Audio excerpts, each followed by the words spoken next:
Good luck go, we miss him. Buhari go, we miss him. If Tinubu go, we miss him. Our own don't finish. I swear! If person won't buy data now, it go use like 15 minutes look option. That time, when I say Tinubu they shake. Now who they shake? Me and you! To buy crates of egg for this era will be like careless spending.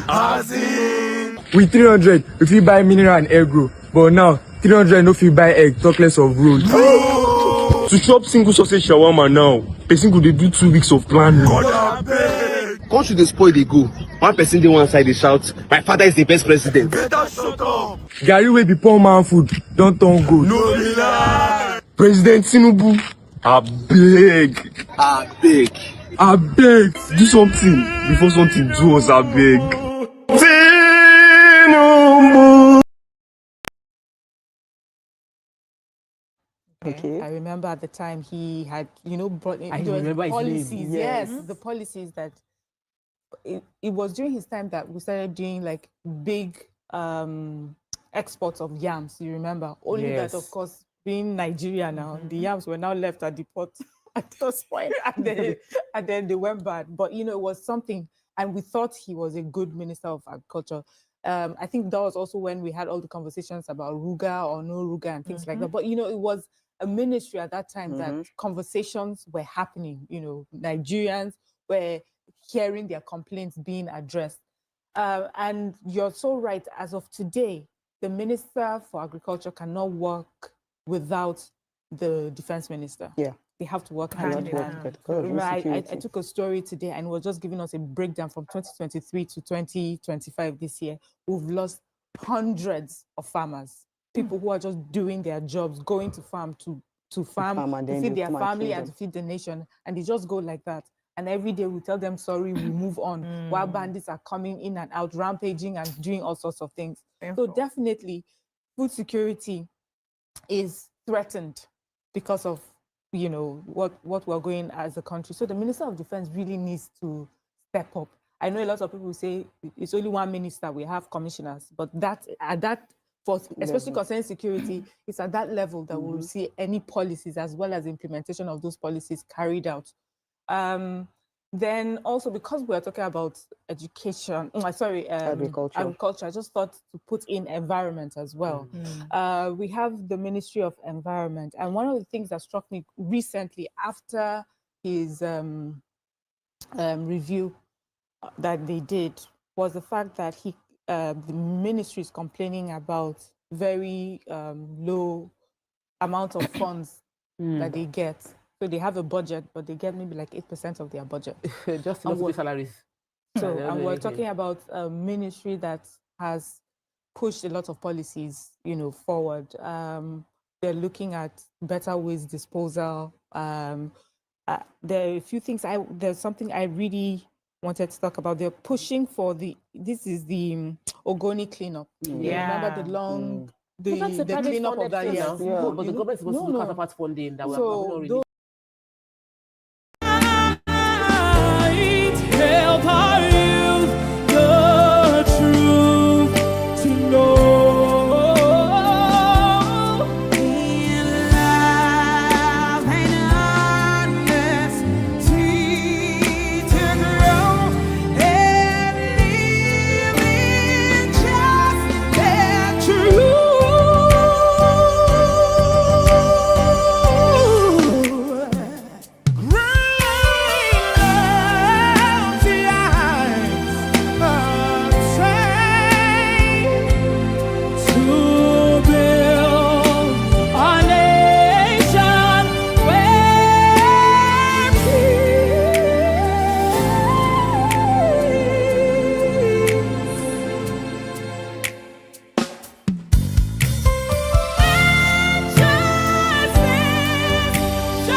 Thank you very much, Professor. Former Vice President Atiku Abubakar, the Emir of Kanu State, Sanusi Lamido Sanusi, Nobel laureate Professor Wale Soyinka are among the dignitaries attending the public lecture in Abuja, an event to honor former governor of Rivers State, Mr. Rotimi Amechi, on his 60th birthday. Look what it morphed into.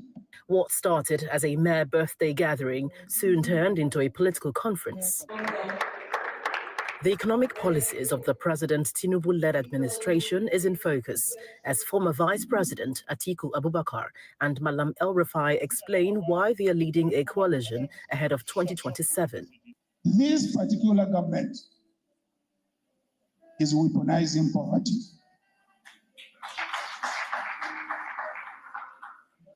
And that is why we are in this alliance, to make sure we don't allow them to continue weaponizing policy. We are back together because Nigeria is in its biggest problem since 1914. We're together working, concerned to build a coalition to take Nigeria back on track, because this is our track. The celebrant also did not mince words as he airs his opinion on the economic policies of the incumbent government. If I were president, yes, some of the policies they are pursuing, I will pursue them. But ask what's the failure?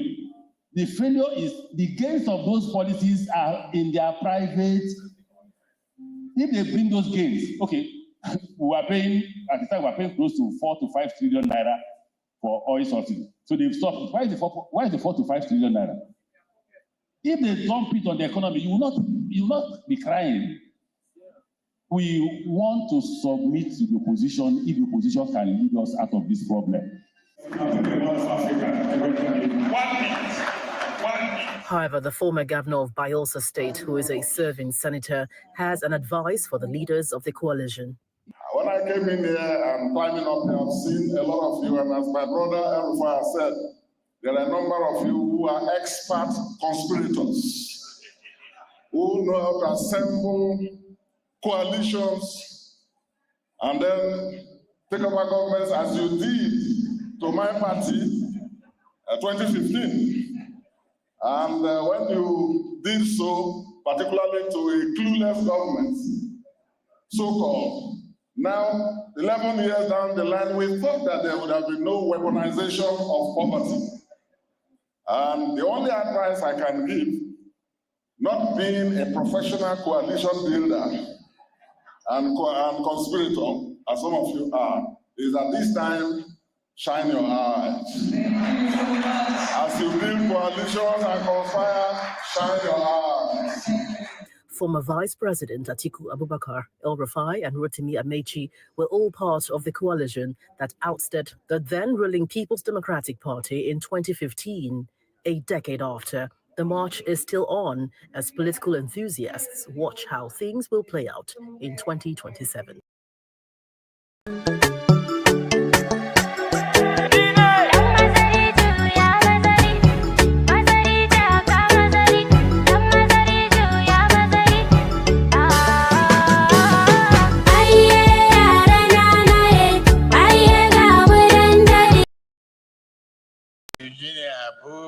Now, where aid distribution in Gaza is expected to continue shortly by this controversial new American-backed group, the Gaza Humanitarian Foundation. There were chaotic scenes yesterday when desperate Palestinians overwhelmed one distribution hub in Rafah in southern Gaza. Israel says it fired warning shots to disperse the crowd.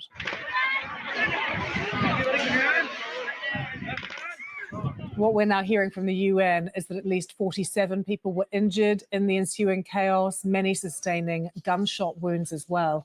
The group has been criticized by the UN and others as a waste of resources. The head of the UN Agency for Palestinian Refugees says it's a distraction and that there's already an aid system ready to go in Gaza, being run by UNRWA. Philippe Lazzarini saying his team must be allowed to do their work and that the clock is ticking towards famine. Israel says an alternative to the current aid system is needed to stop Hamas stealing aid. This is something that Hamas denies. Our Middle East correspondent Yolande Nell has more. we know that basically a large number of people, hundreds of thousands. Start off with those AfDB elections, and voting for the new AfDB president has come to an end, with Mauritanian Sidi Tah elected as the next president of the bank. Now, the Mauritanian beat 4 other candidates after 3 rounds of voting, and he becomes the 9th president of the Pan-African institution for the next 5 years. Now, Tah's campaign messages and his track record as someone who bridges Africa and the Arab world appear to have hit home. Over the past decade, Tah led the Arab Bank for Economic Development in Africa. Now, under his leadership, the bank broke into the top tier of development finance institutions. Now, his early experience as Mauritania's Minister of Economy and Finance also gives him what he called a 360-degree view of development challenges. The outgoing president, Adesina, is stepping down after 10 years at the helm. Though his record was mixed, the Nigerian leaves behind a financially sound institution. Of course, last year, the AfDB posted a net profit of about $351.7 million. Yeah, thank you, people. Greetings, everyone, for joining us today. And thank you for joining me, Tony, as always. And also, the people on the chat, I don't know, I've not seen anyone in the chat yet. Maybe the chat is a bit frozen. Sometimes it does that. I didn't think I was going to want to talk about this AfDB president, but it appears there is something there that is going on that I don't truly, that is concerning. Because I don't know whether you heard that the current one appears to be aligned to the Middle East. He was a president of a bank that is associated with the Middle East. At the same time, he's from Mauritania. Mauritania is one of those countries that is still associated with slavery of black people on the continent of black people. And this is a guy that they went and elected. There is something that is going on in Africa recently that is a little bit concerning. Africa is being dragged into the Middle East. I'm not so sure that is a good idea. They've already taken the north of Africa. They basically are assuming that they call it MENA, isn't it? North Africa and the Middle East, or Near East and North Africa. They call it MENA or something like that. So they've taken North Africa as part of the Middle East, and now he wants to help us bridge the gap between Africa and the Middle East. That is a very, very concerning thing, because all the direction Africa is going right now is really concerning. They are not doing anything to look inward. And Adesina, for better or for worse, seems to have done relatively well. This man, I fear, is going to send us in the wrong direction again. That is just going to compromise the continent again. All right, so I will leave that one for now. The one I think we have to talk about is the one where this president seems to be, they said he's scoring himself very highly as a president. And there is this matter of Emefiele that I don't fully understand. Emefiele is a corrupt politician. Let me just play this so I can see. Used of allegedly unlawful Financial Crimes Commission has filed charges against former Governor of Central Bank of Nigeria, Godwin Emefiele. The former CBN governor is facing 8-count charge of alleged money laundering, totaling 7.7 billion naira and ownership of 150 meter square estate in Tokunuma. The estate has been forfeited to the federal government. In charge, Mr. Emefiele is accused of allegedly unlawfully obtaining the estate, as well as between 2019 to 2022, having under his control the accumulated sum of 7 billion naira. So this case seems to be weird in Nigeria. It's like the previous government, the only corrupt politician they have in the previous government is Emefiele. And there's something that is not right about it. They accuse somebody of something and they don't give him a chance to defend himself. And there's a madness that is going on in Nigeria where they will accuse somebody of something and they don't let the person come out to say what is going on. They just lock the person up and keep bringing 1,001 accusations against that person. Has anybody heard from Emefiele since he was arrested? Nobody has heard from him, and nobody bothers to ask why. You have not heard from him. Look at he talks through his lawyer. Maybe collected kickbacks over 3 years, but yet they keep coming out with information after information after information about him, but nothing from him. Nothing from him.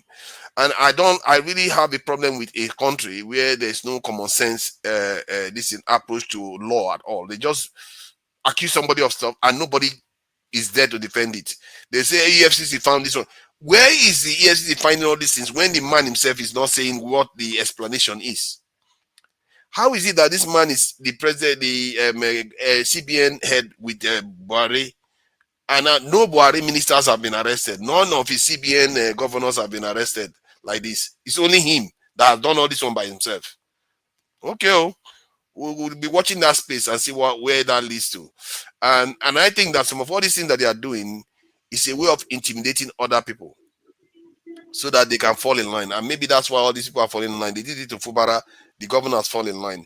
They did it to Mefele, a lot of people are falling in line. So maybe this is a way of intimidating people. And the way they are treating Akpoti right now may also be that too.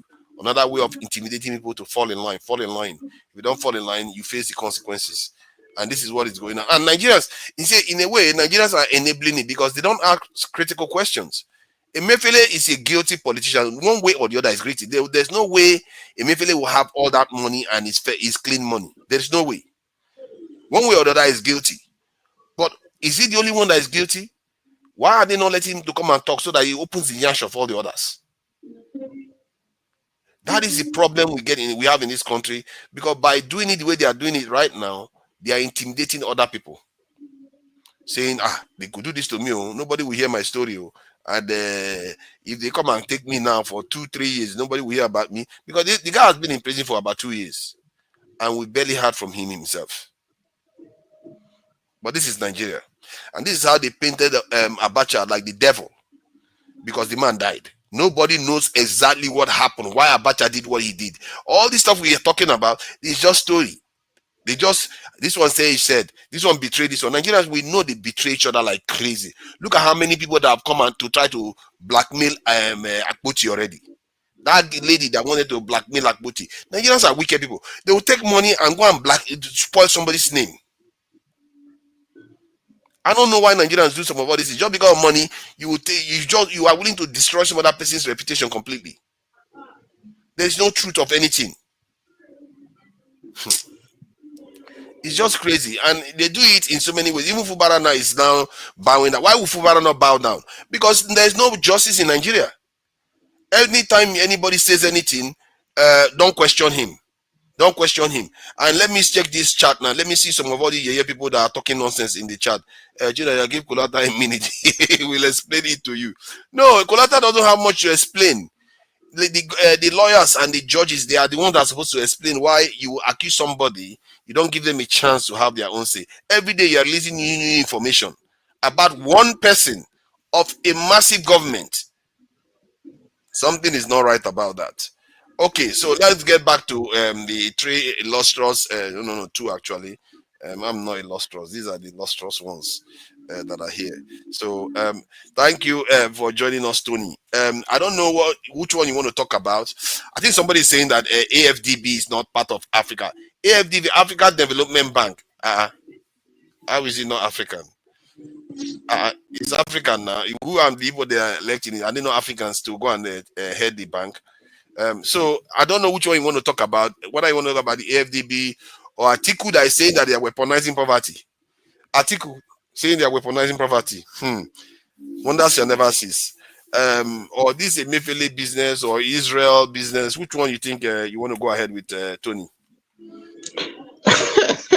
Okay, forefathers, good evening. Dexter, good evening. Those on the platform that we're not seeing, good evening, good morning to you. First of all, let me just say one or two things about, you talked about Mauritania, the Sidi Tah, who will be replacing our own Dr. Adesina. I think, first of all, I'm not too sure, forefathers, if Mauritania is categorized as a North African country. I don't think so. I think Oh, no, geographically, they were West African now. They went and joined yes, North Africa. yes, they put it in West Africa. And, there was a time I was trying to read about Mauritania. Yes, there's this thing about slave trade, but, I was checking the GDP of Mauritania. I was amazed that Mauritania is not doing that badly,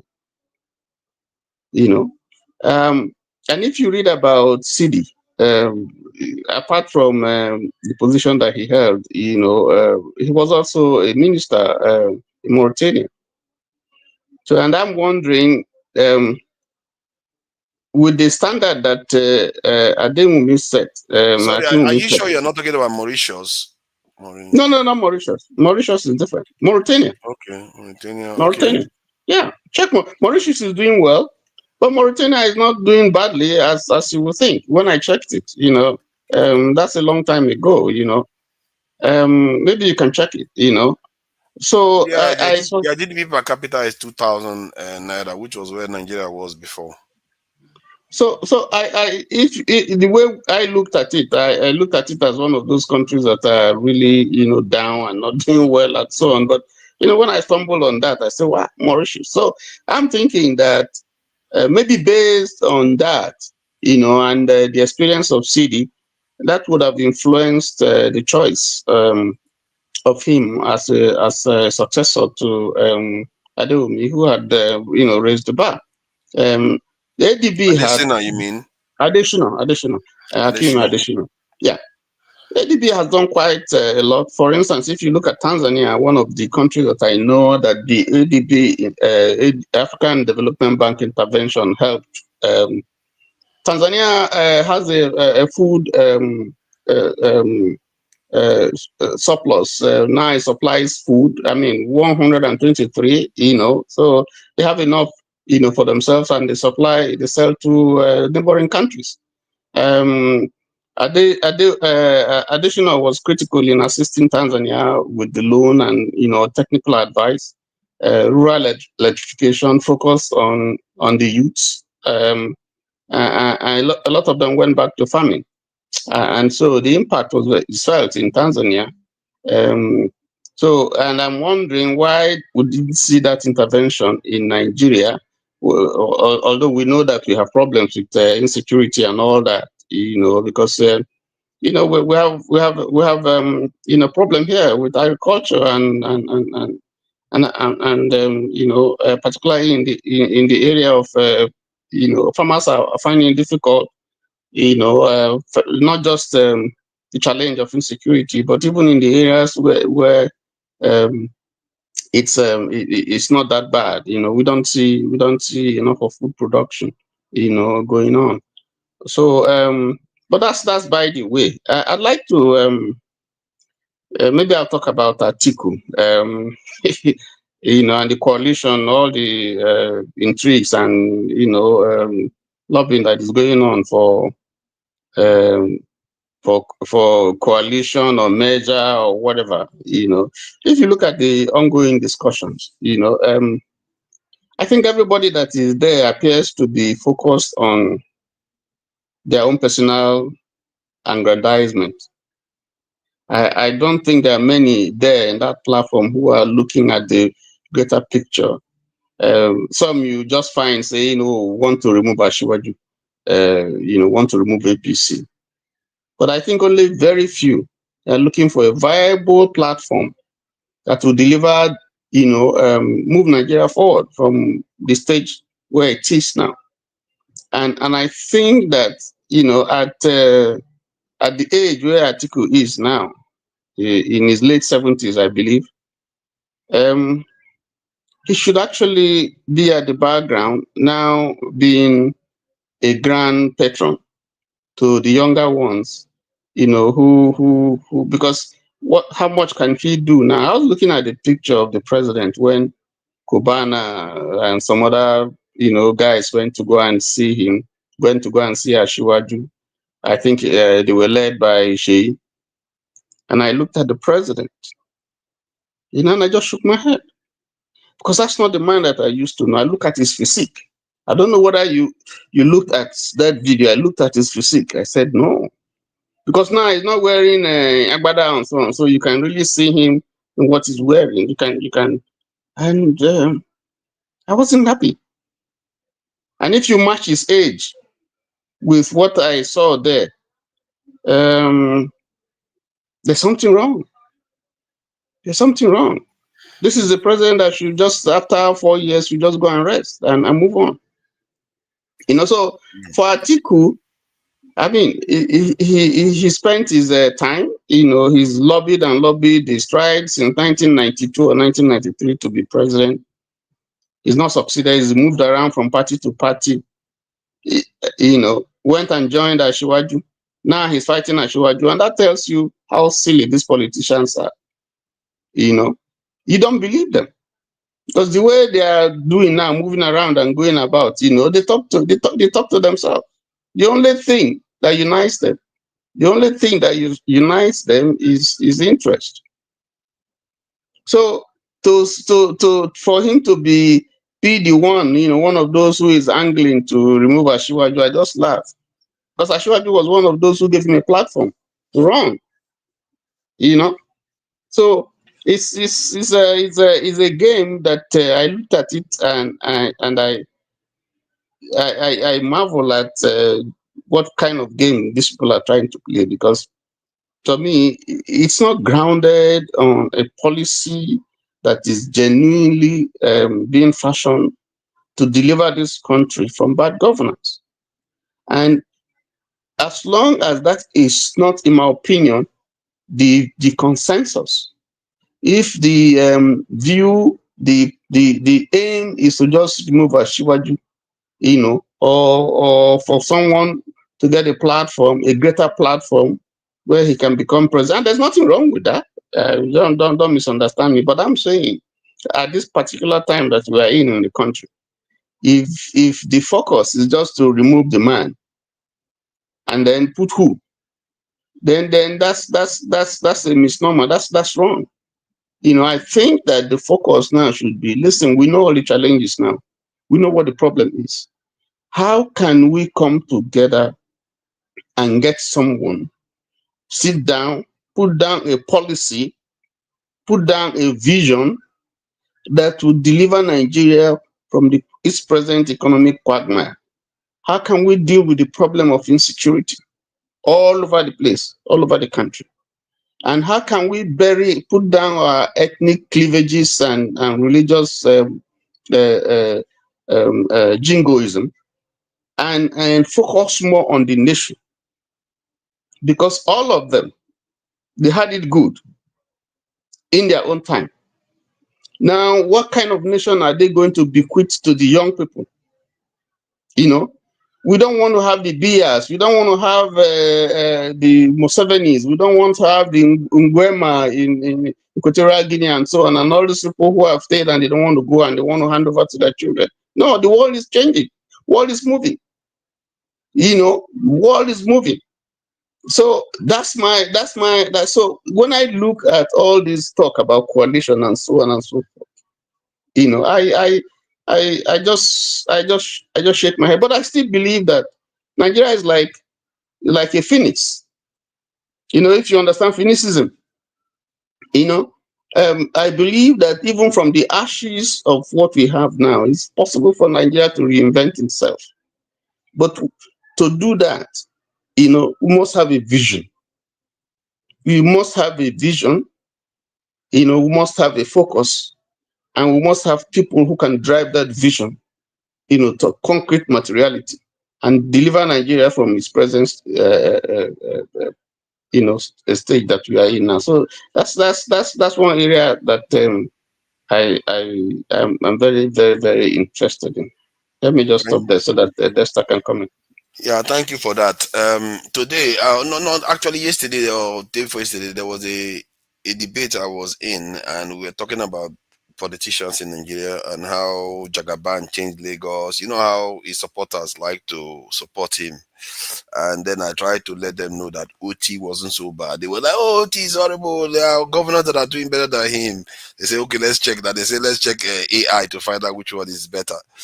And when AI analyzed even all the governors they brought out, it turns out that OT did really well. He even edged Adeleke and the Makinde of even Oyo. Makinde is Oyo. So he did just as well as Makinde. As a matter of fact, in some areas, he actually did better than Makinde. Then when it came to Peter Obi, I think Peter Obi is this. Peter Obi, they said, okay, let's ask who has done better in terms of generating wealth for their people in each state. They said, okay, they checked. Okay, yes. And I told them that is not a judgment on whether he's going to be a better governor. Because if somebody goes and steal money for let's say an armed robber, you have a boyfriend, like a girl that has an armed robber for a boyfriend. If the armed robber go and rob people and give her money, it doesn't mean it's better for her in the long term. You see what I mean? And I try to tell them Tinubu is not good for the country. Then they refuse. They said, "Oh, let's check Tinubu and Peter Obi." Okay, yes. They say who has delivered more growth? They say this is Tinubu has delivered more money for Lagos State. But who is better to govern Nigeria? Peter Obi. Even AI knows to pick Peter Obi because he knows culture matters. They will never accept it. They will tell you, we know the facts. The tragedy is, you see, that's the problem that is holding us back. That's the problem that is holding us back. Listen, when I have said it here before. I knew Asiwaju when he was governor. When I say I know him, I have gone to his office. I've gone to his house because I was doing business with Lagos State government. Okay, and I know some of the policies, that Asiwaju did. You can't dismiss him. In his time, you can say he upped certain aspects of policies of government that helped Lagos State. But there are also the downsides, which I don't want to discuss here. There are the downsides, But he set in motion what I would consider the new Lagos. When I say the new politics in Lagos, the new era of governors who now think more of development. That's what I mean, in Lagos. I'm not saying big Lagos, that's not what I'm saying. But it was a new era and a generation of people who now look more. Before then, there was Jakonde, but that was in the old era. But now I'm talking about the new era. Okay, there was Marwa and so on. There were some other NBC Kanu and so many others. But but the hype was that, oh, this same person who at this time had aged, and this same person who is dealing with a more complex country, this same person who is dealing, and the mistake that he made was that thinking that all those people who helped me when I was governor, I could still use them. That's a different country. You're dealing with an entirely a more complex society, a more advanced society, issues that are different, and so on and so forth. So, and so you see some of them who did so well, when he was governor, and now they are not. They are not. I mean, let me give you an example. I give you an example of a governor, for instance, Fashola, who was outstanding as a governor in Lagos State. He became a minister. Buhari couldn't do away with him, counting on his achievements as Lagos State governor and the thing that he did. And then he made him a minister, gave him 2 portfolios. In fact, he was handling the most challenging offices, power and what other ministry, 2 ministries I was handling, And in the second term, I mean, he came under a lot of controversy. Yeah, when Buhari's second term, I think they now reduced his position and now became just focused on 1 ministry instead of 2. Works, yes, works. So you see that even then, you didn't see the sparkle of, you didn't see him shine like he did him, because he's an entirely a different. But you can say that now he doesn't have executive power, so this is a different kettle of fish. But what I'm saying is that once you come to the national, you can do well in the subnational, but when you come to the national, it's a different type of game entirely that you're saying. There are so many forces you'll be dealing with. There are so many complexities you'll be dealing with. So and so I think that the mistake that they made is to say, oh, because he did well when he was here, depending on which side you belong to, and therefore he's going to do so well when he becomes. Well, apparently it was clear that this man. I think at the core of it, the reason why the AI, I think Boom Boom Ray is complaining that AI said this. No, it's not about what the AI judgment. It is the reasoning behind it. Yes. The culture of impunity that existed under this Tinubu and all those things. The evaluation of the AI is that over time is not good for any society. Yeah, you have to set good example for society. You can't do some of the crazy things you did in Lagos State at the national level. You can't do that. Exactly. You just can't do that. You can't do that. People will say, no, you can't do that. Whereas in Lagos State, you were the overlord. You could do and undo. Okay, that's fine. But at the national level, no, that's a different thing altogether as president. You just can't do it. This thing that they said OT is doing, where he's building his office in his compound, and because his own argument is that the state governor property is not good, so he has to operate from his private property, but he's building structures in his compound based on a national state budget. And instead of him to make it clear that, okay, whatever I'm building here, when the one for the state is complete, I'm going to sell all of them at market rate and return the funds back to the coffers of this. He hasn't done that. Forefathers, listen, Nigerians are difficult. Father Moses Adasu, the former governor of Benue State, was a Catholic priest. He didn't stay in a government house. He did not. No first lady, nothing. He changed the entire, trajectory of governance in Benue State. He would work. He wants to see the project himself. They didn't like it. He wants to see everything. No, there wasn't too much chop for them there. Yeah, but what I'm saying is different. He worked from his house. He's not only working from his house. He's building properties under the state in his 4 structures he has built in his property. So that is the issue. People are complaining that why isn't he using state money to build structures in his property? Personally, what's the can you empirically provide us with evidence? Yeah, I can look for it. I can look for it. Yeah. OT is a billionaire. Yes, OT is a billionaire. Then why does he need that? So can you provide us empirical evidence that let me it's not to bring, he's using Abia state funds to build those things. Can you provide empirical evidence? Not hearsay, not people saying this what is that's a good point. Provide empirical evidence. No. There are certain news channels when they report it like in an unbiased way. You know, at least he did it. Empirical evidence. What do you mean empirical evidence? Okay, forefathers, listen. Fathers, listen. If his house is assuming is a 3-bedroom apartment and he wants to use it as a governor's, he has to improve it. He has to improve it now. At least in the meantime. You have to transfer the wealth back to the state. You can't use it to improve your own property. No, that is it to use the state. Who told you, forefathers, that he's using state funds to build what he's building in his house? Yeah, that's what they were saying, and there's reports of already. Hold on now, let me find it now. There's no need to worry. I will find the information so that it looks like it doesn't look like I'm just making it up. Let them show us. No. I have heard it. I have heard it. Yes. So what Dexter is saying? Where is the evidence that he's using? Because he was in the bank. He was doing well in the bank. Where is the evidence that he used state funds? Let them show it that he's using.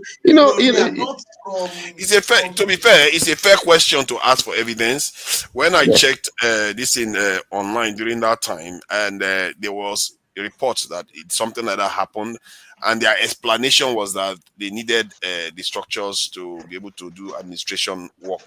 So that was it. So I can see, okay, they say landlord kicks as Abia government begins demolition. Okay, that one is delivers project. This in okay, let's see work. Okay, let me see works from private property. Private. Oh, okay. Go ahead. Go ahead. Let's look at other things while I try to provide evidence that Dexter asked for. Listen, that's why I don't want to join this platform. I don't want this kind of fake news you bring here. Give me evidence. Stop all this search, your AI search. Which one are you calling me fake news now? I'm trying to find out whether it is true myself. Give me the evidence. You said it here. You said it like you have the fact. So why are you? I know, because when we checked before, on their platform, it was showing that there was a story like that. So I want to confirm it myself now again. No. There's a story. There's a story like that. Calm down now. It's not like I'm the one bringing the accusation against you.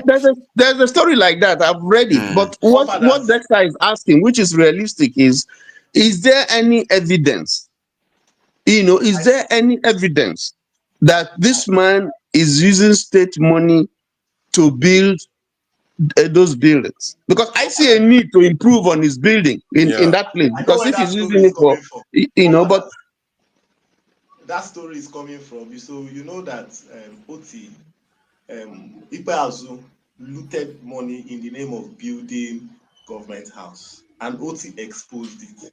Now, ever since that has happened, the Ikpeazu people have been going about saying that Oti is using government funds to build his own personal house. Now, the truth about it is this: Oti doesn't want to carry Abia State funds to invest in building a government house. No, there's a government house. There's a government house. He wants to concession it to a 5-star hotel. Yes, it's not completed, and he doesn't like it. He doesn't like it, and then it is a waste. The truth about it is that if you are there to look, the forefathers, you are in the UK. 10 Downing Street is 2-bedroom flat.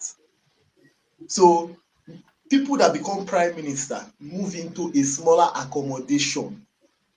When you become prime minister, many of them move into a smaller accommodation. It is a 2-bedroom flat. Nobody is going to change it. Nobody is going to change it. So government, the problem is our value system. What happens, especially in the sub-context of Africa, is that, especially in Nigeria, 99% of people that become governors are not there to add value. They don't come into leadership thinking, what are we going to add? How are we going to improve this place? No. They are coming in, okay, what am I going to do with the money? Give me money. Is not give me money. It's not a 2-bedroom apartment. It's 3. What am I going to do? It's 3. It's 3 bedroom.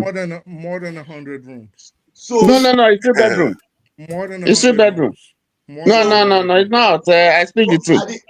At the end of the day, since they are not looking to add value, they come in, and when they come in, they're thinking, oh, let me build this edifice here. Let me build. And the truth about it, that does not improve any value in the human capacity, in the infrastructure of the place. That is exactly what happens. That's why you have people coming, let me build this big government. What are you building? How does that translate to the common man? Whether you are building a 5-star government house, that means it's for the bourgeoisie.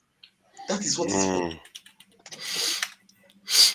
Okay, I think it's a fair this thing, because I know he according to him, he said the reason why he's living there is because he wanted to save money for the state, and that they are in a hurry, which is a valid argument to make. So I don't know why some people are going around saying that he's building structures for himself. Can you check real quick if 10 Downing Street is really a 2-bedroom apartment? No, we are not going to 10 Downing Street. We are. Yes, we are.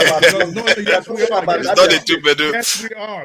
Don't bring your Downing Street, because I'm here. I need forefather to give me evidence of what he said. Yes, we are. Because when you listen to the propaganda of APC and TBC station, I don't want you to bring it into this platform. We are. Yes, I want you to give me the evidence. That's what I want. I'm not talking about 10 Downing Street. If you do not like facts, that is your problem. That is a Ike problem. You cannot come on. When we finish with that, we go to 10 Downing Street. I don't care about your 10 Downing Street. Well, you should care. If you want to come on here and give people wrong information, that is a Ike problem. We're who is not going to giving keep wrong coming information on here right now? and giving wrong Who is information. forefathers, who is handling this program? He made a categorical statement that Miss Abia was the okay. Let me address this. this. Let me address That's this. what I want. I need the evidence. Let me address But you this. don't like evidence when you hear it. Ike, before you say stuff, you need to, just because you have your own animus, you don't just go and start saying I made categorical statement. I never made a categorical statement. I said this is what appeared in a conversation that I was having. When I was praising OT, he didn't interject. But suddenly, it's me now making categorical statement because you want to score a point. I'm not scoring any point, forefathers. I'm just trying to. I didn't make a categorical statement. When you were praising, if you were so categorical, I wouldn't be looking for evidence like somebody that is not sure. When you were praising OT, you are telling me that I was listening when you were praising OT. I didn't say anything. Nobody said anything. But when you bring something that I know that is not true, that's why I'm asking you right now. I don't have any problem, just like with Dexter. I don't have any problem with you asking for evidence, but don't say I made a categorical statement. It wasn't a categorical statement. I was looking at it from the point of view that this is what they said, and I need to check for the evidence. That based on what the conversation we were having then, it appeared that they had evidence. I believe that this platform is not a platform of hearsay or they say. I think you are one of. It's only fair. That's true. I agree with you on that. But what I don't agree with you maligning me, saying that I made a categorical statement. I don't have any interest in accusing OT. My focus is not on whether OT is guilty or not. If they said, okay, they told me that he's building properties in his compound and he didn't tell people what he's going to do with it, that is a problem. That is a problem. So that's the point I was making, and probably that's what you didn't like. But it's a fair point. But I said if. I always put if. I never go conclusive, because some people will tell me, "Oh, you have to say it's conclusive." I said, in that conversation, they were telling me to say it's conclusive. I said no. I said if, because I don't know. I'm not sure. But if that is the case, it is true.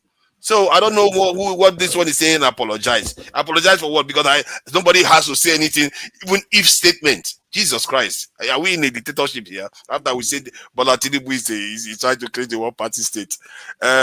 Okay, so let's move on from that, because I personally have not seen any credible evidence that he's building any structure. In short, let me try to use AI to find this thing. Evidence that they claim, ChatGPT. You know, all these AI, they are crazy, but they might be able to find. All these your AI issues is one of the things I don't really want to be in this platform when it comes to all this AI something. We are talking about fact. We are not talking about what generative technology is giving us. We have Nigerians that live in Abia State. We have people who are from Abia State. I'm talking about fact. I don't believe in all this your AI. Try to understand where I'm coming from. I'm coming from the point of view that if this is true or if this is a rumor, provide the source. I'm trying to get to the source, not whether AI will tell me whether it's true or not. I don't care.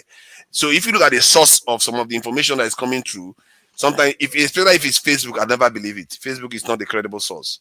If it's Arise News is worried that they're going to be sued to death, so you should believe that one. So look at the one that is coming from Arise News. Governor has criticized his predecessor, Okeze Ikpazo, for commissioning an uncompleted government house in Umuahia. He revealed that described as a fraudulent decision. That is Arise News, and that is true. And that is not accusation of inappropriate behavior by OT. OT is doing what he was supposed to do. That's the right thing to do.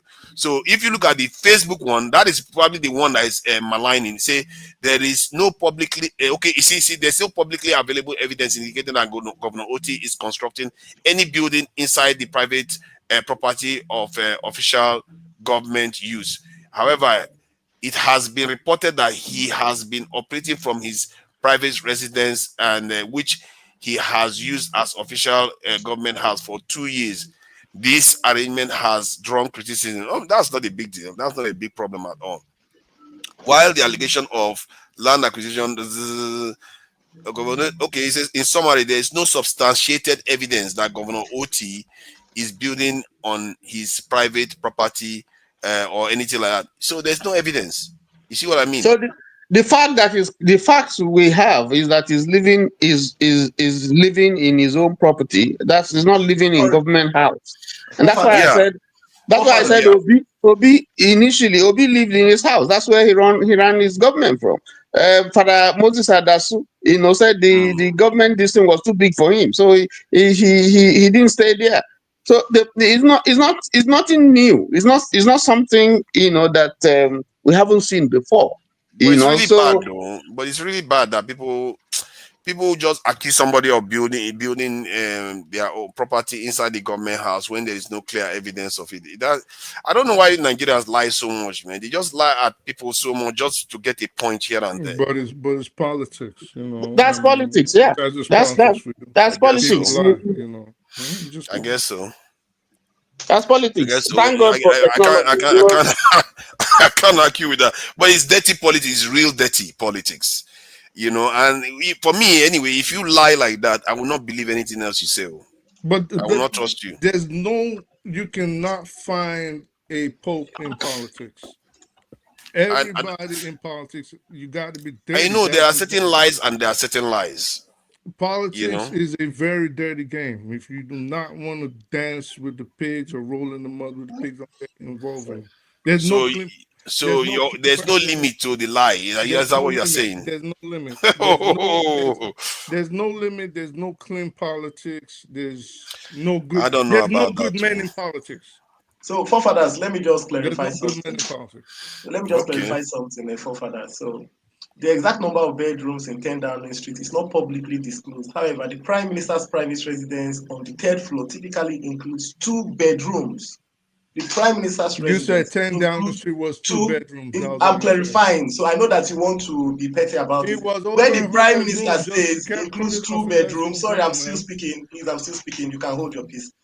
Includes 2 bedrooms. So where the Prime Minister stays is 2 bedrooms. The entire building contains approximately 100 rooms, which includes offices, conference rooms, reception areas, etc.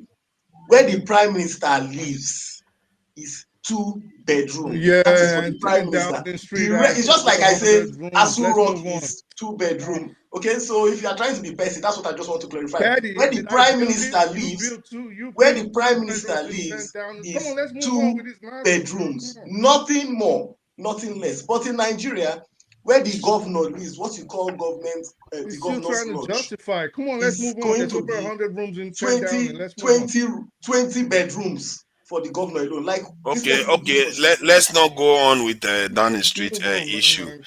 So, where are we on this this thing? I think the issue that was being discussed was Tinubu grading himself and Atiku and El-Rufai forming coalition, trying to bust Tinubu's bubbles. I hear the argument that Tony made about there is no heart at their opposition other than they don't like Tinubu and Tinubu is not governing well. Whether they don't have any they don't have any vision to replace Tinubu with. For me, the reason why I like P2B is that it has something to offer. It has an element of transparency to offer. It has an element of civility to offer. It has an element of calm-headed. You get a feeling that it has a level of wisdom that transcends just immediate visceral reaction. Even if he's part of the club, he is the best of that part of a bad bunch. So it's better to have him than to have the Asimov Jagaban is one of the worst of the bad bunch. That is the problem. He's one of the worst. Maybe Atiku is next in line to one of the worst of them. So at least you can say Buhari is a little bit incompetent, but at least P2B has something to offer. Yes, he's the best. How? Of a bad bunch. How? In the sense that, like, I just gave the reason. I don't know why I have to repeat myself. I gave the reason already. I'm a little slow. Just help me out. Okay, my reasoning in one, he's not overtly corrupt. He promotes civility. He promotes transparency. He communicates clearly. He is not quick to action. You see what I mean? Those traits are important. Okay, I can't help you because these are the traits that I see. Let's break it down. Let's start from here. All right. Okay. He's less corrupt, and I can push back.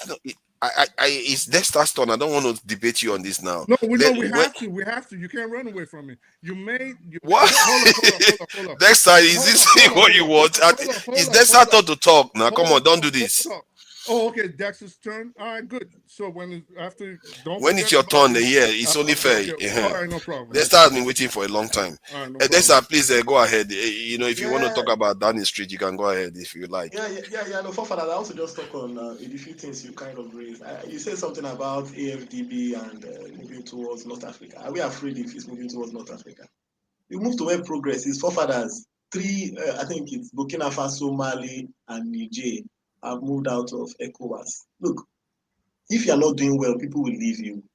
Nigeria used to be Nigeria was like the centerpiece of ECOWAS.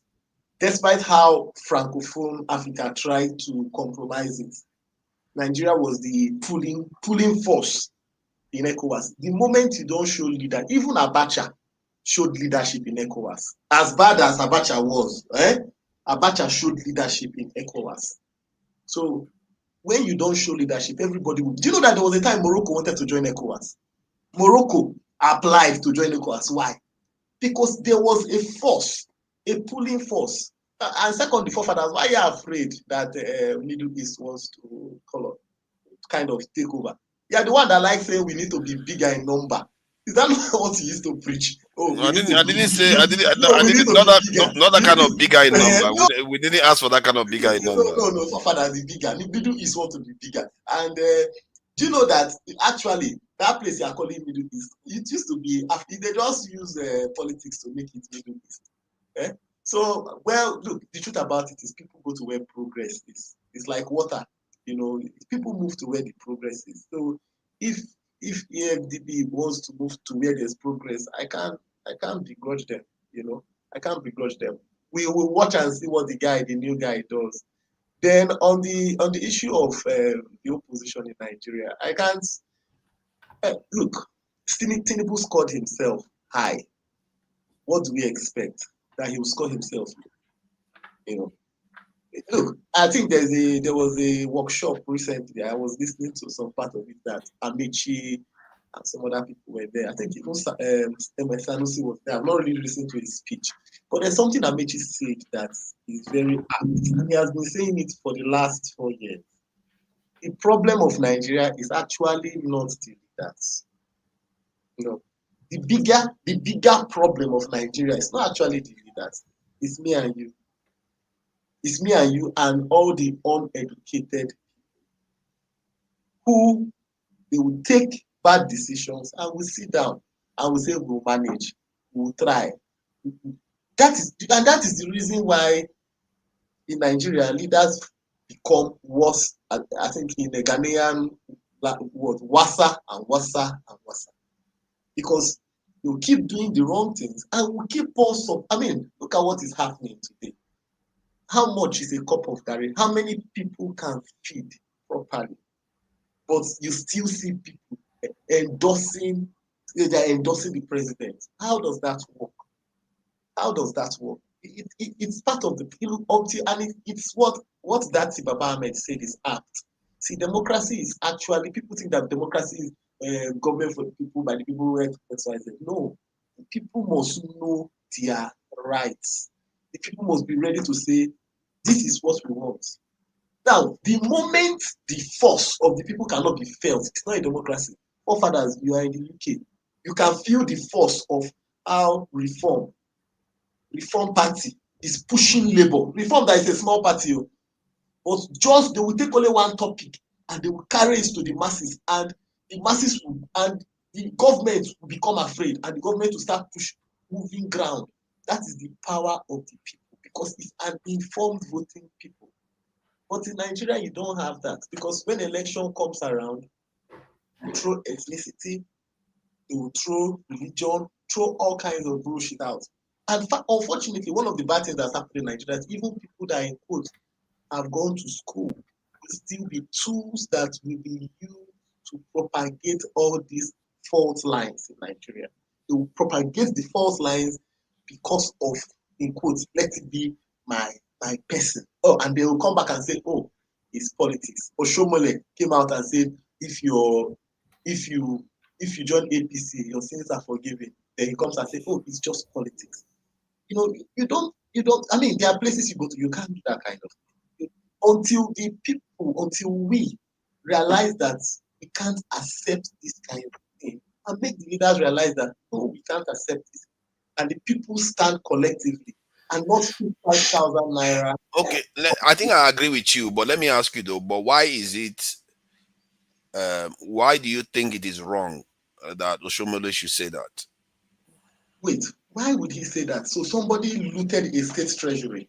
Look, do you not understand the way governors behave? Governors think the money belongs to them. The money belongs to the people.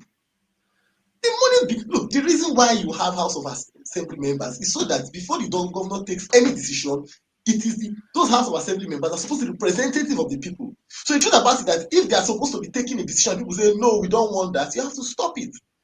That is the way it's supposed to work. But in Nigeria, what happens is that the governors think that the money belongs to them. You know, and that is why I don't support this allocation system, because one, it means that the governors don't need to work. The governor comes in and sits down and waiting for my statutory allocation. Do you know what that means? When you say statutory, that means that I can afford not to move a pin. You must give me that money. Yeah, but you said the money belongs to the people, not to the government. But yes, what he's saying is that it's just politics, and if you join his party, all sins are forgiven.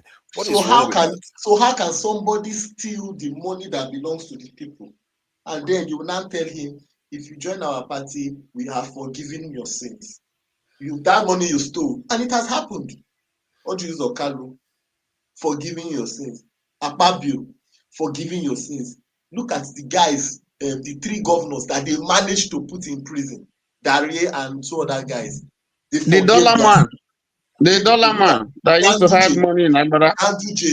They forgave. I mean, so look, do you know, let me tell you, forefathers, do you know why Nigeria is not respected in the international community? Look, if you cannot respect yourself and respect your own rules,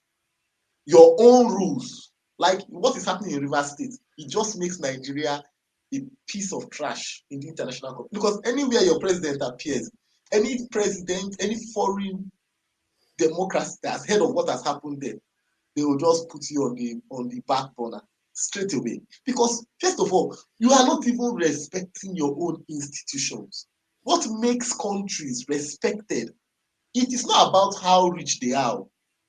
It's the rule of law. That is the first thing. The rule of law. Any country that the rule of law is paramount, number one, anywhere those citizens travel, they will be respected. But if every citizen, everybody in the world know that, is it Nigeria? No, now don't worry. There's always a back channel. No, don't worry.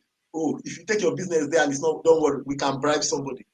Nobody will respect you. Your visa will not be respected. Your passport will not be respected. And it has a ripple effect. Unfortunately, what happens in Nigeria is that a few people, would get privileges. And because of their privileges, maybe how many people, 200 million people, how many people will get diplomatic passports? Out of the 200 million people, maybe 10,000 get it. Then those people feel that, I'm not affected, this doesn't affect me. And they feel that it's okay for them. And they will be talking for them.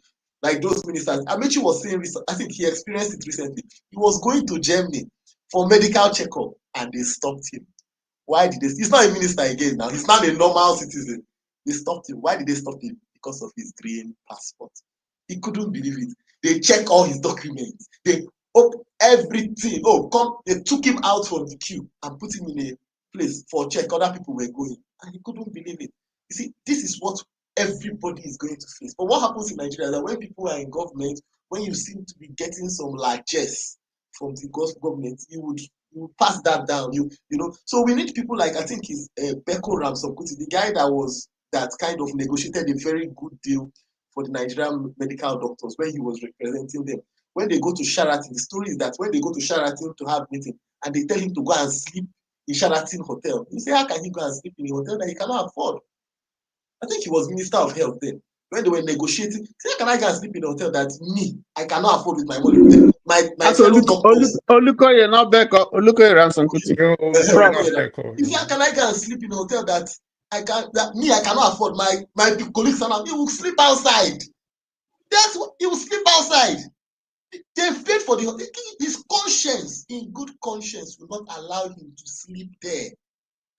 He was standing. That is what we need. Unfortunately, what we have in Nigeria today is that people that are supposed to stand for people are not interested. Look at the senators, the House of Rep members, they are there for their pockets. And what is really causing this is because of our system of democracy, where you have to spend so much money. And democracy is not down to the masses. If Nigeria was practicing something like a parliamentary system, whereby it is not about going to galvanize the whole country, you have to win your constituency. I'm confused. I don't mean to interrupt, but I'm confused. Where are we going? Like, where are we? Like, we've been listening for like 10 minutes. Like, what do we? If you now understand, you can. No, I think let him finish, please. I think just finish what you are saying, then we'll just ask one more question. One of the best things that can happen, if we can get to something like a parliamentary democracy, which would help us to grow, where citizens can understand their rights, then Nigeria's democracy can start growing. Because what we are going to have now is interventionists. These guys that are saying they are forming coalition, like you said, I think most of them are just there to grab power. Whether they will be better than Tinubu, we don't know. We can never really tell. It seems like only one person seems to have the heart of the masses. That is Obi. Only seems to be the only person. But I can tell you, 99% of them there are interested in their pockets and their own family and their own personal families, not necessarily lifting the masses out of poverty. So the question is, do we continue with Tinubu? Well, I don't know. Thank you. Thank you. And I think it's become about lesser of two evils, like most countries have to cope with in democracies these days. That's what it's become now, because all of them seem to be out for themselves. Nigerians, you all know your family members. If your family member ends up in office, you will be telling them to be stealing money to bring to your family so that you can start building mansions and sending your children overseas and catching crews. This is what Nigerians do. And they will come and still point fingers at their government. And many of them, they have senators or they have assembly members right next door to their house, so it's not very far. They know, but they like that one, but they hate the federal. Some of them they want to even break the country up, but they are okay with the guy in their local government that is going to the center to cause the problem. Why they want to break the country? It's like it's so weird. The dynamics is so strange that Nigerians the person that is causing the problem is right next door to them, but the one that is next door to them, particular one, is always nice. They always think he gave us street light. He's a very nice man. We know his family, and that is how they look at it. This is a problem, and they don't see that those people, they go to the center and betray everything the country represents. All those same people. How many of us now know our assembly members and senators? And do you hate them in your local area? How many of you hate your senators and assembly members? They often like them, which is strange. Because those same assembly members go to Asorok, Abuja, they go and take Escalades or whatever car that they like to buy for them. They all collect the envelope. They take everything. Did you ask that your senator and your assembly members whether they took all those things? No, you wouldn't bother to ask because they gave you street light, isn't it? That's good. Or whatever else they bribed you with locally. But we'll leave it at that anyway. I think Oga is next. Oga Ike. So you heard about the lie that was told about Otis' good image. You know, you might like to think that I bought all the, people are taking, they are saying now to Nigeria and between two Nigeria and forefathers, which one is the crazy one? That day, I actually defended Oti, and Oti won the argument against every governor they threw at him. And so I wasn't out there to malign Oti. I was actually there to defend. They made me a defender of Oti. That's what they made me that and I defended it to the end, and he actually won the argument. They tried to use AI, and Oti still came out on top. So what do you want make of this coalition? And you can address the OT one as a side listing, and Tinubu grading himself high grade. And if you want to comment about the AfDB bank, they give it to people that love the Arab world crazy now. So that's my concern. So please go ahead.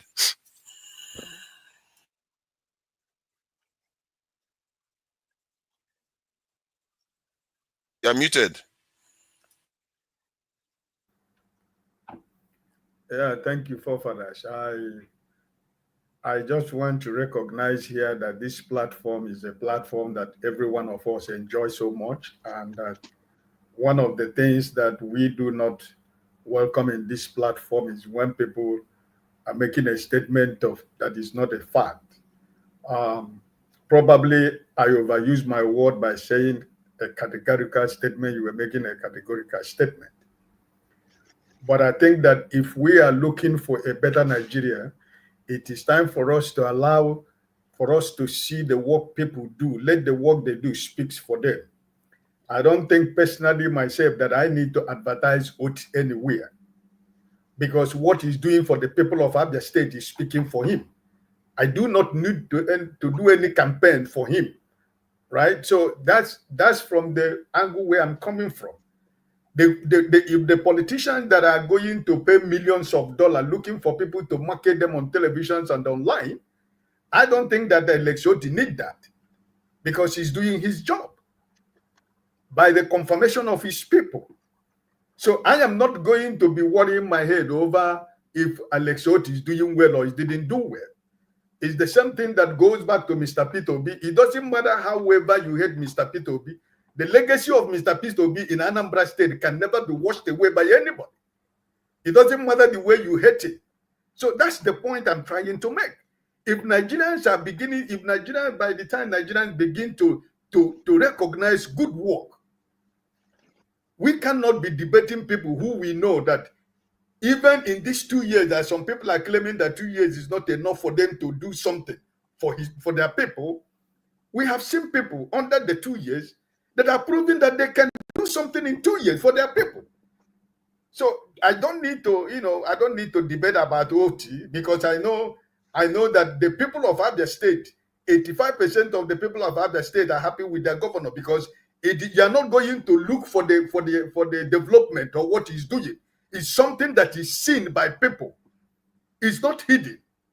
It's not people who come to the national television to tell us on papers what project they are doing or they have done that you cannot find anywhere. So don't take it too hard for me, but I just want you to understand. That's why I was pressing too hard, because I said I needed an evidence for you to show me that Alex Ould is building a structure in his house with the government fund. So, but now that you have confirmed from every indication and all the places you have looked for, there is nothing like that. We leave it to go, right? I'm not going to drag that anymore. But we see certain people, or when we find ourselves in a certain mix of people who that even though you forefathers, it doesn't matter, even though you cut your hand and give them to eat, in the following day, they will never see you to be a good person. When you go in the midst of such people, when such an argument is coming up, you walk away, because there is nothing you're going to say that is going to work, because you know the truth already. The Bible said that when you know the truth sets you free. You don't need to argue the truth, because it is practical thing that we can see. We're talking about the federal government, because there is no practical thing that we can see that they're doing. I don't need Bayo Nonuga to tell me. I don't need the information minister to tell me what the federal government is doing. So this is my point, right? So I'm not dragging the issue of what let the people of Abia State see their governor, and I think they're happy with their governor. That's by the way. Secondly, somebody, I don't know if it is AY, this one that I am looking at the comment section, said that I used to accuse politicians without evidence. I don't know if it is on AY. I don't know if it is. Well, I would like him to tell me the politicians that I accused without evidence. It was me. It's actually true. You accuse politicians every time. Okay, when I finish. Hold on, let me answer your question. I need to answer your question. I said when I finish. I said when you want to speak, you can tell me who is the politicians, right? You know them. You know them. Are you not the person? The issue of coalition. Listen, I'm one of the people. I say it everywhere. The presidency of Nigeria in 2027 will remain in the south. I don't care who say about whatever coalition they are doing. The people, my brothers and sisters from the north, they feel that 4 years is too much for them. They have been there for 8 years. And they should swallow their pride that it is the time of the south. They're going to take back power if we want to continue with the arrangement in 2031. So if in 2031 that they do not want that, then we can decide. They can decide to do another formula where they can be able to go back to power. But as of 2027, it is still the turn of the people of the South, whether they like it or not. So, like everybody has been saying, personally we have been saying in all the whole platform that I've enjoyed, Atiku, for him, if he wants to be remembered by Nigerians, what he has to do is to nominate somebody that he thinks that he has the credible and the support of the North to run with, and Mr. Peter Obi in their coalition. But if he himself is thinking about going to run to be the presidential candidate or coalition, it's not going to fly. It's not going to work. It's even dead on arrival. Right? Yeah, So, Ike, let me ask though. You know what you said just now is actually closer than we like to believe. Because if Atiku is not running, that is the only path forward. He will have to support somebody that runs with Peter Obi. That is the only way they can win. Yeah, that's where I stand. That's what my stand. I'm not trying to take away what his political personality and clout is in Nigerian politics. No. But like everybody has recognized, he has tried this several times. And we cannot continue with the president of 75 and 80 years. We have a lot of young men in Nigeria who can be able to run the affairs of the country. So he can give us somebody that is credible, that can be able to represent what he believes, those things he's telling us now that is wrong with the present government. He give us people that can be able to run with this young man from the South. But as long as I am concerned, the presidency of Nigeria must remain in the South in 2027. It's not going to the North. It doesn't matter the politics they want to play. I am not going to be part of the people. Who's the young man from the South? Mr. Peter Obi, of course. Me, I'm also from the South. Am I not young? Obi is a young man from the South. Yes. Oh my God, I speak it to stop trying to start a fight. We're having a good discussion. Like, relax. We're having a good discussion. Okay, fine. Go ahead. Ike, it's a respectful discussion. You can like antagonize. I'm asking a pretty respectful question. How is Peter Obi a young man from the South if he's on his way to 70 years old? Peter Obi is on his way to what? 70 years old. How many years is Mr. Peter Obi right now? He's almost in his mid-60s. He's about 63. Goodness me. Yeah, he's on his way to 70 years old. Yeah, but everybody's on their way to 70 years old, but he's not going to be 70 when he's doing that. Can you let us have, like, come on. Like, what are you talking about? I speak the truth. Listen, this is my own personal opinion. You have your own different opinion about who is going to run in 2027. Right. But I am telling you who, as long as my personal self is concerned, who's going to run in 2027 in the South. So my brother Atiku, I love him. I love his tenacity in Nigerian politics. And I love what he has contributed in Nigerian politics. But his time has come and gone, right? So we need somebody from him if we want the so-called coalition to succeed. We need another young man from the North to run with to run with Mr. Peter Obi in 2027. Because from every indication, Mr. Peter Obi himself already said probably that after 2027, that by 2039, that is going to be 77 years or 70 something years, that is not going to run election. So I mean, we are trying to. Nobody is saying that Mr. Peter Obi is a saint. But as long as Nigerian political climate is concerned today, he is the most credible politician we have in Nigeria right now. And nobody is going to take away that from him, right? Whether I like it or I don't like it. So my point is that the coalition, I support the coalition, but I also stand with what my principal, Mr. Peter Obi, said. If it is just to gather together and grab power, I am not going to be part of it. Because if it is to grab power, because the people of the North are so much anxious about getting power, why they have been there for 8 years, and the South have only gone for 2 years, but they are seeing the South now as if we have been with the power for more than 20 years. It's just 2 years of the current administration. They have not even gone 4 years. But the people in the north, they want it now. It's not going to work. For me personally, that's my own personal opinion. So Atiku, I need his support, and everybody would like that his support. But the point remains that if he's supporting that he's going to run, sorry for me, it's not going to fly. That's my point on the issue of Atiku. On the issue of the government rating the government, I've said it anywhere. I have nothing to rate about the government because legitimately, I do not have a government in Nigeria because I do not never recognize the government you have in Nigeria. So I cannot rate the government in Nigeria. Thank you. Thank you. I appreciate that. Let me reply to you. I think I can continue my. Let me. You can add to it. I think I speak the truth. Yeah, I will add to it. I speak the truth. Give me. You will let me go. I need to address Mr. Ige. The reason I wrote that statement, I don't know what's going on with Alesoti and his team. The way you, Desta, attack forefather. He has not even completed a statement. That is not the way to go. I can tell you, if he's a governor you guys hate, you will support for immediately. These are the problem. You are not seeing what you are doing. For example, if it was a governor of Imo State, everybody will say, yeah, he's a criminal. If it was Soludo, oh, he hates Peter Obi. We need to be consistent. That was why I wrote that statement. And that's a fact. If man of prestige tells me that Alesoti is working, I will believe it. If he tells me it's not working, I will believe it. For one thing, because he's quite consistent with his criticism of the government in the East and all over the country.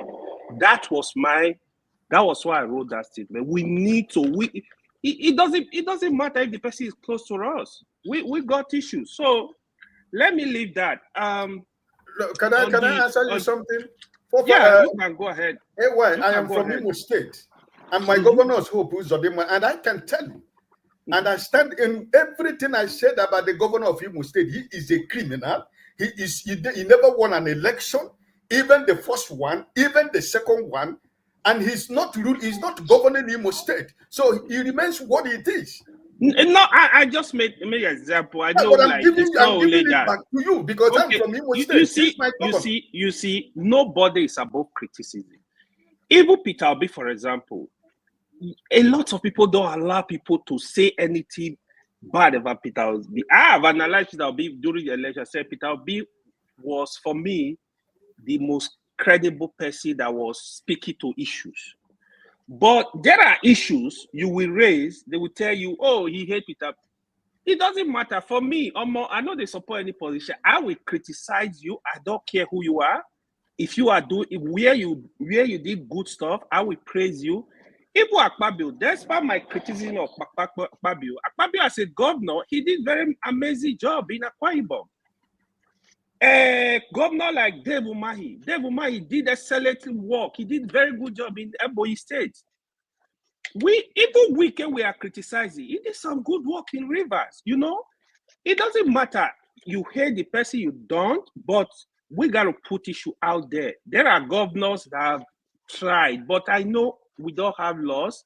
They still go ahead and steal our money. Yes, we know, but the facts are sacred. We got to say there, you know. No human being is perfect, right? So we can. If we have other candidates, I feel like a candidate is better than Peter Obi. The way he's addressing issue, the way he's antecedent, I'm giving support to him. I don't give a damn. My loyalty is to my country. I have said it on this platform, not to any damn person. Then the issue I wanted to address was this issue of Tinubu 2 years. The only thing I see them celebrating, I was just doing some mathematics in my head. The only thing I see them celebrating is 30-kilometer road, the Calabar coastal road. I'm a bit disappointed that 40, not 30. 40 plus. Okay, No, 40 plus. Okay. Well, some of them You say it's see? 100 kilometers. They No, just keep it's not up to. No, Look it's at not up to 100. the reason why I was disappointed, right? That road, that whole road is 700 kilometers. Why are you celebrating even if it's 50 kilometers out of 700? You've done, let's assume it's even 40. You've done 40 kilometers in 2 years. What that means, you are telling us you are going to do that road in at least 20 years. That's the mathematics. If people don't understand it, why are you even, what are you commissioning? Like, we play too much. It's sad. Even the cost of that road, Nigerians don't know. The minister is coming up to say, yeah, the cost, we're gonna, like, what are you doing? We don't live in banana republic. And you know what concerns me about that road? To the people. You know what concerns me about that road again? It's going to end up being another southwestern project whereby they will build 100 kilometers and another government will come in and stop it. That is what I see going. You know, let me remind you guys, I don't know if anybody knows this. Buhari actually commissioned one road. I think it was it's supposed to go from Cross River to the north. Till today, there was nothing. Nobody started work on that as this. So this road they are doing, except you got to like be quite aggressive in getting this project to a reasonable point, at least half of it done in 4 years, they might throw it away. Like you rightly said, another government will come, will tell you, no, this is an nullified project, I'm not interested. That is what happened, even in the state, this is what we see. On that, I'm not in support of, if you are a governor, you come into a state, there is a project that the state has popped money into. I think Nigeria need to have laws to get this project completed. If you need to audit the project, do it. If you need to arrest people for fraud, do it. But the way we abandon project in Nigeria is not done anywhere because it's not your money. If you are a new government, if it's not your money, it's the people money, it's the taxpayers' money. We should stop abandoning projects. I can tell you, I know quite a number of states where governors will start projects. The predecessor, the successor will come, they will just abandon the project. It's not done anywhere. And some of these projects, they've engulfed like billions of dollars already. Why are you doing that? You know, so it's a problem. I think they need to make a laws that we compel the successive government to get this project completed. I think that's the way to go, in my opinion. Thank you. Okay, I'll stop there for now. For fathers, can I just say just chip in one or two things? You see, this project is not wholly a federal government project. Federal government just has 30% buy-in in the project. 70% is from the private company. It's high tech. High tech is doing more of the funding. That's why part of the reason why the minister is saying that we can't tell what when they told him that is how many trillion, 15 trillion. He said no, it's not true. Well, $15 trillion. He said it's not true. They don't know the costing at the moment. And of course, he didn't go through the proper procurement process, bidding and so on and so forth. So there's a lot of mystery surrounding it, some of which, is left to speculation. Is a company that government is interested in. I was listening to Mahi. He said because they gave it to high tech, because they were able to arrest the Mami water that was disturbing in the Atlantic Ocean. So they gave it high tech because they did a So Mr. Tony, sorry, is it a public-private partnership project? Yes, that's what it is. Because the counterpart funding by federal government is just 30%. So the other 70% is left for the private company. So how are you going to determine? What is that company? Owando. I think Owando is involved in the project, if I'm not mistaken. No, it's high tech. It's high tech. It's high tech. It's a company that used to work for Lagos State government. So and they are the ones that was awarded that project. Yes, they are the ones in the main, and there are interests there. Then where does Owando come in? Because I heard that Owando is involved. Where does it come in then? Owando, the Tunubus have an investment in Owando. In fact, his brother, Wale Tinubu, is the one that used to be the chief executive of Owando. You know, the point I was making was that I gathered that at least maybe I'm just like the OT one, maybe it's fake news too, that Owando is involved in the Lagos Calabar highway too. Is that correct? I don't know. I can't speak specifically. What I know is that there's federal government participation, and then there's high tech. You know, I hear that there's some yes, Shaguri somewhere in some connection to the Tunubus too. You know, they say there are some interest. You know, I don't know, but those are the things. So how is high tech going to be able to mobilize the kind of fund that is needed to run the project up to the end to Mr. Tony, yes. How are they going to recover their money, the private body? Are they going to collect? Of course, you know that of course, you know, of course, you know, how did they do the Lekki toll gate and all that? Of course, they are going to toll it eventually. It's transversing 9 states, 9 coastal states. They said high tech. They said high tech is a subsidiary of the Chaguri Group. Yeah, very good. So and somebody from the Tinubu family is married to Shaguri. And I think somebody put online the other day that the Chaguri are the true, they are like the godfather of Tinubu or something. They're the ones that run Nigeria. They're one of the power brokers in Nigeria. I think it's in France, and maybe that's why they're going to France all the time. Forever. You see. I will just end. It's not my turn. I'm sorry. I speak the truth. You see, I once did a job for AfPrint, a company called AfPrint in Lagos. They are into textiles. It used to be one of the great manufacturing companies in Nigeria, based in Lagos. AfPrint, they have a very large facility. I think it's just gone now. Now, if you look at the list of the directors, they are Indians basically. You have Didi Shanrai, Nigerian. You have another Shanrai, British. You have another Shanrai, Indian. You have another Shanrai, America. All of them the same family.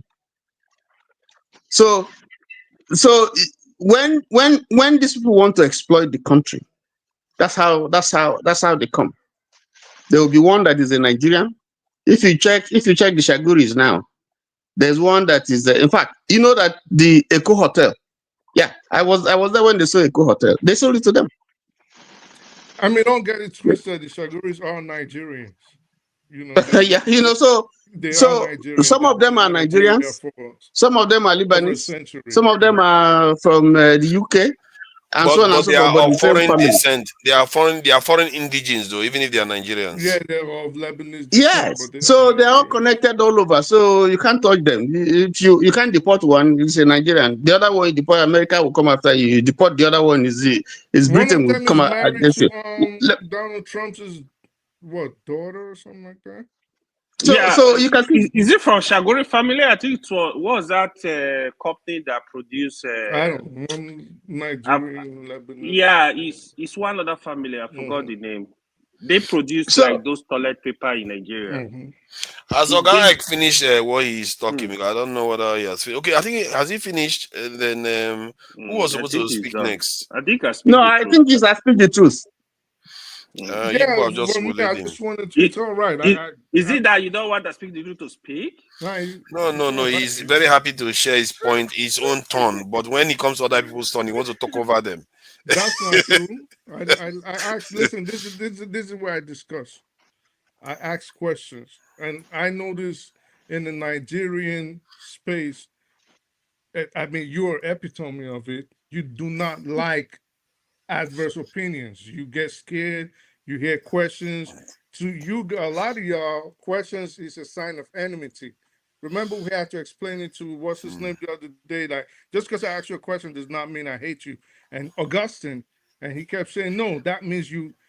If you ask me a question, if you say you don't like my position, that means you hate me. And I know these Nigerians, to a large extent, at least on this show, usually don't like it. You ask a question, they get aggressive, they get mad. It's like we're discussing. I just wanted to go back to what you stated, and I see that's what you're trying to run away from. You gave us points about why you think Peter, you gave 4 or 5 points saying Peter Obi is not corrupt. Could you please reiterate those points so we can Okay. let this discussion go on? So amongst all the politicians we have in Nigeria, Peter Obi is one of them that has won up to 6 million votes, and he is proven to be less corrupt than the other major candidate. He's also proven to be of better temperament than the other major candidate. He's also proven to be more transparent than the other candidate. He's also proven to be more empathetic than the other candidates. It's also proven to be more collegiate in terms of the way he works with people than the other candidate. And it's also proven to be generally focused on trying to reduce waste from government, as is proven in his state that he's also carried out.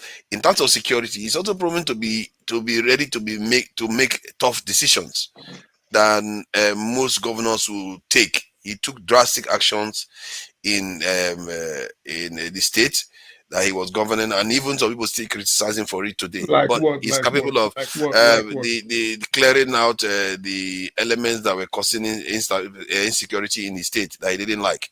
Okay. So he took drastic actions for that. Okay, So, okay. All right. So let's and, talk. and the culture he promotes is So a let's culture talk. of reduce costs, not waste, All right. and also reduce corruption. He's not going to make his campaign. No, it's just a fact. So let's the facts. So we're going to tackle Compared those to the facts. others. Good. So we're going to tackle those facts from the top, and this is why I wanted us to do, because you're not going to come on here in your bid to ask case just It's spread just a a fact. lot of I'm not lies like making it up. Dexter. All right. Dispute them. Okay. So the transparency. Let's start with that. Give us examples of how it was transparent using the fact that this is a guy that lied to the election committee about monies that was only exposed after the expose of the Pandora Papers. Okay. So one, if I'm not mistaken, I'm not his lawyer, I'm not his campaigner, I'm not even an obedient. I think I will be this thing. I'm not even an obedient. I'm just calling it as I see it. One, if I'm not mistaken, he said he gave he handed his funds over to portfolio managers. You know how these rich people do their things, and they do what they do. So there could be a difference in the way he came across, the way he explained things versus how it turned out from the way Pandora's paper came out. Because when you give your money for all these people to invest, you can't always tell where they put the money. You can tell them where not to put it, but you can't necessarily tell them where to put the money. That wasn't what happened. He had the money in a trust. The bottom, it wasn't, even if it was investments, okay? Even if he had it in investments, even if he had it in revocable or irrevocable trust, the bottom line was he was supposed to declare it. He didn't declare it. So guess what? Let's chuck that transparency nonsense in the trash. No. That is not the reason. I'm talking about being transparent with the people. That could be something that he felt maybe was just a private thing, but it's not with the people. Yes, it's not a policy for the people. It's not like he's trying to do something and hiding it like other governors and all these other ones do. And remember, I use the term versus these guys. Dude. I'm not saying it's perfect. I'm saying versus the one we have. The bottom line is he was supposed to declare those. Yes. Let's say he was. Hold up. Let me finish, please. He was supposed to declare his net worth, his investments, cash and otherwise, to the electoral committee. He didn't. He wasn't transparent. So let's chuck that away and you can't chuck it away because the others are worse. We're not talking about the others now. We're talking about. I gave my analysis was based on the others. You can't say you can talk about the others. Father, quick question to you. What are the two reasons? Why do you think people take money offshore? Like, what are the two major reasons why people do that? One, they do that sometimes because they feel like the money will be invested and they can make money from it. That's part of it, because that's what they call portfolio manager, not necessarily just to hide it, because they invest that money so that they can get returns on the money. So the money is not just sitting there this in dormant. And secondly, is so that they can be able to separate the money from themselves, just in case they need the money for whatever else they do. You know how people have savings accounts. I disagree on Fathers, let me help you. Let me help you. One of the reasons people take. I'm not a rich man like that, so I'm not exactly going to know all of them. One of the reasons people keep money offshore is for tax. The reason you will put your, can I please speak? And I'm not asking for any help on investments or money. Okay. So the reason you will put monies offshore in that way, the number one reason is for tax purposes. Okay. The second reason, you rightly said, is to separate you from the monies in case of, probably in layman's terms, a lawsuit. So you are different from your money. You can't touch it. All right. This is why you see you could be, most rich men are rich in investments, but not cash wise. They don't have a lot of cash on hand. They have a lot of equity, and so they have all that. That is the reason he hid the money. All right. The bottom line is he hid the money. He didn't tell us about it. That is the bottom line. I'm not his manager. What is it? It's his money. Calculated is his money. Yeah, but you're supposed to declare it. That's the point. No, leave it, just leave it there. No, don't worry. I think if you try to defend that one, you fall into the whole deal. Let him now prove the others are better than P2B. That is the only question. Forefathers, please. Obi, there's a video. In fact, I watched it yesterday. Obi spoke on these issues, and if you can get that video, I think it was on AIT. I'm sorry, Arise. Yeah, it was Arise. If you can get it, he spoke.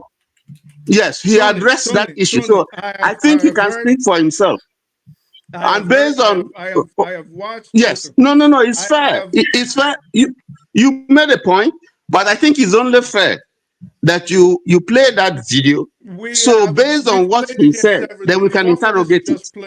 Tony, this is just playing his usual ass kissing game. Okay, we've had. I'm not asking. We've had this 1,000 times. What are you talking about? Bottom line, we're talking about this is the bottom line. Okay, we're not talking about others. We've agreed that the others are corrupt. All right. Obi was not the only person in the Pandora Papers. But did you hear me say that? I never said Obi was zero corruption. Please let me finish. We've only stayed on transparency. All right. That's the only thing we've been, at least on security. I agree with you on transparency because you made this point, and I patiently waited to react, even though you've been trying to sideline me, hoping I won't be able to ask these questions. And I'm going to ask them because we cannot keep putting people that do not deserve the job of president in Nigeria in charge based on sentiments, all right? And then come back years later, 2 years later after you've put them in, you start complaining. Nigeria is supposed to be running. Nigeria is walking. Nigeria is not even walking. It is crawling, and it's because of behavior like this where people do not call out the truth. It's just like Ike. I could not, in good conscience, agree that OB is an old man. He's on his way. Oh, come on, man. You are just talking about other things now. Get to the point. And don't tell me get to the point when you let everybody else talk. Okay, talk now. I just want you to get to the point. Down. You do this all the time. You want to antagonize me when I'm speaking something you don't like to hear. Dexter went on a ramble. Let me finish. Dexter went on a rant. For more than 15 minutes, I was keeping time. You did not call him. You did not question him.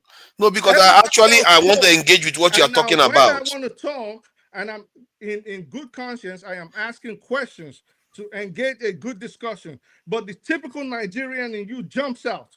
I don't like what he's saying, so I'm going to antagonize him and attack him. No. I don't want to antagonize you. I want you to get to the point so that I can, because. Okay. Father, let him finish. Father, let him finish his point. No.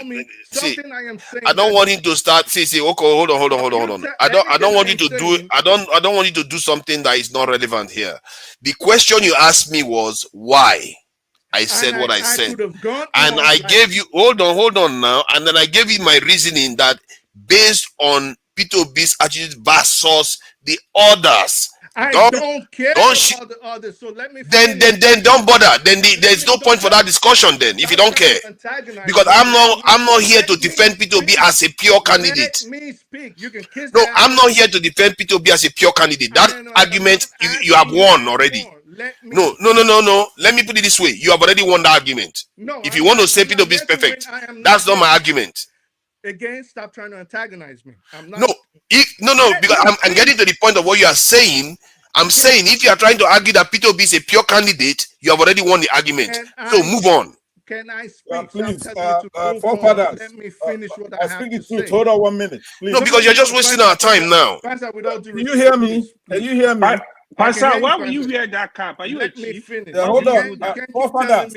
Forefathers, please. Let me say something real quick. There is no point arguing a point that you have already won. But how can you tell me what I am saying? I wrote some things down on like you people that you've already won the argument if it's based on your point. We've been here 5 minutes arguing since I came in. Wow. Let me finish. Let him finish. Let's let him finish. Please, I speak the truth. Please hold on 1 minute, please. You continue. No. Hold on. No. Pastor, wait. Let him finish. I think it's his season that he has to finish. I patiently waited, and he. To be fair, it's his turn. Let him finish. He's doing it again. Let him finish. Then you mute me. What is? Oh, sorry. Sorry. When you calm down, let's get to the truth. Calm down. I see. Please go ahead. Take your time. I think it's yielded. Let me say one thing really fast. He hasn't yielded. Just hold on 1 minute. Will you hold on? Look, it's not your turn. You just came in with your hat. You just gave me that you want to start talking immediately. I'm gonna make 1 point and I'm gonna leave. It's okay. No. Whose turn is it, by the way? Whose turn is it, by the way? I speak the truth. Now let me finish. Hold on. I really just doesn't want to finish anymore. Hold on. Hold on. I want. There's something you're doing here that is unfair, right? You're conceding. No, Pastor, don't do that. Now. Don't do that. You hold on. No. Give me a minute here. We have to be organized. We have to be organized. You can't just come in and just start talking. 1 minute. No, you can't do that. You can't do that. Sorry, Pastor. Who is next? Look, Pastor, don't do that. I will take you backstage. I have to organize this now because people who came here earlier on, man of procedures, he hasn't said anything. I want to say something for 1 second. You should let me talk for 1 second. What's wrong with that? You can take 30 seconds to say what you want to say, please. What I want to say in 30 seconds is this. Peter Obi is a saint. Peter Obi is not just better than those 3 or 4 who are running. So you making those kind of concession, it's not your if you find Peter Obi where he's committed a crime, talk about it. Right? This I speak the truth, and people like that, they're way off there. They keep repeating a lie, then you always give them some. Okay. Well, right? Peter Obi is a saint. I'm here to say that. And that's not my argument. And I engaged him based on that. And then he shifted the goalpost. That's why I considered. I shifted the goalpost. All right. Yes, you shifted it. Without you jumping down my so let me debate him on that. Let's debate that. All right, good. So, okay, yeah. Let's thank Oscar Blackburn for the donation. You know, fellow Nigerians, the channel needs your support. You know, always remember to put that in your pocket and support the channel. Thank you, Oscar Blackburn, for the donation and this in the comment. All right, please go ahead. All right, so Pastor, then you know, if nothing, you are one of my favorite people on here. We play around, we talk in the back, we've had hours of discussion on this. So your opinion is very well respected. And I would really appreciate to have this conversation again with you in the public. If we talk about, and me and you always said this, Nigeria right now is not firing at its optimum. Would you agree with that? We are supposed to be running or even flying. We're barely crawling. We cannot keep bringing the same groups of people, trying to whitewash them under the guise of tribalism, or religious sentiments. Oh, he's the same creed as me. I'm going to excuse his faults. I'm going to excuse what he does. We can't do that. So a very favorite Nigerian saying is, what's good for the goose is good for the gander. If he's corrupt, let's call him out that he's corrupt. We don't care if he stole a $10 bottle of orange juice, because if he stole a $10 bottle of orange juice, if you put him in charge of that factory, he's going to steal the whole facility. So you cannot excuse a man. He's clean. That is subjective. That's your opinion. I'm not disputing it. I'm not arguing with that. Fine. But if we agree that Tinubu, as we know, is utterly corrupt, and Atiku might actually be the most corrupt of his politician we've ever seen in Nigeria since Okpeholo, we agree on that. OB cannot be excused knowing, for example, that this is a man that hid his money overseas, is prerogative. You get to a certain level of financial wealth, you can put your money in whatever jurisdiction you want. We all do this. But that is not the issue. When you run as a politician, they ask you to declare that money. You declare it. You are about to become a public servant. You're no longer a private individual. You don't hide it, then come to us and have your minions giving excuses why you did that. That in itself, you know, you don't have forever to make your point. Why don't you? Yes, I will go forever. So that in itself is something that, if Nigeria worked properly, should have barred him from seeking election. Okay, from seeking an elective post. That in itself, for putting wrong information there. Then we have the issue where he took his own state money and put it in a bank that his family had financial interest in. Nigerians, his supporters, will excuse these things too. Then we had the issue of the brewery. Then we had the issue of his personal assistant being caught in Lagos with over 250 million naira. People will excuse all this nonsense and come on here and try to tell us this man is cleaner than everybody else. All right. And you expect when you elect someone like that tomorrow, he goes in there and starts enriching himself and all his partners. Then you want to come and complain about the country, knowing fully well that this is something you guys did. Okay, listen, it's not my turn, but I'm volunteering to take you on this mantra and all this rubbish like you're regurgitating right here, right? When we talk about sainthood in colloquial terms in Nigeria, we don't mean it ecclesiastically. Somebody who's going to heaven, for example, right? We all know when we say that somebody's a saint, in the way that the people like AY and others, especially Yorubas, invoke the word. It's not like P2B's ever come out and say, hey, look, I'm a saint, like a Mother Teresa or something like that. It's still the straw man. You are building that up. P2B has never made the claim that he's a saint. But what we've done is to understand what you mean. Is he wanting in a way? Colloquially, is he a criminal, right? Some of those ethics and morals that you're talking about, they are the minimum. For example, let me give you a clear example. Let's say a governor is mandated to pay a minimum wage of 70,000 naira. But that governor goes ahead and pays 90,000. Then you could come out and say, hey, look, Peter Obi, let's say if it's him, this governor paid 90,000 instead of $70,000 minimum wage. Right there, yeah, you got him technically, but he is doing it better. For example, again, Peter Obi came into office. He was allowed to build a governor's mansion with a certain amount of money in the hundreds of thousands of dollars, right? And he says, no, I don't want to do that. That money is better spent in the schools. I want the schools to do better. And then he goes through an impeachment. But ultimately, when it gets to the Supreme Court, they reverse that impeachment, right? So if you go and you take elements of stuff like that and talking about Peter Obi, you're making a big mistake, because originally what we're talking about, sainthood, is somebody who is extremely kind, somebody who is patient, somebody who is unselfish. That's what we mean by sainthood. Somebody who is for the masses, somebody who prefers good over evil, somebody who prefers true over falsehood, somebody who prefers right over wrong. That's the sense that we mean it, that we understand you talking about it. He has never come out and said, look, I'm a saint, or others even now. I say that he's a saint myself because I've looked at him really good, right?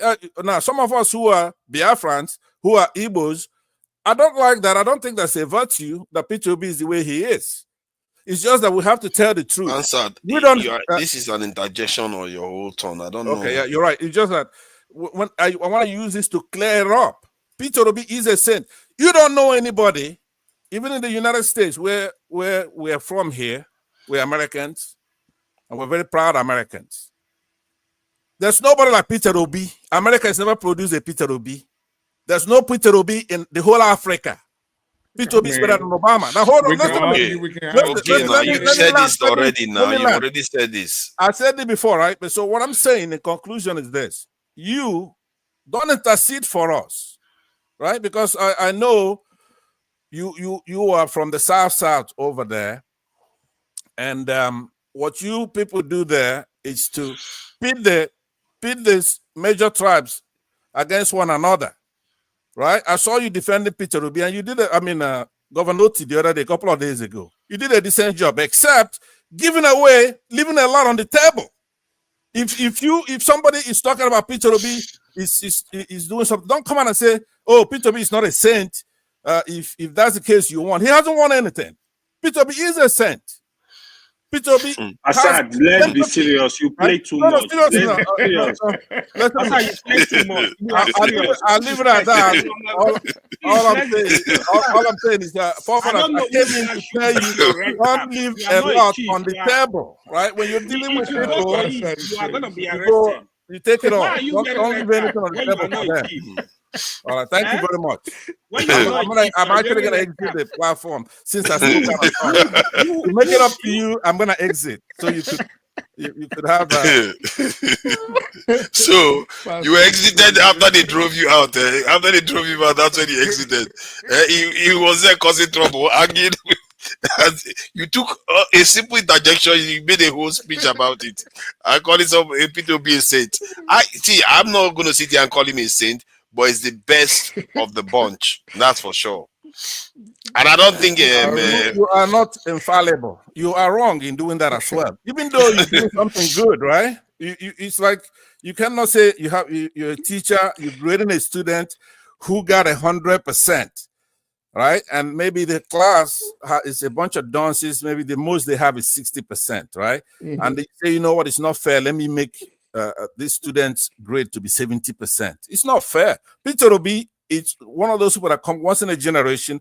Now, it's not good for me because I believe that as a Biafran, we ought to take that country by force. Pastor. But Peter Obi wants to. We don't need none of those tools, man. Okay, no, I just want to tell you. None of them. We don't need none of them. No, let me tell you something. I speak the truth. I'm really disappointed because you'll be a good soldier for the country. You'll really be a good African soldier. Somebody who's you should be one of those fighting these Oyibos that want to put us down. You should be one. You have the physique. You have the intelligence to support forefathers and make him come all the way. To come here and try to straddle both fences. Come all the way. Come all the way where? One thing, what you do, you have sympathy. You do have, what you do. You take an objective look, and you don't want one side decimating the other side. For example, the Igbos versus the Yorubas. So what you do is to try to give them something. When you're building a computer, for example, the language is true or false. I'm not interested in winning. I'm just interested in sharing facts.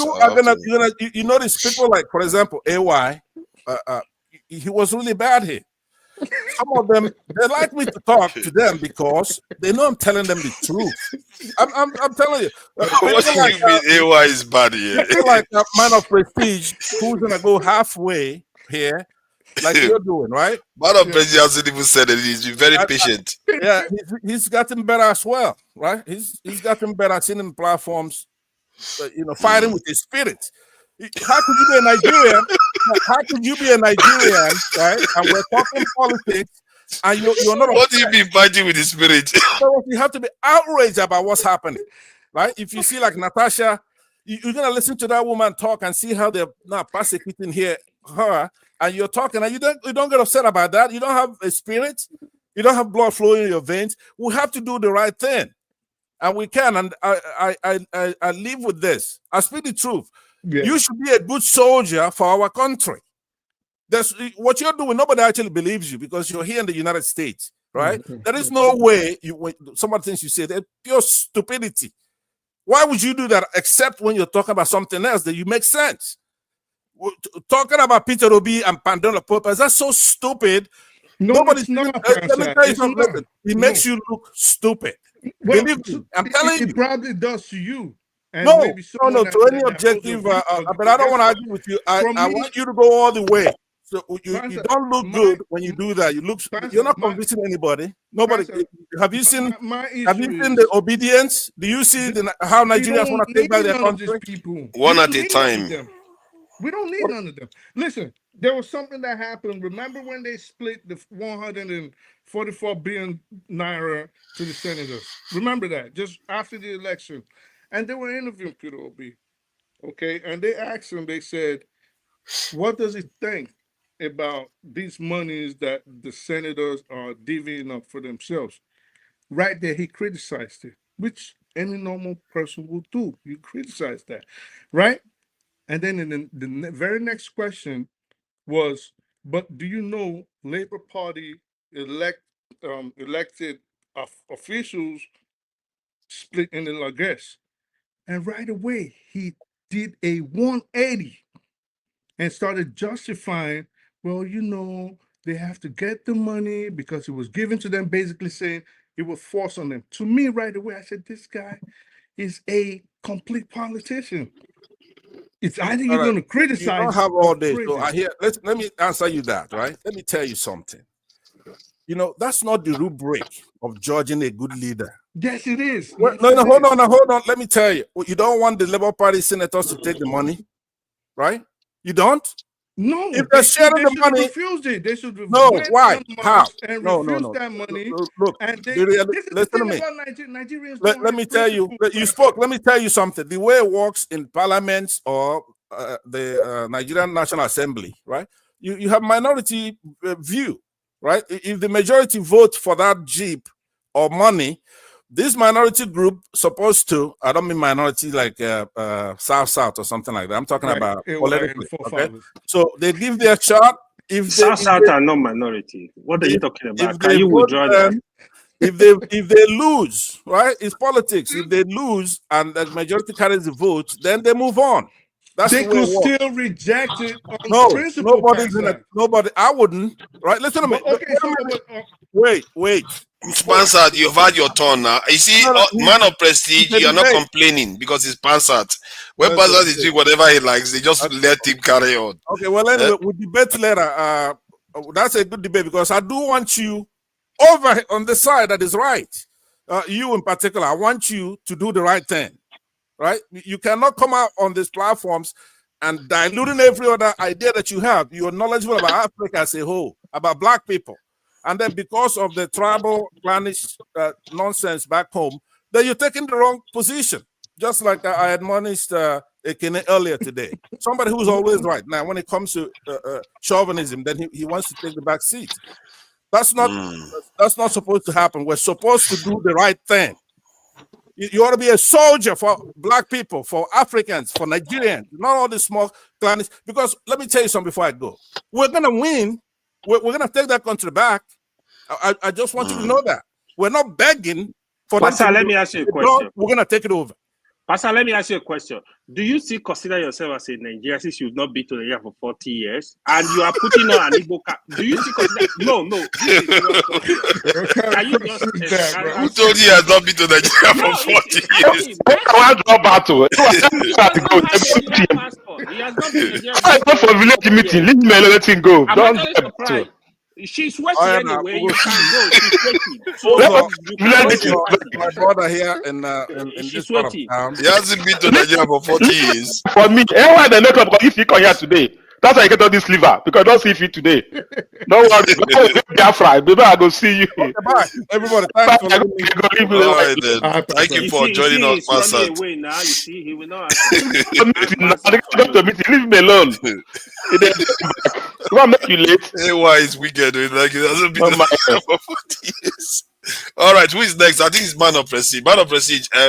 So, what do you make of what is going on in Nigeria? In all these political shenanigans and permutation, I think if Atiku doesn't run, he doesn't have any other space other than to back somebody with P2B at the top of the ticket. He doesn't. Anything else will be rubbish. What do you think? No. I thought we were talking about Tinubu, his achievement, the grading of everything. But anyway, going back. Oh, no, you can talk about that too. You can talk about that too. Okay, no, let me start with this. I'm going to address I speak the truth. I think I speak the truth. I don't know how. I mean, most of the information you get, I don't need from reading from ChatGPT or from any website you know. But you have to understand the dynamic situation in Nigeria. There's no pure person in that country that's going to come and obtain a position. Let's just say a person like Showore, you know, is close to being plain. But it's going to be very difficult for him to come to, you know, to the dynamic situation in Nigerian politics. He have to know somebody. Nigeria, as we are right now, the people in Nigeria, they're not like you and I. They are very docile. They're not ripe where they can just plug somebody, an independent person to come, like what happened in Senegal. We are not there yet.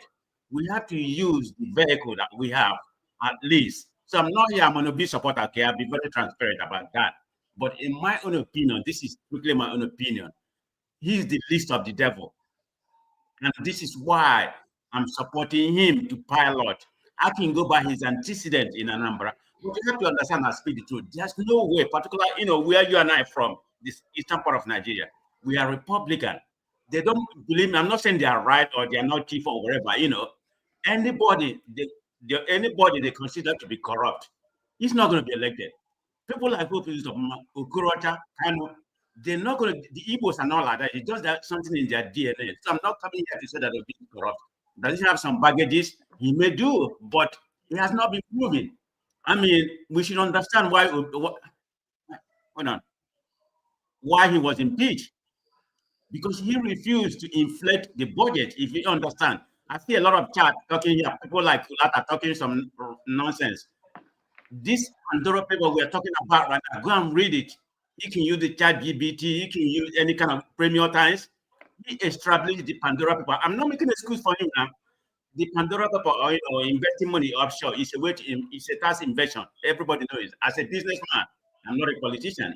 You know, if I have that means, because it's not illegal, you are not in the United States, you know me, money, right? Invested money in the offshore account, and that did not disqualify him.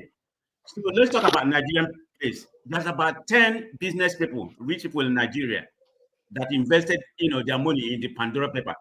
Is it the right thing to do? It's not the right thing to do, but none of them has been convicted or whatever. But there's no. Let me interject. There's nothing wrong with putting your money offshore.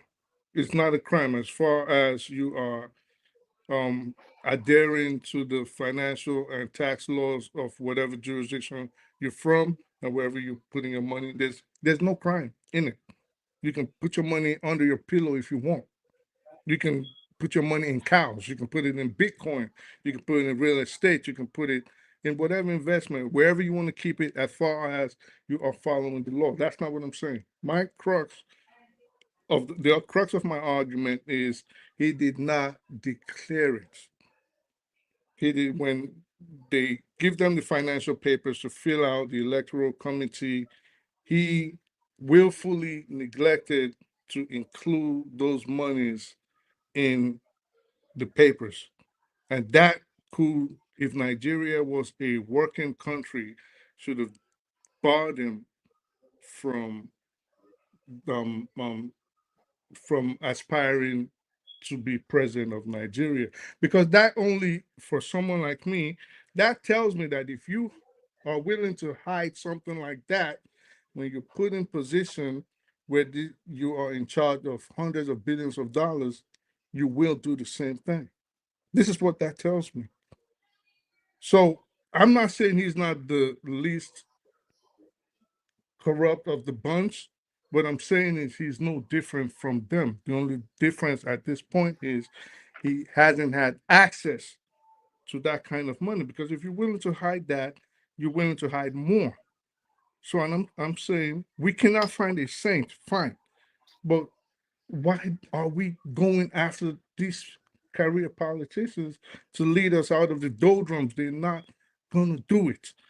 Then none of them is gonna do it. But hold on. What I'm saying, I speak the truth. It's just the dynamic situation in that country. Like I said, it's going to be very difficult to find somebody who is independent, who's not part of the politicians at this particular time. Maybe eventually we can get there, but at this present time, 10, 20 years from now, we're not going to get there the way the dynamic structure of that country is. This is the problem we're having. I'm not coming here to defend P2B. I don't know what he's in mind, whatever he's saying, but according to what he said he didn't know he's supposed to declare that. I find that difficult to believe. I mean, but that's what he said.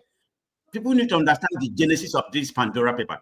This man established this offshore account in the 1990. This is before he became a governor. He became a governor in 2006. That's when he became a governor. And he started this offshore account when he was in London in the 1990s. But this exactly Pandora paper was kind of reorganized to become, I think, PMGG, which is the initial of him, the wife, and the one daughter and the son. This was done 4 years after he become, but the amount that was invested there, it has, it's 15 million, nothing more than 15 million. I'm not saying, how he got the money or something like that, but talking about laundering money from the state government to that place, that has not been proven. Even can anybody tell me how? But I don't think anybody made that accusation though. Right. He was laundering money. No, I think that nobody's accusing him of taking monies into. I think can somebody else talk? Not somebody. You're talking about somebody else's money. I think let me make my own money. If I'm not mistaken, I think Jersey Island. That was probably where it was, some offshore location. But I don't think that's the crux of the argument. The argument is he did not declare it. So we're not saying he stole monies and added to his former investments, whether it was 1 million or 10 million or $5, it doesn't matter. Anybody can set up a trust. You can set up your revocable, irrevocable. You can set up any trust you want. It's within the ambit of the law. Nobody's disputing that. But then when you vie for political office, and then they ask you, what do you own? So we can keep with your finances when you become president. We don't want you to go in there with $50 million, and then all of a sudden, like the rest of the Nigerian politicians, Atiku, OBJ, Tinubu, all these people, and then one day they wake up with $500 billion. Do you own $50 million? Then list it and let us know, and let the electoral committee carry out due diligence, their investigations. When you start hiding that, then that's telling us, the electorate, that you're putting things in play already for some shenanigans you want to commit when you get to the top office. This is my problem with it. And this is what I think should be any reasonable person's problem with it. Yeah, but okay, let me ask you. Hold on, sorry. Let me just ask our spirit one last question. One last question, please. One last question. Please, I want to go forward on this. It's one last question. I'm just going to ask. And our spirit, don't use 30 seconds to answer it, or at most, because it's not supposed to be long. The idea is that if you had Atiku, Tinubu, and P2B based on corrupt practices and the culture that they will cultivate within society, who would you choose among three of them if you have only that option? Are you asking me to speak the truth? No. I speak the truth. If you had only that option, and without a doubt, it's gonna be OP. That is the point. That is all I was telling you. I speak the truth, not tell you to money. Listen. GD, calm down now. Hey, another one not come now. Another one not come. Calm down, GD, calm down. We know they are all criminals. Just calm down. Hey. If you understand, I speak the truth very well. What is saying? Father, and I let people decide. Let me wrap up. Yeah, I'll give you a chance to wrap up. When they said you should declare what you have, he never declared that money. That was what he's saying. He didn't tell that Obi is corrupt or this. For that, for him, that is no for him. You should have declared, I have 2,000, I have 15,000 so place. So when you leave office, and that problem with Nigeria, you see somebody that have $2,000 in his account, when you leave office, you leave with $100 million. Nobody should answer question because they didn't declare their whatever they had there. So that's what he's saying. He's not saying that it's a fair point. That's information. Information. Please, can you be able to can you bring back at Arise or Channel Television the response of Mr. Peter Obi when he was asked about Pondera? Can you bring it and play it for us? The question is, there's no short video. Most of his videos are about 40 minutes long. And to okay, no problem. Okay, let me wrap up. That the money. Let me go ahead and wrap up, please. Money. Okay, please go ahead, man of perceived. Okay, thank you very much. I think my only reason why, like I said, I'm supporting P2B because he's known as somebody that, a good governance and transparent. And his antecedent in Anambra exemplify that. Because if you go and read his antecedent in Anambra, the reason why he was impeached, because he refused to inflate the budget. That is exactly what we are having right now, all this padding of the budget. I mean, our current budget of the country right now, 2% of the budget are being padded. What does that mean?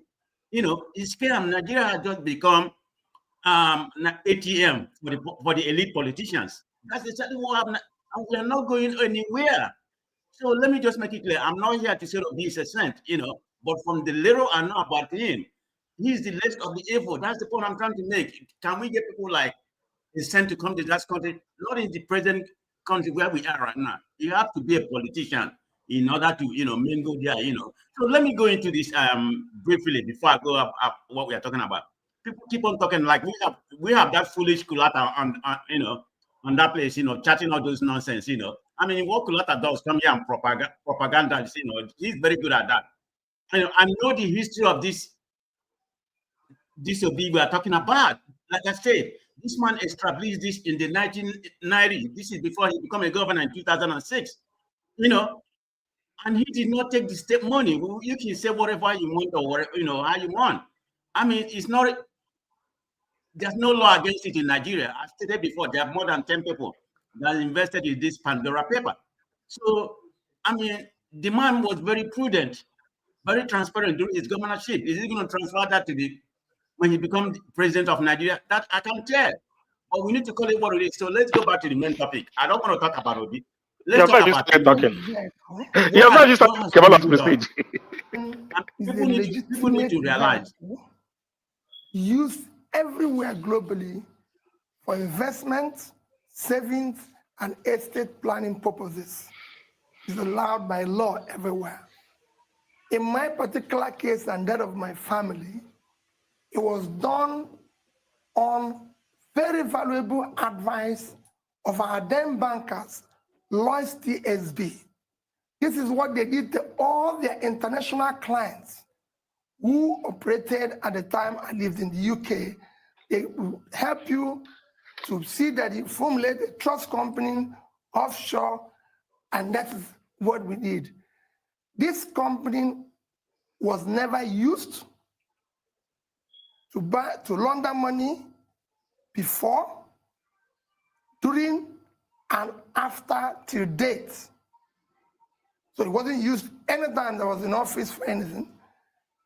Two, it was never used to buy property before I went into office, During the time I was in office and after time I was in office, it was strictly a trust company that savings and family planning that was strictly used to support our borrowings, which we even invested in this country. And they are facts, they're not things that you can, that's it. Right. So, is that enough? I don't know whether I need to have come to hear. Is that enough? Sorry. Calm down. I can't hear you. Sorry, I can't hear you. Hold on. Let me go ahead and wrap up. So let me just say something. Let me just say something. One second, please. Thank you, Madam President. Fathers, that did not answer why. I mean, President said it. Let us speak the truth. Go ahead. I speak the truth. Yeah, but the point is that did not satisfy the answer. He's telling us the same thing we all know. I mean, we've all said it all here. Why didn't you declare it? That's the question. He didn't answer why he didn't declare it. He's telling us why he established it. We already know why you established offshore accounts. We know it already. But why didn't you declare it? That's his question. And he never answered it. He's a typical politician. I've listened to at least 6 or 7 different answers, and he beats around the bush. He'll give the same answer. Oh, it's for estate planning, it's for this, it's for investments, it's for profits and losses. But he'll never tell you, why didn't you declare it? Have they asked him that? Nobody have ever asked him that. That's the question they asked him, and he'll beat around the bush. Nobody have asked him why don't you do this. Let me say something. Please round up so that we can go to. Forefather, he didn't play the whole video. They asked him why he didn't declare it, and he said, "I'm not saying he's right or he's telling the truth." And he stated that he didn't know that he was supposed to declare it. That was his statement. Is he telling the truth? That I don't know. Yeah, I speak the truth. He said he doesn't know that he was supposed to declare it. Do I believe him? Probably not. I mean, the man is a smart guy, who has been an chairman of so many banks in the financial business. It's a political answer. Why don't you go to declare it? A political answer. Let's leave that story. But it's kind of tax invasion. So let's call it what it is. But is it is it against the law in the Nigerian space? No, it's not tax. Was it tax evasion against Nigeria? It was not tax evasion against Nigeria. Okay. He was not committing any. Okay. Let's stay. Let's one at a time, please. I speak to the roundup so that Uzo can go because other people need to come in. I'm just going to answer what man of prestige keeps saying. It wasn't tax evasion. He wasn't committing any crime. Nobody's accusing him of, like Uzo rightly said, no, I'm not saying he committed any crime. He didn't violate any financial laws. He didn't violate any taxation laws, as far as I know. But he violated the electoral laws of Nigeria by not declaring it. That's okay. Yeah, my ability to round up so we can go to. Let me wrap up. I will go. I just came in about Tinubu. I'm sorry, Tony, because there are quite a lot of people waiting. Jargon is there, Jide is there. They've not said anything. If you play the full video, you will see Obi's answer. That's what I want to say. I'm just getting off. He answered the question in that video. I've watched it. He answered the questions that you're asking on that video. Let's be fair. You see, let's be fair. Yeah, go ahead. He did answer the question. But anyway, people don't understand what's going on. Have you ever asked who is this Shinguru forefather? Google it on Google that on chat, GDP. You understand who this Shinguru is, the proxy to Tinubu. This is a man who looked at Nigerian money. He was a Abacha hitman. And this is who Tinubu bring right now for this 13 billion project. I mean, it's going to cost. It's about 700 kilometers. They only have done about 40 kilometers. So how many years is that going to take? In 2 years, they have only done maybe less than 40 kilometers. This is a coastal highway that it's about 700 kilometers. So where are we going to go? Is it not going to be an elephant project? This is what we are. It's only going to benefit from Lagos to Oku and Ondo. That's the only place it's going to benefit. So let's call it what it is, just an elephant project. I mean, they're going to embezzle our money. It's a proxy. That's exactly what's happening. But, Tinubu is a failure. I'm not, I gave him F initially. I'm beginning to rethink my F. He's going to go below F, okay? I don't want to talk that much. Nigeria, something wrong with us. Thank you. Thank you for that. Let me bring in Uzo.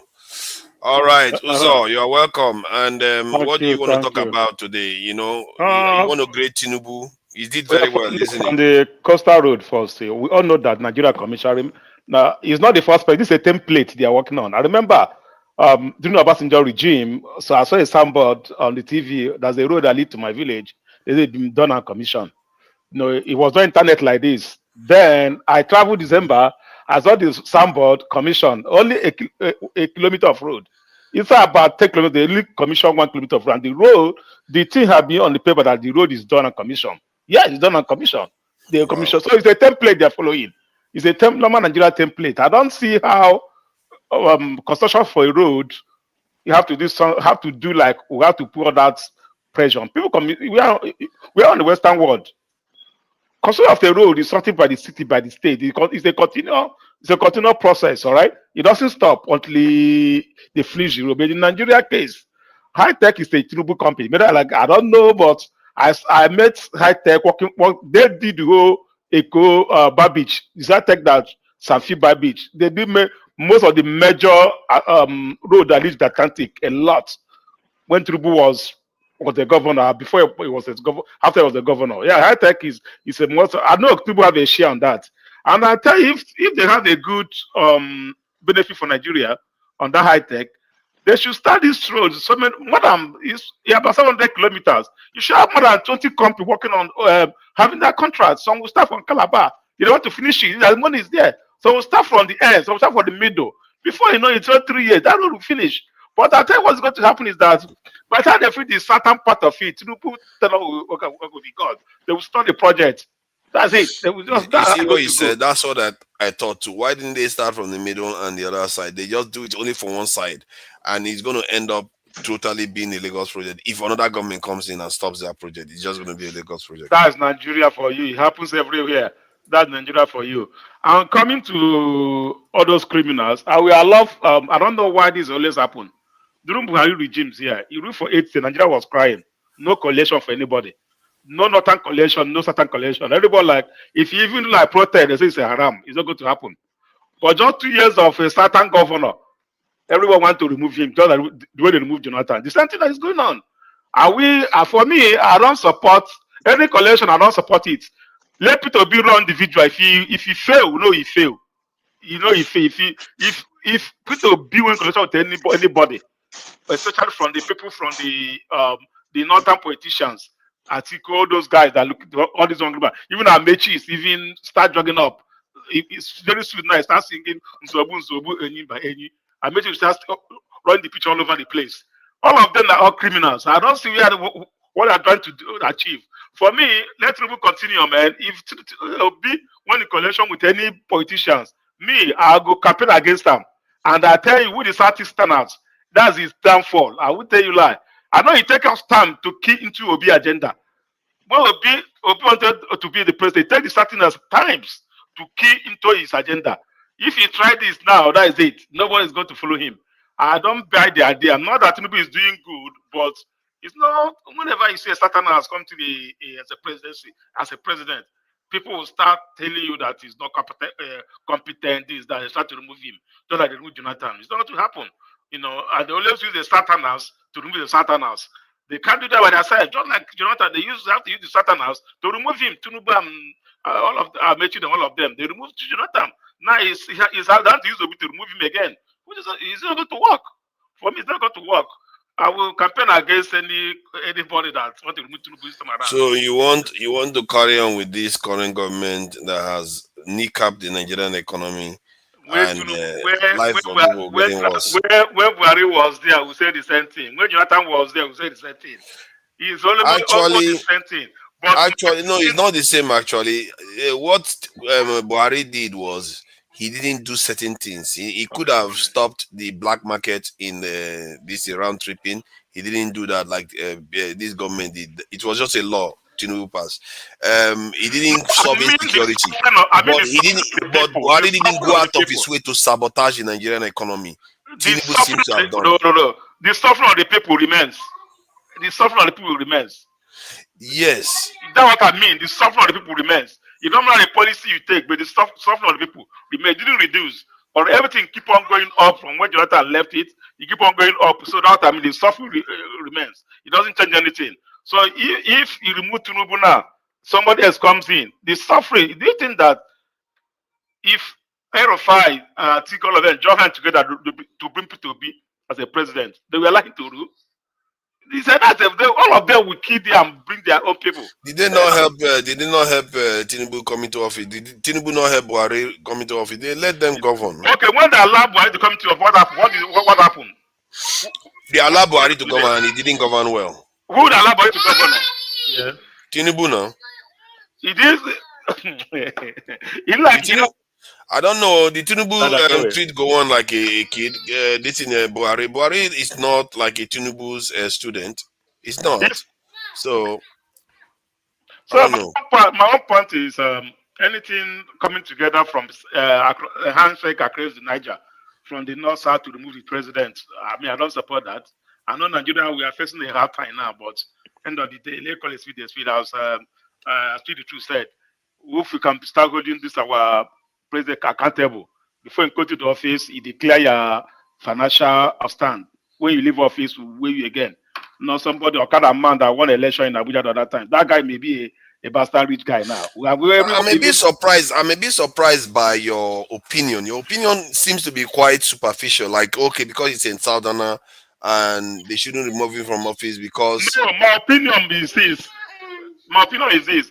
Then if we'll be run independently, let's challenge it independently. I will love that. All right, but coming in a coalition with Atiku, all of them to remove him. That's what I don't want, because they did that already. Okay. During 8 years of Buhari, who tried that? Was Nigeria-Biafra? Did they all come together to move Buhari? They can't. They cannot, because it's a northerner. They cannot. See, Buhari has his faults. The areas that I think Buhari got right was supporting Dangote refining to come on stream. And which other one did he get right again? Removing the fuel subsidy. He was the one that actually passed the law to remove it, even if he didn't do it on time. Buhari did it. And so those two things were a good step. It laid a better foundation for Tinubu to take over. But Tinubu got those two things and just chopped them. Was Buhari regime good? Was Buhari regime good? No, it wasn't good. But he didn't. Did they come to wait? The Boko Haram are begging everywhere. The economy, do everything. Everything was all high. Did anybody complain? Did anybody come to remove him? See, my point is, I always do relative things. My point is, compared to this government, it's not because Buhari's government is better, but compared to this government, Buhari's the Nigerian currency depreciated from around 300 or so, of 200 to around 400 or so under Buhari for 8 years. For this government, within 2 years, from around 400 to 1,500. Within 2 years, that's what they have accomplished. Then what about Jonathan? Why did they cut? Jonathan, about Jonathan's time, Nigeria was basically standing still to an extent. He didn't make things worse. Insecurity got worse under Jonathan. Okay, but didn't they come together to remove him? Yeah, they came because Jonathan wanted to run the country for 10 years straight. What do you say? Want to run the country for 10 years? Yeah, because if he had won the election, he would have been the longest serving democratic president. Is that the reason why they remove him? Yeah, because the Northerners want to come into office. They don't. Buhari this in Obasanjo rule for 8 years. Then this in Yaradua for 2 years or so. Then Jonathan came and wants to rule for 10 years. So you can see the passion on the other side was strong. Elected, not finishing what Yaradua. Elected. We're talking about elected. Look at this one. Yeah, not finishing what. You think they care about? Are you seeing the way many Southeasterners are complaining today? It's a fair criticism. All this is our politics, but my point is that let us not to let them I don't know why they just try to come together to remove somebody. Let them support their party the way they should do it, or else if they Atiku, Erofai, of them come together, use Obi. Sorry, Obi is not going to even get 4,000 votes, 4 million votes. I'll show you that. If we can take you. Father, it seems Rofo is campaigning for Tinubu. Yes, the way he's talking, he's campaigning for Tinubu already. My point is, let them stop all this thing they are doing. All right, let them stop all this thing they are doing. Let them support. You are campaigning for Tinubu. You Yes. sound like it. I've never heard you sound like this before. Well, that's what I'm saying. I think what he's trying to say, is let South complete their 8 years. So irrespective, like let South complete their 8 years. No. They can come out from Labour Party and take over. It doesn't matter, but not from PDP, APC. They want to come together to remove him. That's your point. That's not it. Okay, that's your, I guess, fair point. My opinion. So let's see. It's Jagun is next, isn't he? Jagun, I'm sure there are people before me. Who expect corn and fuse? Who is before you? Fuse. You know, they see somebody say Uzo is corn now, but fuse. I don't know where corn and fuse connect them all together. You're confused. Corn, I know the Agbado. I beg you. So welcome, Jagun. If are you looking to score the current government? Don't put me on. Let me take off these boys. Yeah, that's fine. So are you looking to judge them or look into what is going on with this in permutation? The governors want to permutate. And there's also this international news. You may have heard that internationally, Israel seems to be coming under scrutiny, which I'm maybe not very convinced, because it's wanting to criticize and wanting to take action. And they're not taking action, and Israel is busy killing people every day. So I'm not buying that. Which other news is out there? Let me see. Let's see. The Russia-Ukraine war. Yeah, we also war. I can talk about that when it's my turn. Yeah. The AfDB bank now. Is it Adesina is his name? I hope I don't get it wrong. Adesina has stepped down now, and now. Are you ready? I wasn't aware of that. A kind of a pro-Arab guy now is in office, has taken over.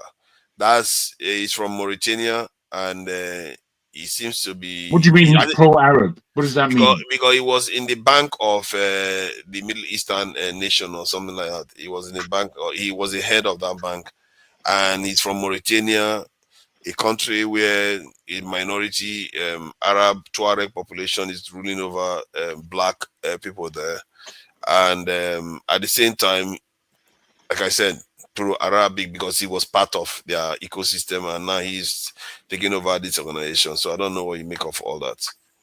That's interesting. I wasn't very aware. I think what I want to take on first is the coalition. I haven't been going deep in it. I've just been looking and seeing what's going on, and I don't believe in the coalition. The reason why I don't believe in the coalition is because it's only for one aspect.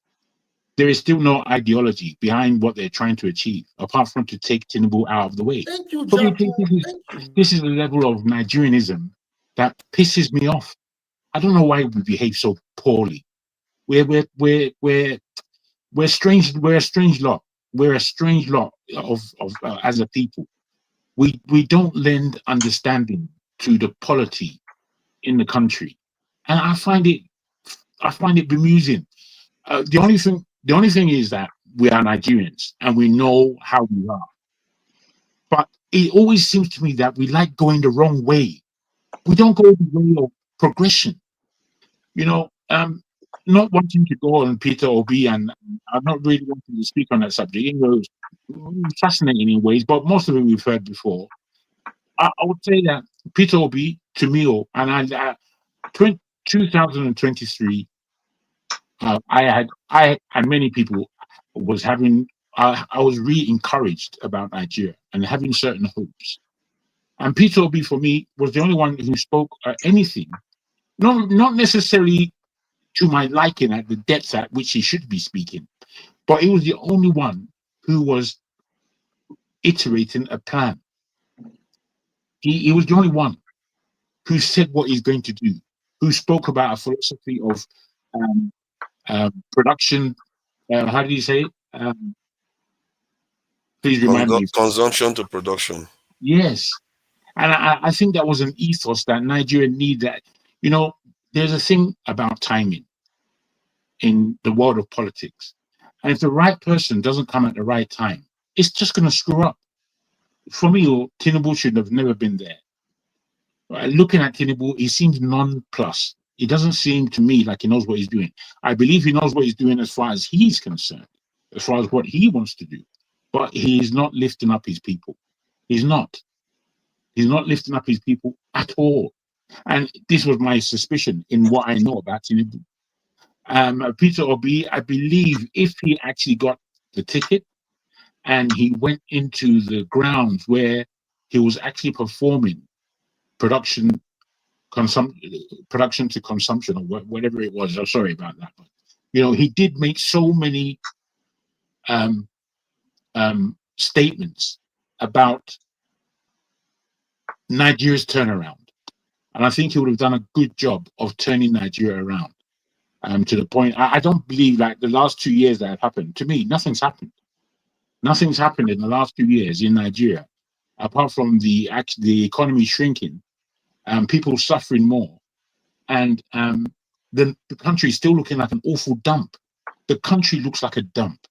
You know, there's 1 or 2 places that you can boast of if you just want to stay in, I don't know, a 2-kilometer island in Ikoyi. If that's what you like for yourself, then fair enough. But that's not product. That's not.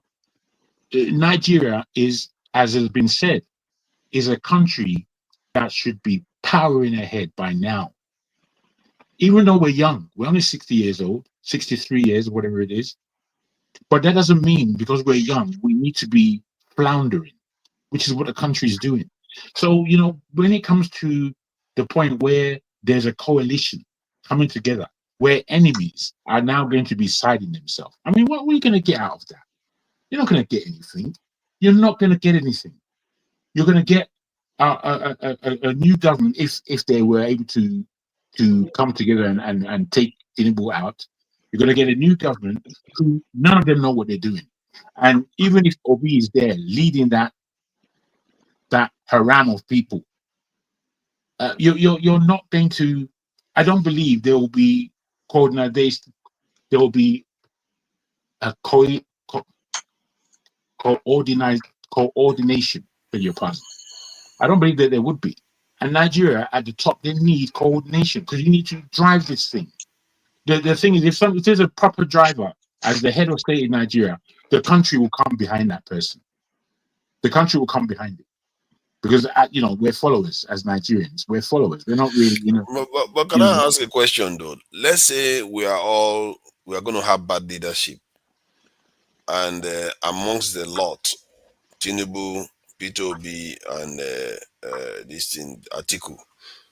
Is it not better if you're going to have any of them to have the best amongst the three? And is the best, are they all the same in your mind? But again, as somebody has said, if Peter, I'm disappointed with Peter Obi.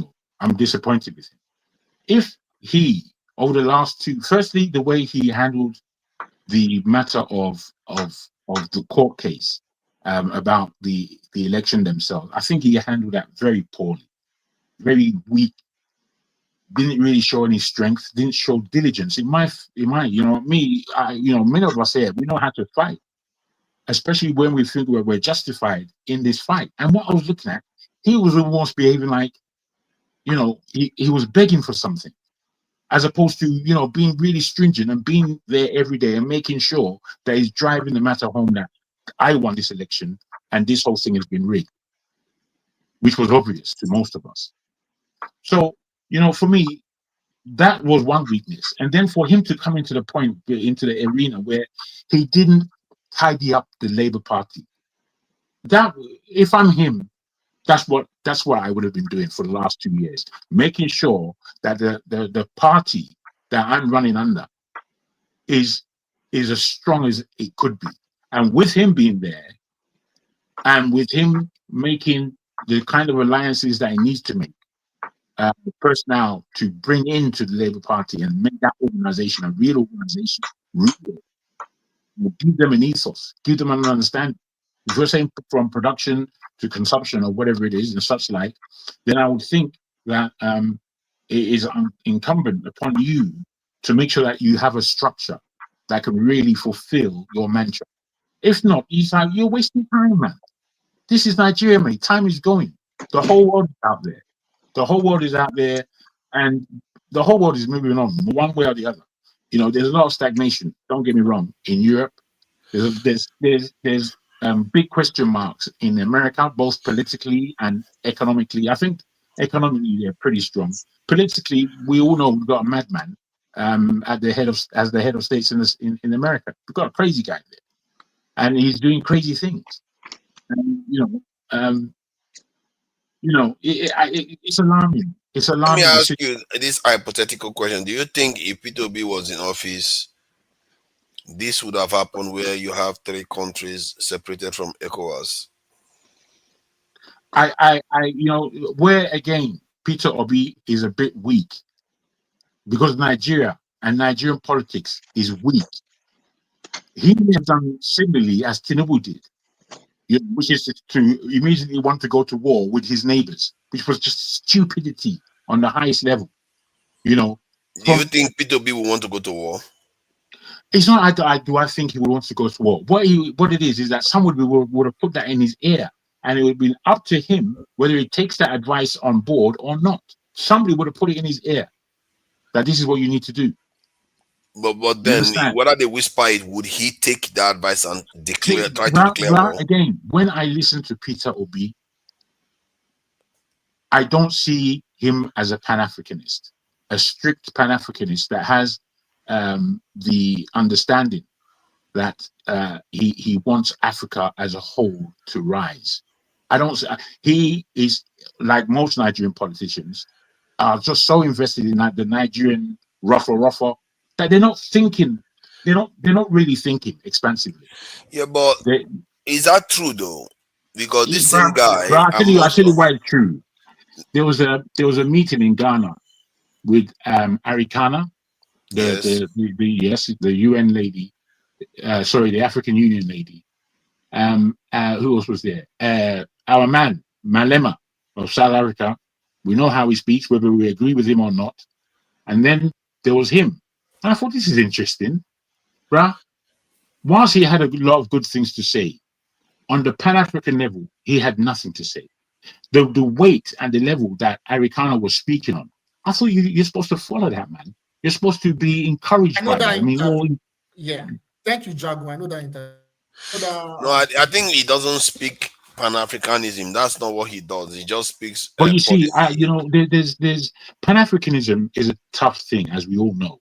And what I mean by that is that whilst it has been with us for an awfully long time, good 100 years, I think, Pan-Africanism has been with us, coming from the Caribbean, entering into the States, looking at the whole London and European thing, and then the Africans got involved at the last. And with the Africans getting involved, with people like Nkrumah, people like Nyerere, they were doing stuff. They were finding. But let me add something to what you just said about that might give shed light. P2B, if I'm not mistaken, in 2010 or maybe earlier, went to Haiti when he didn't have to go and help them with the the earthquake. I think he took his family there to go and work and donate at the same time in there. So in terms of being aware of the larger family, he seems to be from that point of view. No, I disagree, for fathers. That's not the case. Wait, let me. He didn't go to Haiti. No, why he went for Haiti? It doesn't agree with your. It does not mean that he's trying to No, my point is that he's aware and he did go. No, listen, it's not to say that he doesn't know what Pan-African is, but to me, looking at him, because I look at these people who I don't do it easy. I look at them. He has a fear of it. He feels that if he goes too much to Pan-African roots, that he would not have the kind of leeway or positioning or leverage with the West, which he's more concerned with. And I find this a shame This is why me personally, from when Traore came in, I didn't know why Nigeria couldn't look at this and say that this is the kind of leader. You see, Traore to me, he smacks of a great example of what leadership looks like in the African context. That's what it actually looks like. But what I'm always Everything looking else, at is that wait, my brother. Everything else is following the Oyinbo edicts. Simple. We in Africa can't afford to keep doing this thing. And Nigeria, to our shame, is the #1 country in Africa that is just following Oyinbo up and down the place. Our leadership, especially. Yeah, I Fela mean, was right now when he sang about follow now. we need to be ashamed of ourselves in so many ways, you know. And I don't say shame is a good thing at all, but it doesn't seem that we want to detract from the slumber that we're in. It doesn't seem like we want to break away from the rubbish that has consumed us for 63 years. And it hasn't all been rubbish, I'll give you that. But majorly, it's rubbish because the country isn't what it is, isn't what it's supposed to do. And the other example is that Nigerians abroad perform. So why don't Nigerians perform in Nigeria? If Nigeria was like Nigerians abroad, it would be a different country completely. And I'm not boasting about Nigerians abroad. But to be fair though, Jago, you know my findings on that, because I've heard this statement made several times. The reason why Nigerians perform abroad is because the system don't let them misbehave. Well, this is why I've always said, I mean, I make statements on it, and I am hoping that certain people are listening. Nigerian, there's nothing wrong with Nigerian people, even though we can argue about that. And, you know, I'll take on board any argument that says there's a lot wrong with us. Put those However, Nigerians in charge of that abroad, they will turn it upside down. Hear me. Yeah, no, you're right now. The thing that's wrong with Nigeria is the system. So it really doesn't matter who gets in there. If they're trapped in that system, they're going to perform as badly as anybody else. Have you not noticed? No, sorry. My point is that the Nigerians are the problem. That's fair for you to say, but the system is what's governing, and the system is there entrenched, and it's a system of rubbish. It's not leading anyone anywhere. There is no ethos, nothing. It's just a big barrel of emptiness. That's what it is. We can't pretend. I mean, I know we like to chop politics and speak about all kinds of individuals, but at the end of the day, it's not about these individuals. It's about the system that is there. The system is complete mud. M-U-D. You're not going to get anywhere with that. You're not going anywhere. When someone will say yes positively, and then 1,000 people will say no negatively. So we stay still. It's rubbish. I don't know when we're going to grow up. We're a bit childish as Nigerians. We have to admit certain things. If we don't correctly diagnose what's wrong with us, I don't think we're going to go anywhere. It's a great shame. I would like to end on this really, and thank you for the time. I believe that I Speak the Truth has expanded each individual's time. So good on you for that. Let me ask Jago's question. Let me just end so that you can move on. Why is it Nigeria that move from the Western countries to Nigeria? Let me finish what I'm saying, Joe, please. I mean, why is it that Nigeria that move from Western countries back to Nigeria to contest for elected position, they becoming worse than the people in Nigeria after 1 or 2? Well, you know, again, it's the system. It's the system in Nigeria that will do that to anybody. Anybody. You know, I had a cousin. But it's not the system. Let me put this to you. Let me put this to you. I had a cousin that my parents always used to compare us with. See what Shala is doing. Don't you see how he's done his O levels and A levels in the same year? Don't you see all that kind of Nigerian comparison? Anyway, they took them to Nigeria. Their father took them to Nigeria in the 80s. And my cousin, really, he was very intelligent, very focused, strong guy. When he moved to Nigeria, by the time he came back after 10 years, he was completely corrupt. I mean, I don't want to laugh. He was completely a different person. Different. Going about in London. When he came back to London, he was just committing havoc wherever he went. And I thought, they messed him up. And if I tell you his experiences in Nigeria, you can understand exactly why. Because his experience in Nigeria was harrowing. Things that I'm a strong person, but I couldn't when he was telling me these stories, I'm thinking, my God, man, I could not handle that. I couldn't handle it. Not without going completely off my head. And I like being balanced. I like being balanced as much as I possibly can perform. Because there's enough things that will get you off your edge in this world. Nigeria is a corrosive place for any soul. For any soul. And if we don't begin to admit these things, we're not going anywhere. And what happens is that it just gets more and more disappointing. But let me finish on this thing. In listening to our conversation, including Dr. Damages, this hour, Natasha, I'm happy with what Pansat said about it. And completely, well, I won't say completely, because we have to give Kenneth some understanding. But I didn't really like what he was saying, because in one hand, he spoke about his own family member, a girl, who was being molested by somebody. And he said what he would do, or what he was going to do with him and his brothers. But yet, Natasha, nothing for her. I'm thinking, do you know Nigeria at all? Nigeria is a place where rape goes on as though it's just the throwing of flowers. Rape, especially in the institutions of higher education. That's where real rape goes on amongst the students and the lecturers. The universities in Nigeria, for a woman, it's a hardcore place. It's a hardcore place. If you're not a strong woman, you're finished. You are finished. There's a girl that I know who went to Nigeria, similarly to my cousin, very soft girl, man, extremely intelligent. Her softness was, she was one of those Nigerians who, you won't shout in her presence. You won't, because it's too much for her. Bruh, what they did to this girl in Nigeria, she ended up killing herself, bruh. Killing herself. I mean, this is the country that we come from. We can't pretend about everything. As I keep saying, we're too polite in our Nigerian hospital. We're too polite, and I like manners. I like politeness. But man, I can't take bullshit.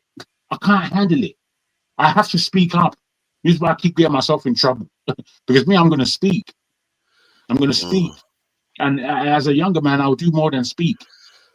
I didn't know that. I thank you all. Thank you, Jago. And without condoning or condemning, it's nice to hear your rubbish again. It's been a while. So you are welcome any day, anytime. Thank you. And this thing, what they call it, people like Jago, they are what they call in terms of the UK, what they call the national treasures, but this one is a channel treasure. So wow. Thank you guys. Yeah, we really appreciate it, because your submissions are quite unique, and that voice cannot be taken away from you. All right. Who is next? I think it's James. Jide. Jide has been hot all this while. Now, this your hottie that you are hottie. You better come and tell us why you think P2B will be just as bad as Tinubu and Atiku. Tell us that. See, let me see. Jago has said a lot already. And to be honest, why are we like this? I don't understand why we're like this. Both in the channel and in reality, Nigerians. Why are we like this? We are so delusional. That is a big problem. We are so, and I know why. You see, I don't understand why we're so delusional. We complain about the problem every weekend.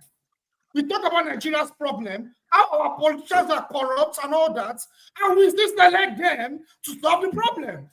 That means something is wrong with us.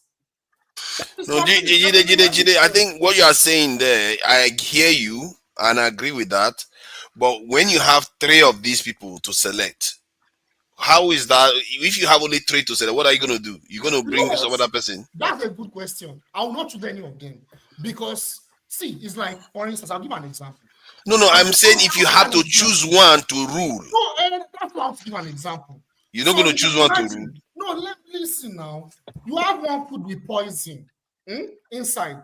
You have one food is infected with microorganisms. You have another food is contaminated with blood. And you are in the situation of life and death. Which one will you choose? It's clear now. You take the one with blood now. That one is not going to do you harm. You take the one with blood. Yes, now. That one is just blood. The blood doesn't do harm now. The other 2 actually does harm. What are you talking about? They are options, eh? Contaminated. No. If you say contaminated blood, it's a different thing, though. You didn't say contaminated blood. You just said blood. But you don't know if there's anything inside. Any blood that is No. You see, you have been that's Ojoro now. You are changing the goalpost. You're trying to do Ojoro. You said blood. And the others are poison. But it cannot even used to be blood. It still can't. What if that blood is not the blood group? That would lead to complex red disease or something. No, he said consume. No, I'm not. He didn't say transfuse. I thought you were saying you could eat it. The other one are poison food, another poison food, and the other one you put blood there. Are you going to drink blood? Yes, I will drink blood than poison myself. You drink someone else's blood, not your blood. Not the human blood. You didn't even specify. You see, this is really shallow. Do I have to mention it? Yeah, because you didn't say human blood. If you say human blood, that's a different thing altogether. You just said blood. But it's human blood I was talking about. It could be goat blood, you know. I will not eat any of them because I'm in a situation where I'm very hungry and I need to leave. And I will see 3 food that will kill me. And it's something to eat it. How? See, let me tell you something. I will go further and explain certain things on a political context into why these elites, they will never take us anywhere. And you know what will keep happening? We'll keep voting for them. They will come into power. We will not start saying that, oh, it was the previous administration. But before that, let me give a short story about my own personal life. In 2018, I used to like Peter Obi. For all of us in here, I want everyone to listen. I'm not here because I'm Yoruba and I hate Igbo people. I love a lot of Igbo people. One of my best friends is an Igbo person. I used to support Peter Obi in 2018. I loved him probably more than a lot of us here. I listened to him. I listened to his interviews. I listened to a lot of things he says. A lot of things he says makes a lot of sense. Then I started to do more investigation into Peter Obi. I started to do more investigation. Then around that period, that was when he now joined Atiku Abubakar as a VP. I got disappointed. I was very disappointed. I was extremely disappointed. He became a VP to Atiku. At that time, I started to grow politically. At that time, my level of political understanding was still very shallow. Was still very, very shallow. So I love Peter Obi. I used to listen to Peter Obi. Then, subsequently, after they lost that election, and with the whole NSAS thing, I need to give a background about that. So around that period, like, I started to learn about politics. When I mean politics, not just Nigerian history. I mean, even before then, I read books, I do research, in fact, I've read a lot of books where even American ambassadors write about Nigeria. They give forecasts about where Nigeria is going to be in the next 10 years and how they will use controlled opposition to control Nigeria. I don't want to go into that detail, but my political understanding grew over the years. It was not 2-3 months. It was not based on emotions. I read books. I was thinking. I did independent thinking. I read books from every angle, every ideology. I read so many books across 10 years of my life. But that's by the way. So when I say Peter Obi is an oppressor, I know what I'm saying. I've done a lot of findings about Peter Obi. And Peter Obi is an oppressor. He collaborated with Atiku and he failed the election, and they used him to suppress the NSAS mobilization that failed. They hijacked it and used Peter Obi as the forefront. That is why a lot of young people in Nigeria today, they like Peter Obi. Because during that NSAS struggle, there was no leadership. They needed a controlled opposition. Nigeria is an imperialist, is an imperialist colonial state. One thing you need to understand about imperialist colonial states is that they always use what they call controlled opposition. Peter Obi is a controlled opposition. What you need to understand about controlled oppositions is that controlled oppositions, they don't solve the problem. They give the people hope. But when they are elected into power eventually, they don't do anything. Things get worse. We have the example. Buhari is one example. It was a controlled opposition. Buhari, before he came to power, we said a lot of good things about Buhari. We said Buhari was never corrupt. We said Buhari, when he was even in power, he fought corrupt officials. We said a lot of good things about Buhari. You know, when he came to power, he failed. Not because he was an evil man. Yeah, but hold on. I think sometimes we forget, one, a super corrupt guy is actually in office right now. And another one is hanging in the wings looking to compete. But somehow you are spending so much energy on P2B. I think we're getting completely, the scales are falling all over the place here. It doesn't seem to add up. Why is P2B somehow the antichrist now? Why I'm focused on Peter Obi is because I'm concerned, because a lot of people that should be awakened are focused on him as the solution. And I don't need to come and talk about Atiku. We all know that Atiku is corrupt. So I cannot come and talk about Atiku. Can I ask you a question? About Tinubu. We know these people are corrupt. Can I ask you a question? So I appreciate, what you have done is you talked about your theory. But they say there has to be a nexus between theory and reality. You seem to be making hypotheses. I'm not making any hypothesis. Yes, you are. You are saying based on what you've read. You are making it up. Can you empirically prove to us how Peter Obi is the controlled opposition? Can you prove it to us empirically? Yes, I'll give an example of what the controlled opposition is. No, don't give example. Prove. But what they are saying, you should prove that he is controlled, not just the mannerism. Peter Obi is the manufactured. Yes, because when you say uncontrolled opposition, I want to explain. Can I explain? I want to answer your question. Please do. Yes, because some of the political elites, they are backing him indirectly. They are even funding the Labour Party.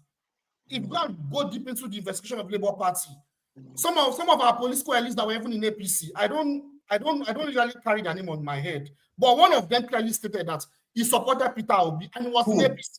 He sponsored Peter Obi. I can't remember his name, unfortunately. But did when they tell you to provide empirical evidence, you don't come and say one person, another person, I don't have his name. That means you're not giving us anything. I mentioned Wike. Wike did what? Wike did what? Our political elite sponsored the Labour Party. Which Wike sponsored Labour Party?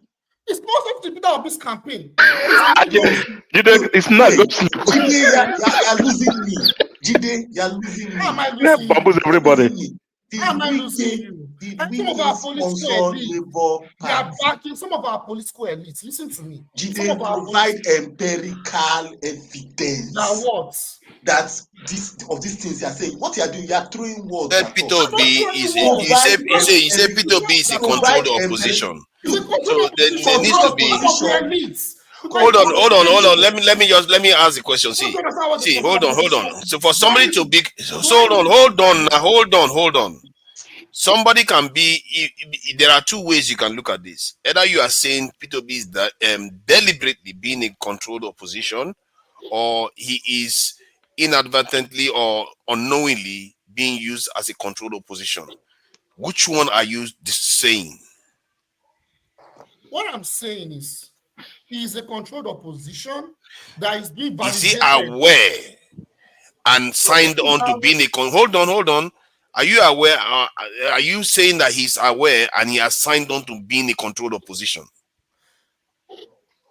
What do you mean? Can you rephrase that? Because there are two ways you can look at this. I'm giving you the benefit of the doubt that you may be implying that he is unknowingly a controlled opposition because people that are funding him, they seem to be very corrupt people that just want to use him to spoil the prospect of other candidates. That's what I'm saying. Hold on, but that is different from him signing on to be in a controlled opposition. I'm not saying he planned with them. I said, oh, let's then you have to make that clear, because the way you are making it sound, it's almost as if you are indicting him that he himself is involved in it and without any evidence. Time he's integrated into. He's also part of the elite. That is what I mean. When you are making it sound as if he signed on to it. If he signed on to it, then you have to provide evidence for that. Forefathers. No, this is not debate. Can I say something, forefathers? Who is not part of the let's allow I to come in, please. So you believe that someone among our political elites, they would actually go on. Forefathers, listen, I didn't know why you have to give Jide a soft landing. You should have allowed him to explain what he's talking about. Because Dexter asked him, Dexter asked him a simple question. And what is the empirical evidence? Wait now, brother Jide, your body is too hot. I don't know why you are so hot. Just relax. Okay. Jide for Juwayo.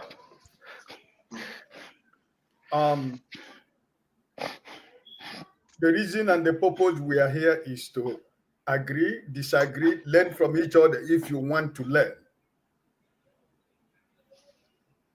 You made a categorical statement. There was no ambiguous to what you said. And everybody here is holding you to the word you said. And my brother Dexter asked you a simple question. Give him an evidence of what you said based on your categorical statement. And you're going everywhere from APC to Wike to... Are you talking to little children? But Peter Obi was going from different places. Please. So why am I wrong? It's Please. Peter Obi that everyone supports that. Forefathers now gave you... Forefather decided to give you a soft landing because now he's trying to arrange your neck from your bad sleep on your bed. But you are not trying to... One of the elders. So, it's very simple. If you can answer the question of Dexter, we wouldn't be going all this round. It's a very simple and I'm trying question. to... can I answer let me say something. Can I answer his To question? be fair to Instead of Jide, insulting hold on. I need to say You something. don't have to insult me. To man. be fair to Jide, there is no way anybody can prove the issue of empirical evidence is out of this. Thank you. It's a very loaded. It's a useless. Then if you cannot provide evidence, then don't malign people. It's not nice to malign people like that. He could have said, give me evidence, not empirical evidence. Someone like Tom supported him. They're all politicians. Evidence is empirical evidence. I don't know what the difference is. So, is there any difference between empirical and evidence? I don't know. There is different. When you say empirical source, evidence of measurement, I'm not evidence. It's in book. You read everything in book. You see it. Something is in book. Let me come in. Listen. It's a very loaded request. Thank you. AY is telling you that you don't need to answer that question based on that. But my advice to you in this platform, what we normally use here is allegedly. But your statement, because if you reverse back, if you go back and read and listen to what you said, your statement was a categorical statement because you are speaking from fact. You are speaking from. I don't think so. I think he made circumstantial statements. He didn't make like. The point we are trying to help you here is for you to say, if you are speaking based on what forefather just laid down for you, these two options that forefather laid to you, you could take one of the options. And he's just advising you, you don't malign people, or you have to say allegedly, because you are not trying to say, Ewa is trying to help you that the question Dexter asks you, it doesn't supposed to come in. Okay, let's agree it doesn't supposed to be answered on that platform. But why didn't you have to just take what forefather was telling you? He gave you two options, which of which, so that we can believe on one, instead it be like allegedly, right? Because if what you just said here, everybody, maybe I didn't go to school like all of you, I don't read books like all of you, but when you make a statement, that I think that is a categorical statement, because that's what your statement said. For 10 years. So if you cannot prove that to be a categorical statement, I had the same issue with forefather, but he came back to understand, and I came back to understand what he was saying, and we are good.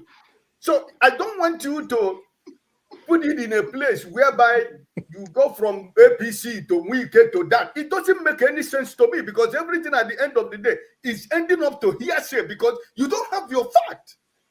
It's not a matter of hearsay. The point is the political elites, they are all in the same caucus. They are all. Even you yourself, you are a political elite. You yourself, even with your level of education, they are all oppressors. All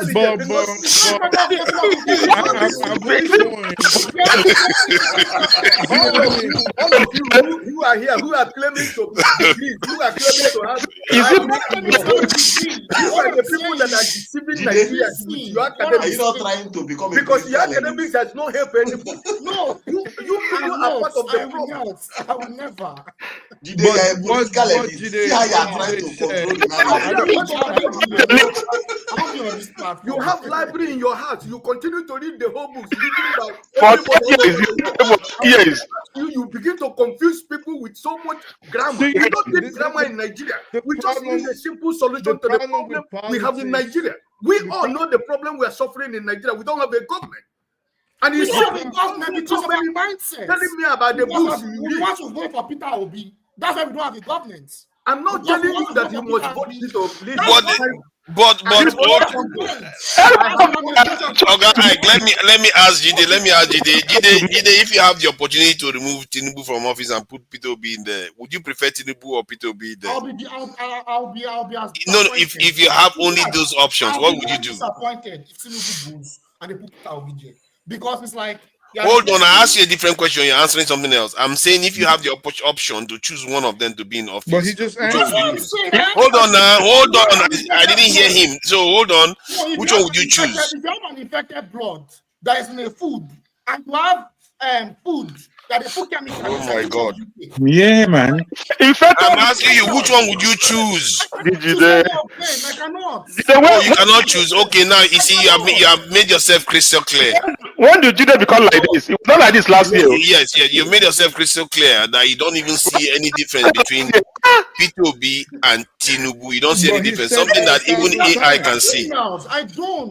I don't. Yeah, okay, fine. I think it's your opinion. Who is your ideal candidate to lead it's my Nigeria? political understanding. Jide, who is your ideal candidate to lead Nigeria? That's a very good question. No, I think we have to be rounding up, but there's another show coming up. Is there really? My ideal leader. Very late. Yeah, there's another show. There's nobody there, and I've not seen anybody there. Are you sure? Yes, there's a message that came that says we should. Yeah, but he keeps sending message. I don't see anybody there. I'm checking the back end. I've not seen anybody there. Ideal candidate.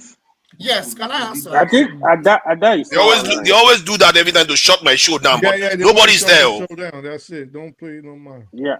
If Ada says, wait for Ada. When you see Ada, you can end the show. Right? I don't know why they do that. The other people go on for hours and hours, and nobody stops them. But then suddenly everybody wants to. They will remain active. 2 weekends I wasn't here. Nobody was there. Let me answer the extra. My ideal candidate for Nigeria has to have an ideology. No, Jide, who is your ideal? Yeah, I'm saying it. Who is don't tell me characteristics. Just give us the name. I don't have any ideal candidates in Nigeria right so now. There's for now within the political space and in the leadership. It's not just true. Say forefather. Just say forefather. Jide, stop. Jide, be honest for once. No chemical, no contaminated blood.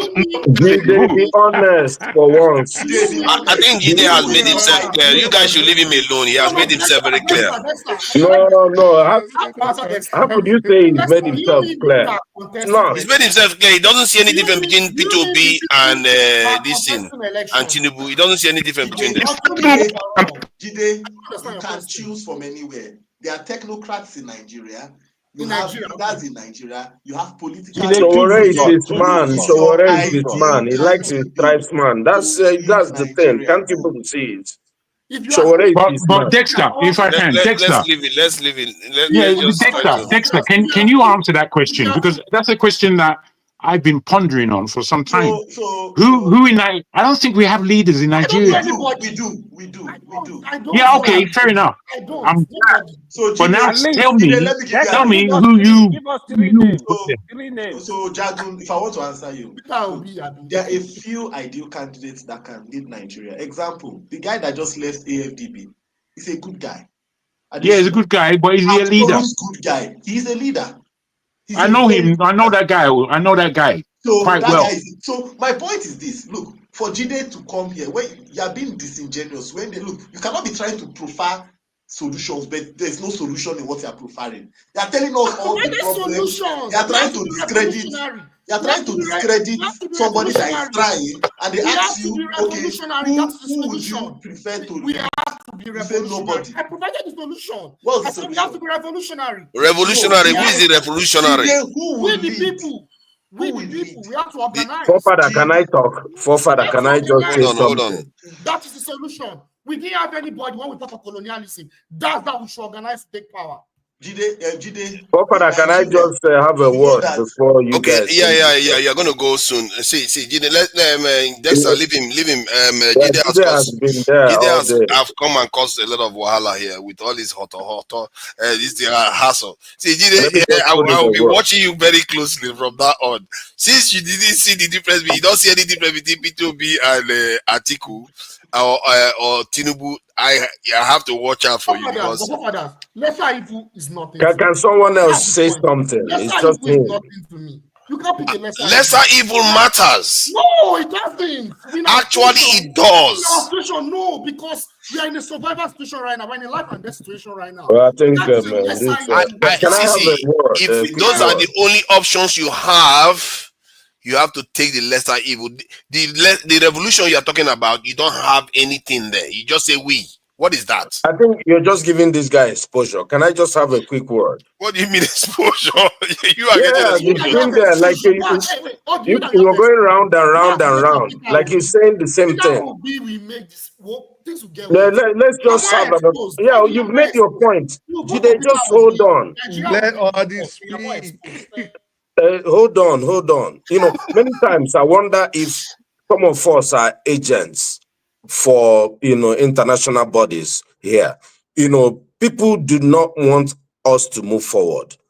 It's not about P2B or anything. People are being given a platform to say, hey, what do you think? They're even giving him suggestions, or the ADB guy or this guy. Jide, we've seen him in this show. His ideal candidate is Showore, but he's not proud to say it anymore.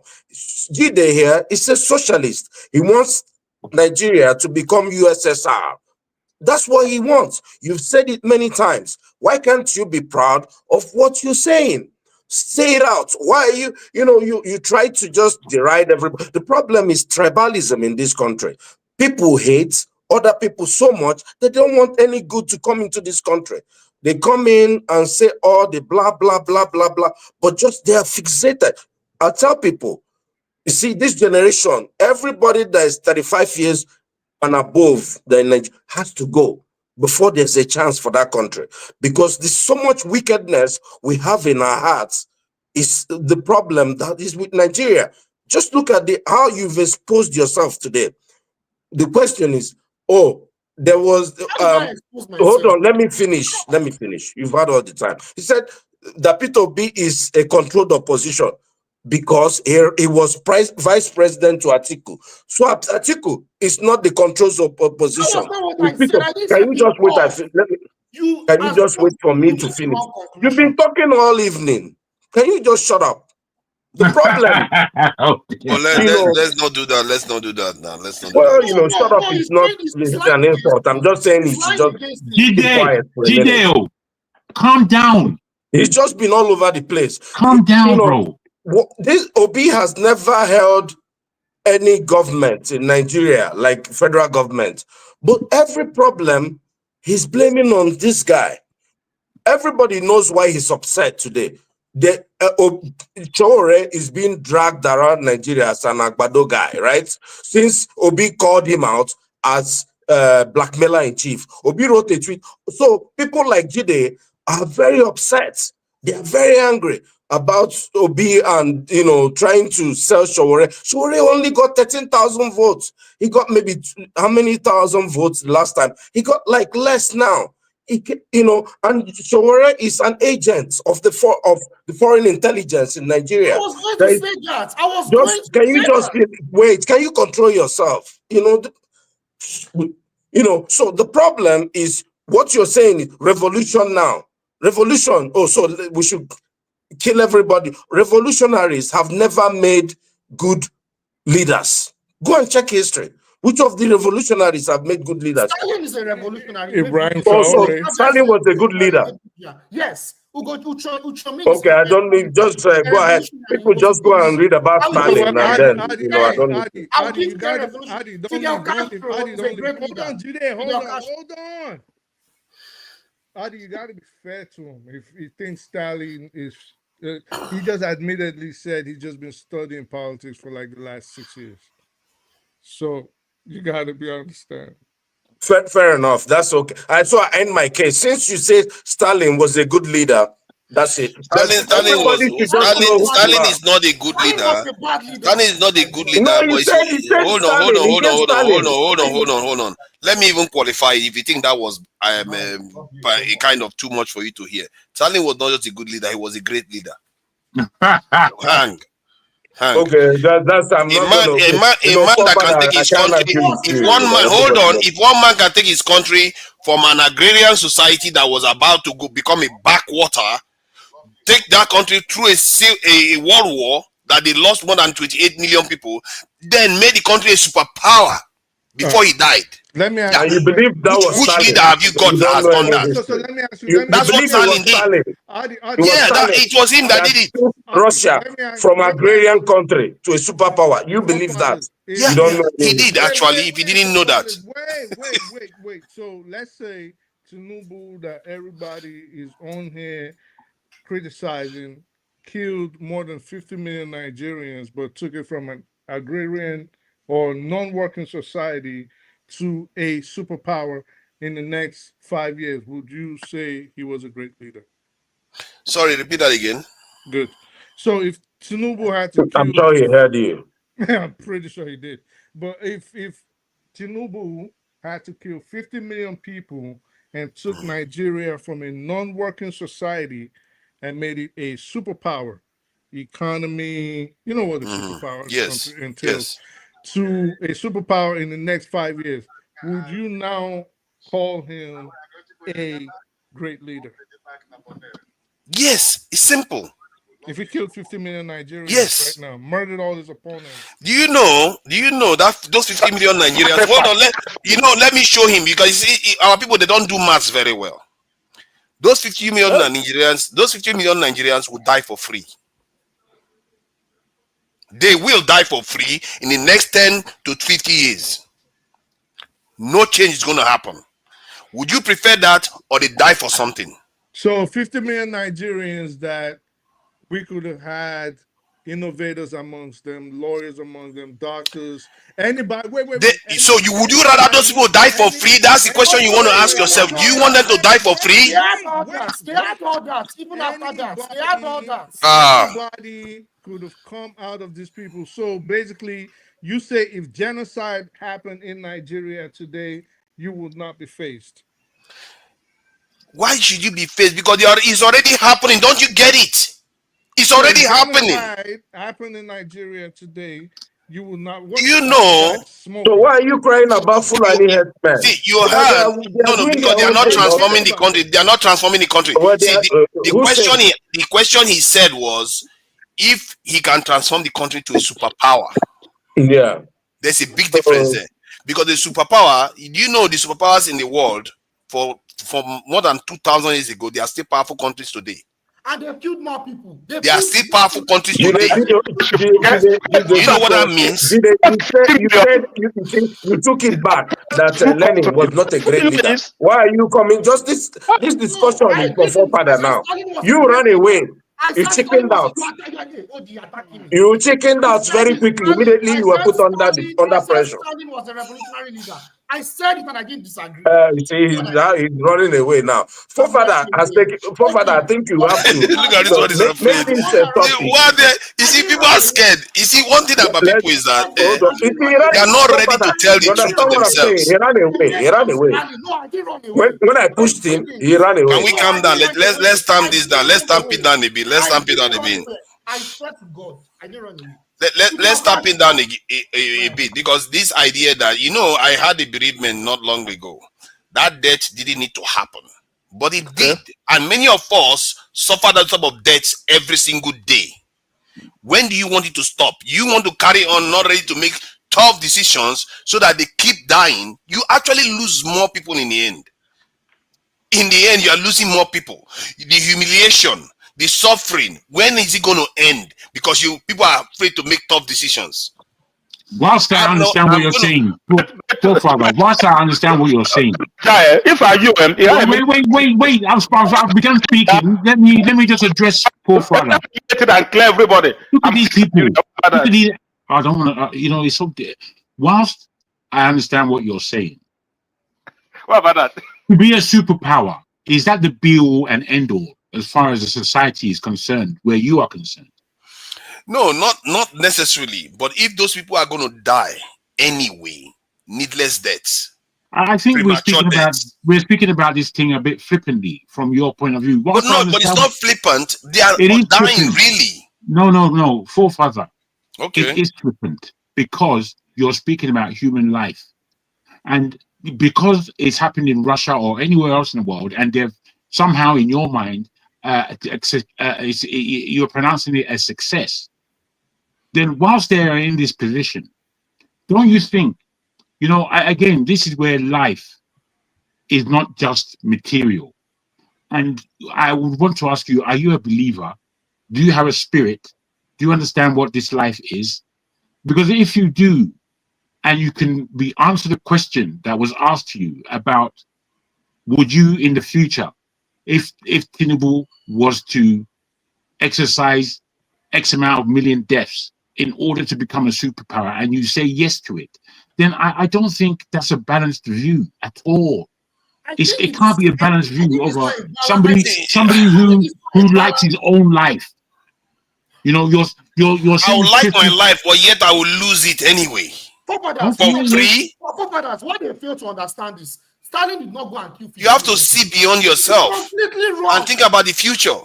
That's true. That's true. Wait, Jide, wait, please. That is true. In my life and in anybody's life, we know that we're all going to die. And none of us wants to die for nothing. Every one of us, if we are spirited at all, or if we are humanistic even, we want to die for something. And not necessarily a cause. It could be that you lived out your 70, your 3 years, 3 score years and 10. You live them out. You bring up your family, and you're beautiful. You die a peaceful death. That's dying for something. But in Nigeria, truly, we die for nothing. Every single day, we die for nothing. But I don't see Nigeria changing. The more I listen to the show and come on here and listen to the way we interact and know that Nigeria is just, Nigeria is awful, man. People are in the comments saying that he doesn't like Nigeria. Oh, he's secretly hating Obi. I mean, stupid comments like that, he's got nothing to offer. Idiotic comments like that shows that people don't care to listen. They don't care.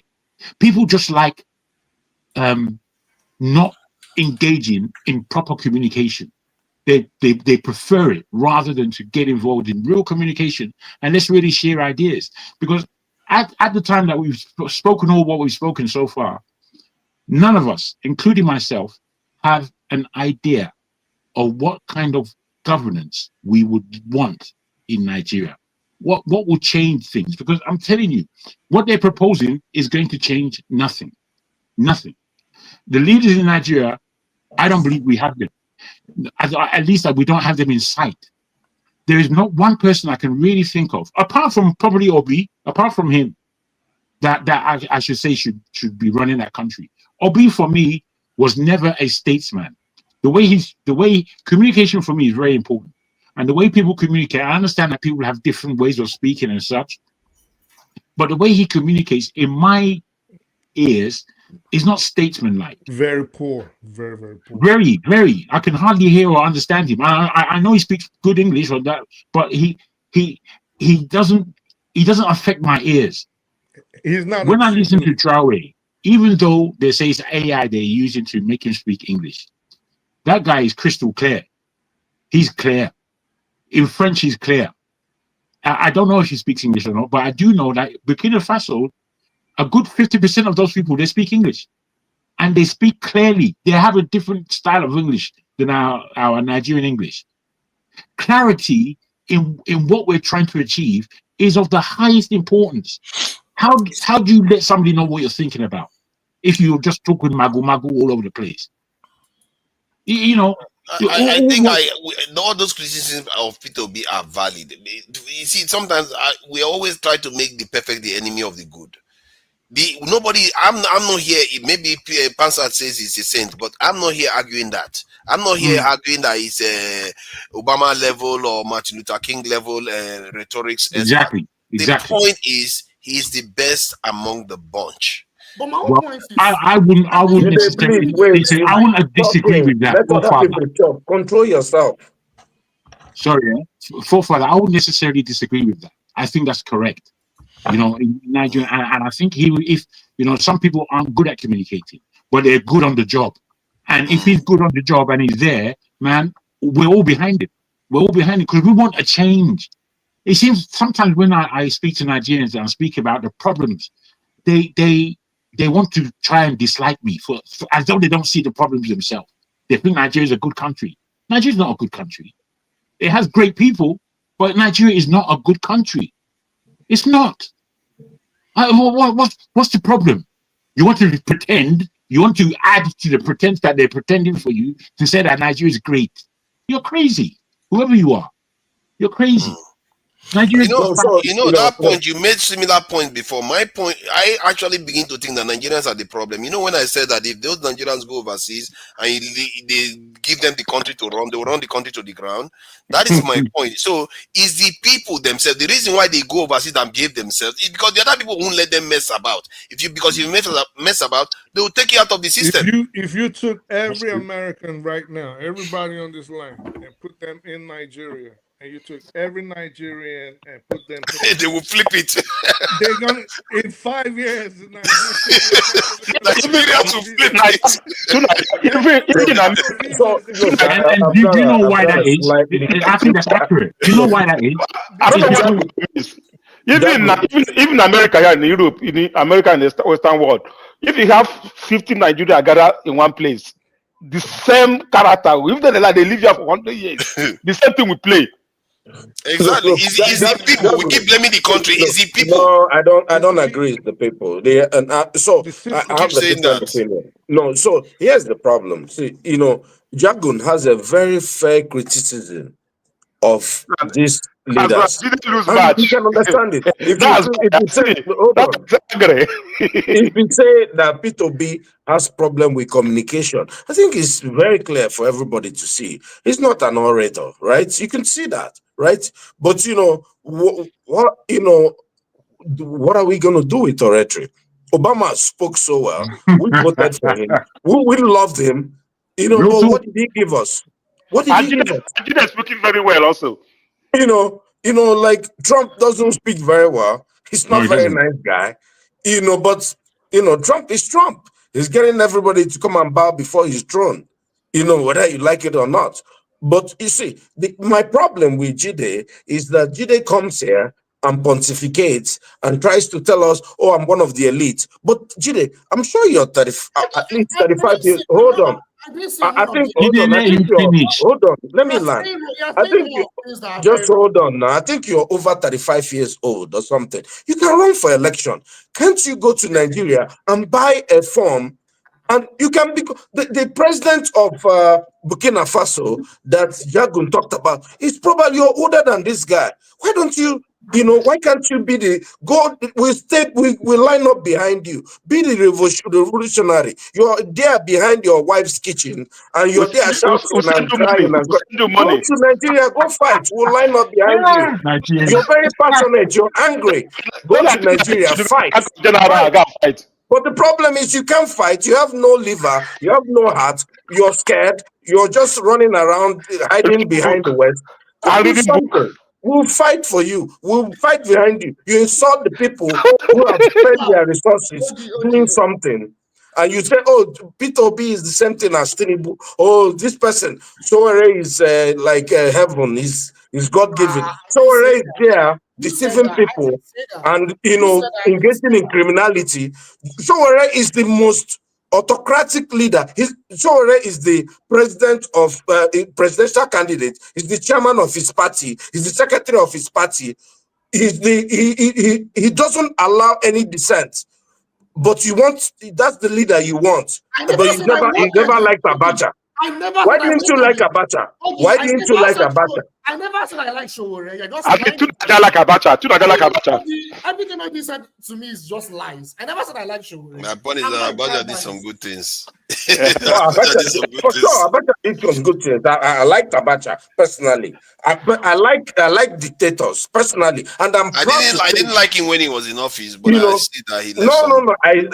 I liked Abacha when he was in office because he did PTF. PTF is the last best infrastructure that was laid in Nigeria before anybody. Up till now, you go and see the vestiges of PTF in every hospital, in every bridge, in every road. It's still there in Nigeria. But who ran PTF though? Was he not the one that created this? Was he Abacha that created the 6 geopolitical regions? Every Abacha, of course, he favored the north, but was he the one that created the 6 geopolitical regions? No, it wasn't. It was Babangida that did all that. Oh, Babangida did that. Okay, another minute. Who ran PTF though? It was Buhari that ran PTF. He did a good job. That's what you're saying. No, everybody says that's why people gave him benefit of doubt. Nobody said that. He was not corrupt. That's what I always try to tell people. Like he was. No. Buhari ran PTF, but you got to know that he ran it under Abacha's leadership. Abacha was a no-nonsense man. But Buhari did a good. SAP. We also learned SAP. Remember SAP? Look. What we're saying is, personally, I like. I don't hide myself. I've always said that I like a benevolent dictator. I don't want someone who will come and kill 50 million people. I don't like Stalin. Before Stalin, there was Lenin, in that Russian Revolution. And Lenin, it was his ideology. It was Leninism. Everybody knows that. But, because, what happened with Lenin happened and Stalin took over. And then everybody's talking about Stalin. Stalin was from Georgia. It wasn't even Russia, right? He was a revolutionary. If you understand how they all work. Now. Hold on. Calm down. Let me just shed light on this so you understand where I'm coming from. Let me land. Okay, land. Stalin was a revolutionary. I agree. Lenin was also. It was his master. Now, they gave them USSR. That is Russia now. Russia is not even in the first 10 economies of the world. And we are jumping all over. All they have is nuclear bombs. They don't even have good hospitals. I like Russia. I want Russia to be a powerful, nation on earth. But Russia is behind. They go to space behind California.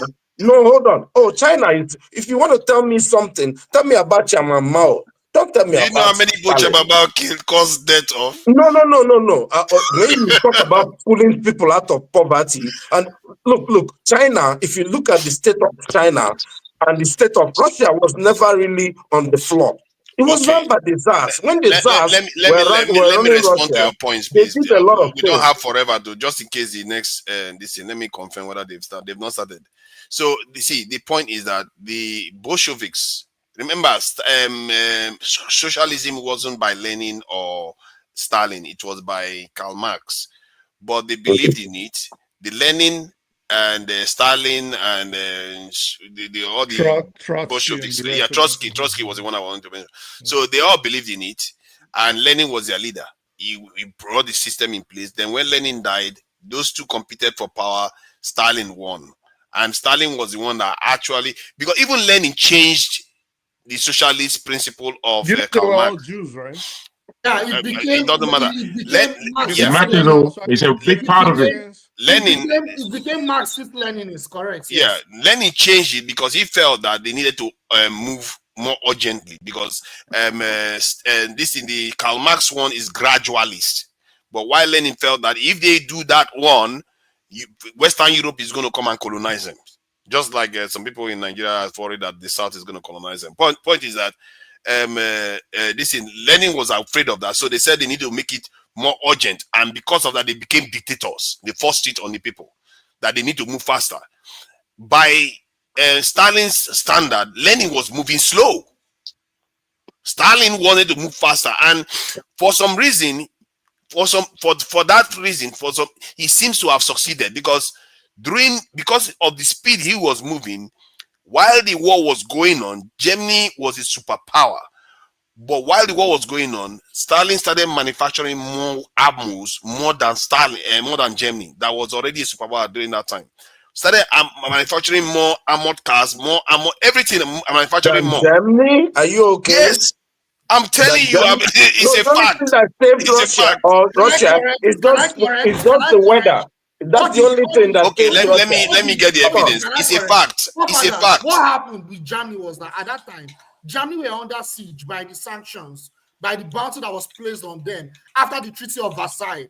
After the Treaty of Versailles, there was a bounty that was placed on them, and that. Today you need to read more. You need to read more. You have 5 more years. 5 more years. You have I to beg, too. I beg.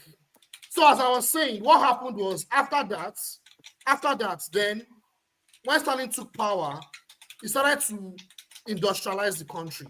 He started to build more industries and started to build more armored vehicles, build train stations and all that. But at that time, Germany was in a much weaker position. It was not powerful as France. Yeah, that is it. Now let me give him the fact. Now it says yes, during World War II, the Soviet Union under let me read it now. During World War II, the Soviet Union under Joseph Stalin. Put the facts here now. Don't you know how to put it on the table? Let's see the source now. If you go and get look at the source now. Look at the the source that you give us. Look at the source. Okay, so yes. He says, yes, during World War II, the Soviet Union under Joseph Stalin did reach a point where they were manufacturing more tanks than Nazi Germany. That is a crucial factor in the outcome of the war. Reach a point. You see, the problem, how you're now confabulating everything. Did reach a point. Yeah, I told you now that it was during the war. They were already being invaded, and they started manufacturing. That he made his country an industrial nation while they were at war. So hold on now. You think that's an ordinary leader that does that? Was it? Hold on now. You see, Germany fought a war on 2 fronts, on the east and on the west, against the Allied forces and against the Russians. So the idea that, hold on, at a point, of course, the Allied forces were already bombarding Germany. Their factories could not be working at full capacity, and they were already so how can you? Let me let you understand. Let me let you understand. With Russia at any point, these people took the fight to Russia. Are you? Come on. Make no mistake. No, Jide, hold on. Jide, hold on. I need to squash this. Jide, hold on. Odi, come on, man. Talk to somebody. I'm not trying to beat you up here. It's just words. The real front of the Second World War, make no mistake, it was always in the East. 28 million people died there. Nothing close to that died in the other direction. That was the war that. How many people died on the West? If you are lucky, maybe 1 million or so. No. Are you kidding me? Okay, a million? In France. Okay, you want to check it? Ask ChatGPT now. Which one is the no? Tell me which one is the West. Which one is the West? Is it the England or I can't in rescue France? you. I refuse to rescue you. Western Europe. The Western Front is we have Western the Europe. Western Front and you have the Eastern Front. The Eastern Front was from Poland to the Soviet Union. The Western Front was from Germany. The Eastern Front was on Germany. Come on, man. The Eastern Front was on Germany to this thing, and because after all, that's where Germany moved. That's where Germany moved east now. That's where Germany moved east. Was America, was UK, France. Just ask ChatGPT. Okay, you're using it already now. Lost their lives in the Western Front. We all defeat Nigeria. Eastern one. And the point is even not even the point I was making. I was trying to let him know that the major fights actually happen in the east, not in the west. That's where the real give us what now. Let's see now. Let's see what he says. Let me see what he says. Let me even. Let me see. Let me hold on. Let me show you now so that it doesn't look like I'm trying to forge it. So the question was how many lost their lives in the Western Front of World War II. Are you seeing the number here? Now, let me repeat the question again for East. So you have an idea of what we are talking about. Eastern Front of World War II. A lot of those people that died in the East, they died because of Stalin. Are you seeing that? Are you seeing that, Mr. This is so you understand what I'm talking about? So the real front of the war. Say the figure. Look, the figure is 26 million to and around. They says between 26 million and 30 million. It's even higher than the one I actually quoted. So when I was telling you this, it's not because I was trying to beat you. I'm just trying to share the truth with you. So the real front of the war, it was Stalin that did that fighting. He was fighting a war and converting his country from an agrarian society to an industrial one. And you think that is not great. You're not educating people correctly. You have to remember when the war started, there was a pact between Nazi Germany and Stalin. We know that part. That is not the point. No, the point was whether this leader was a great leader or not, and you are disputing Why don't you lay the facts down so people know it? People don't know these facts. So can you just make assumptions? If they ask you now whether Ojukwu was a great leader because they manufactured Ogbunigwe, hold on, because they manufactured Ogbunigwe, you be like, yeah, great, yeah. But this guy converted his country. Why do you make assumptions for me? How do you make assumptions for me? See, Stalin was maybe I'm mistaken. I'm not going to believe you don't know me. You can't make I said the war.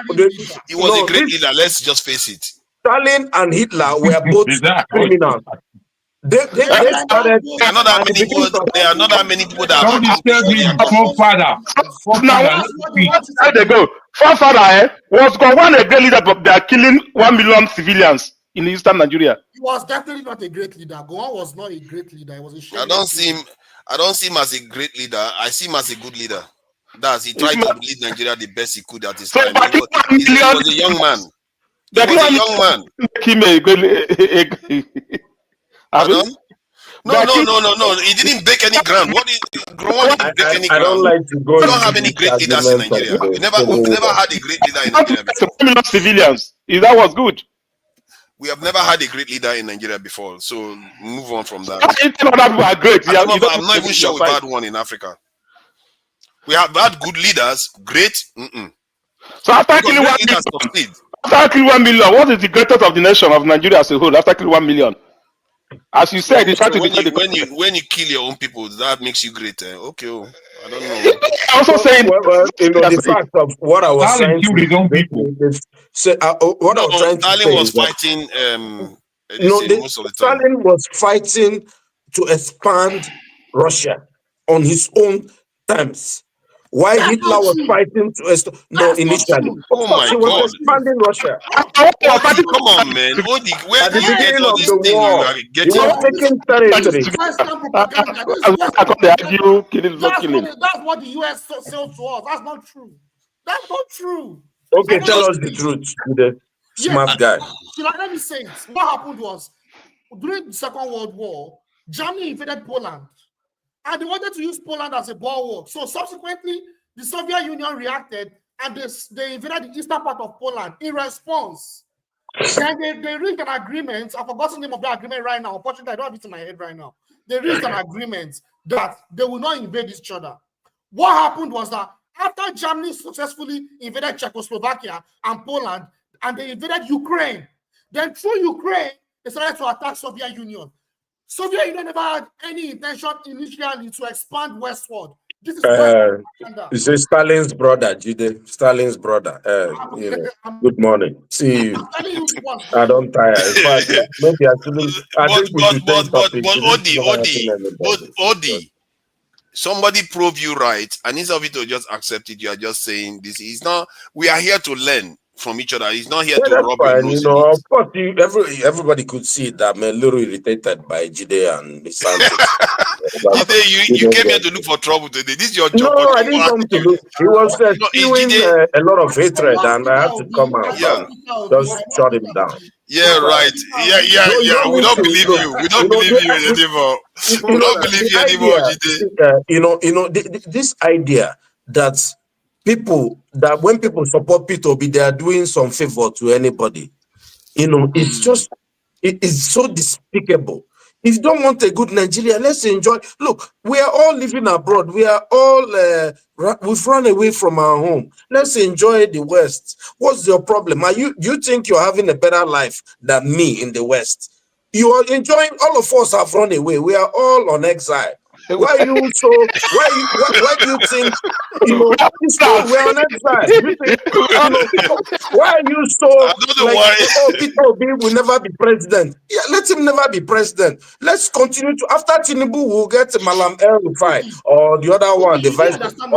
Let them have fun now. What's your problem? I did not say Peter Obi will not. What do you want? You don't want anything. What I'm saying is Peter Obi. Back to this argument. Nothing is going to change, Jody.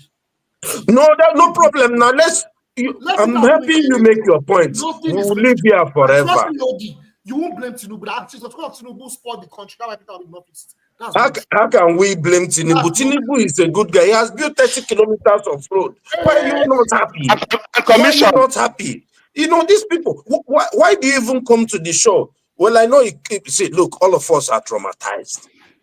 You see, in Nigeria, when we are growing up, they gave us something they call pig milk. Hold on, they gave us something, they said it's pig milk, when it was a creamer. And all of us are running around saying we drank milk. We didn't even drink milk. We are drinking creamer that the people used to make coffee here, that is like starch or something. And we are traumatized people. We have run here to help. And our children are drinking milk that is made with estrogen and all this GMO. Look, let's enjoy what we have. We all will die in this land. Yeah. We'll bury us here. We'll never return home. So just cool down. You're not going to do better than anybody. Look, your brothers in your own, wherever they are suffering too, just like my own brothers. All of us are fighting to bring our people out. And we'll live here in the West. And the problem I have with people like you is that you keep insulting the West, insulting Trump that has given you small place for you to anchor your family, to manage. God, you want to open and you keep insulting him. Let's but you hate Nigeria. I don't know why I let you go. You want to start another one again. What do you want? No, let me deal with this in Jide, because this thing, Jide, what you did today is one of those. This question. Is that Milan JC? Is it for Inter? Please, I want to. Yeah, let's allow I beg. Allow the guy. He lost 5-0 Champions League before. Maybe that's why he came here to just come and look for trouble after losing. He lost 5-0. I still had the man to wear the jersey to come online. His brain is not even here anymore because open my gosh. Oh my God! Did he come with anger? Before coming here, he came here angry. He came here angry after they've lost. No Inter Milan fans that is okay today. All of them are all like, man, it's not easy, man. If I feel pity for you guys. This afternoon was mad. Okay. You see it? So take it with him, I beg. But the people were making a lot of mistaken allegations. I started it as a matter of fact. Okay, please go ahead. You know, you guys have entered the territory that I don't know anything about, so I want to leave. Because this territory you people has gone is not my line. But before I wait, if you can give me a few minutes, I just want to talk to my brother Chide. You know, I've known you in this platform for a very long time. And I've always have a respect for you. And I will continue to keep that respect. But for me personally, who didn't study the way you study and who have a library in your home, read a lot of books. Your action today, your few minutes action today, you know, as a man who has lived his life. I am an Igbo man. And I lived in Lagos. I schooled in Lagos. Every Yoruba state, I have lived in every state in the West. And I lived in the North. I am a detribalized Nigerian. I never had an Igbo friend. All my friends are Yorubas and other tribes. But your field action this night, I begin to recollect back from when I joined this platform. And these few things you display here tonight is very saddening to me personally. I didn't take it personal, but I just want to let you to know that, like the last speaker said, what keep each and every one of us here, what keep us away in the night is Nigeria. I have every right today that I'm off work to have time with my family. But since 12 o'clock or since 1 o'clock, my time, I've been on this platform. I'm not talking about any other thing, but my country, Nigeria. I just want to advise you. Like Odi said, you might be thinking you are doing anybody favor by believing in somebody. I have no problem if you criticize. Mr. Peter Obi said, if I'm in a room of 10 people and if everybody loves me here, I'm going to walk away because that love is fake. He has always welcomed criticism. But also, the stand you took tonight has shown me personally, maybe I might be wrong, that you are part of the problem we have in Nigeria because you're standing nowhere. Because every time you are smiling, but you see, I want to tell you, men are spirit, and we have a soul, but we live in a body.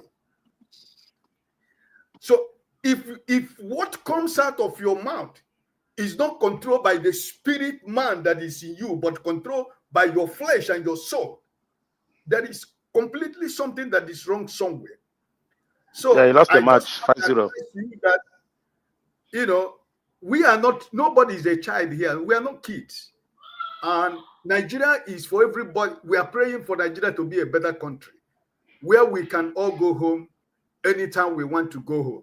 And some of us, at my age, some of us who want to hope to retire in Nigeria and for our children to continue from where we have stopped. You're still a young man. You still have a lot of future, ahead of you. So we are not doing anybody favor. If we stop this platform tomorrow, you're going to leave.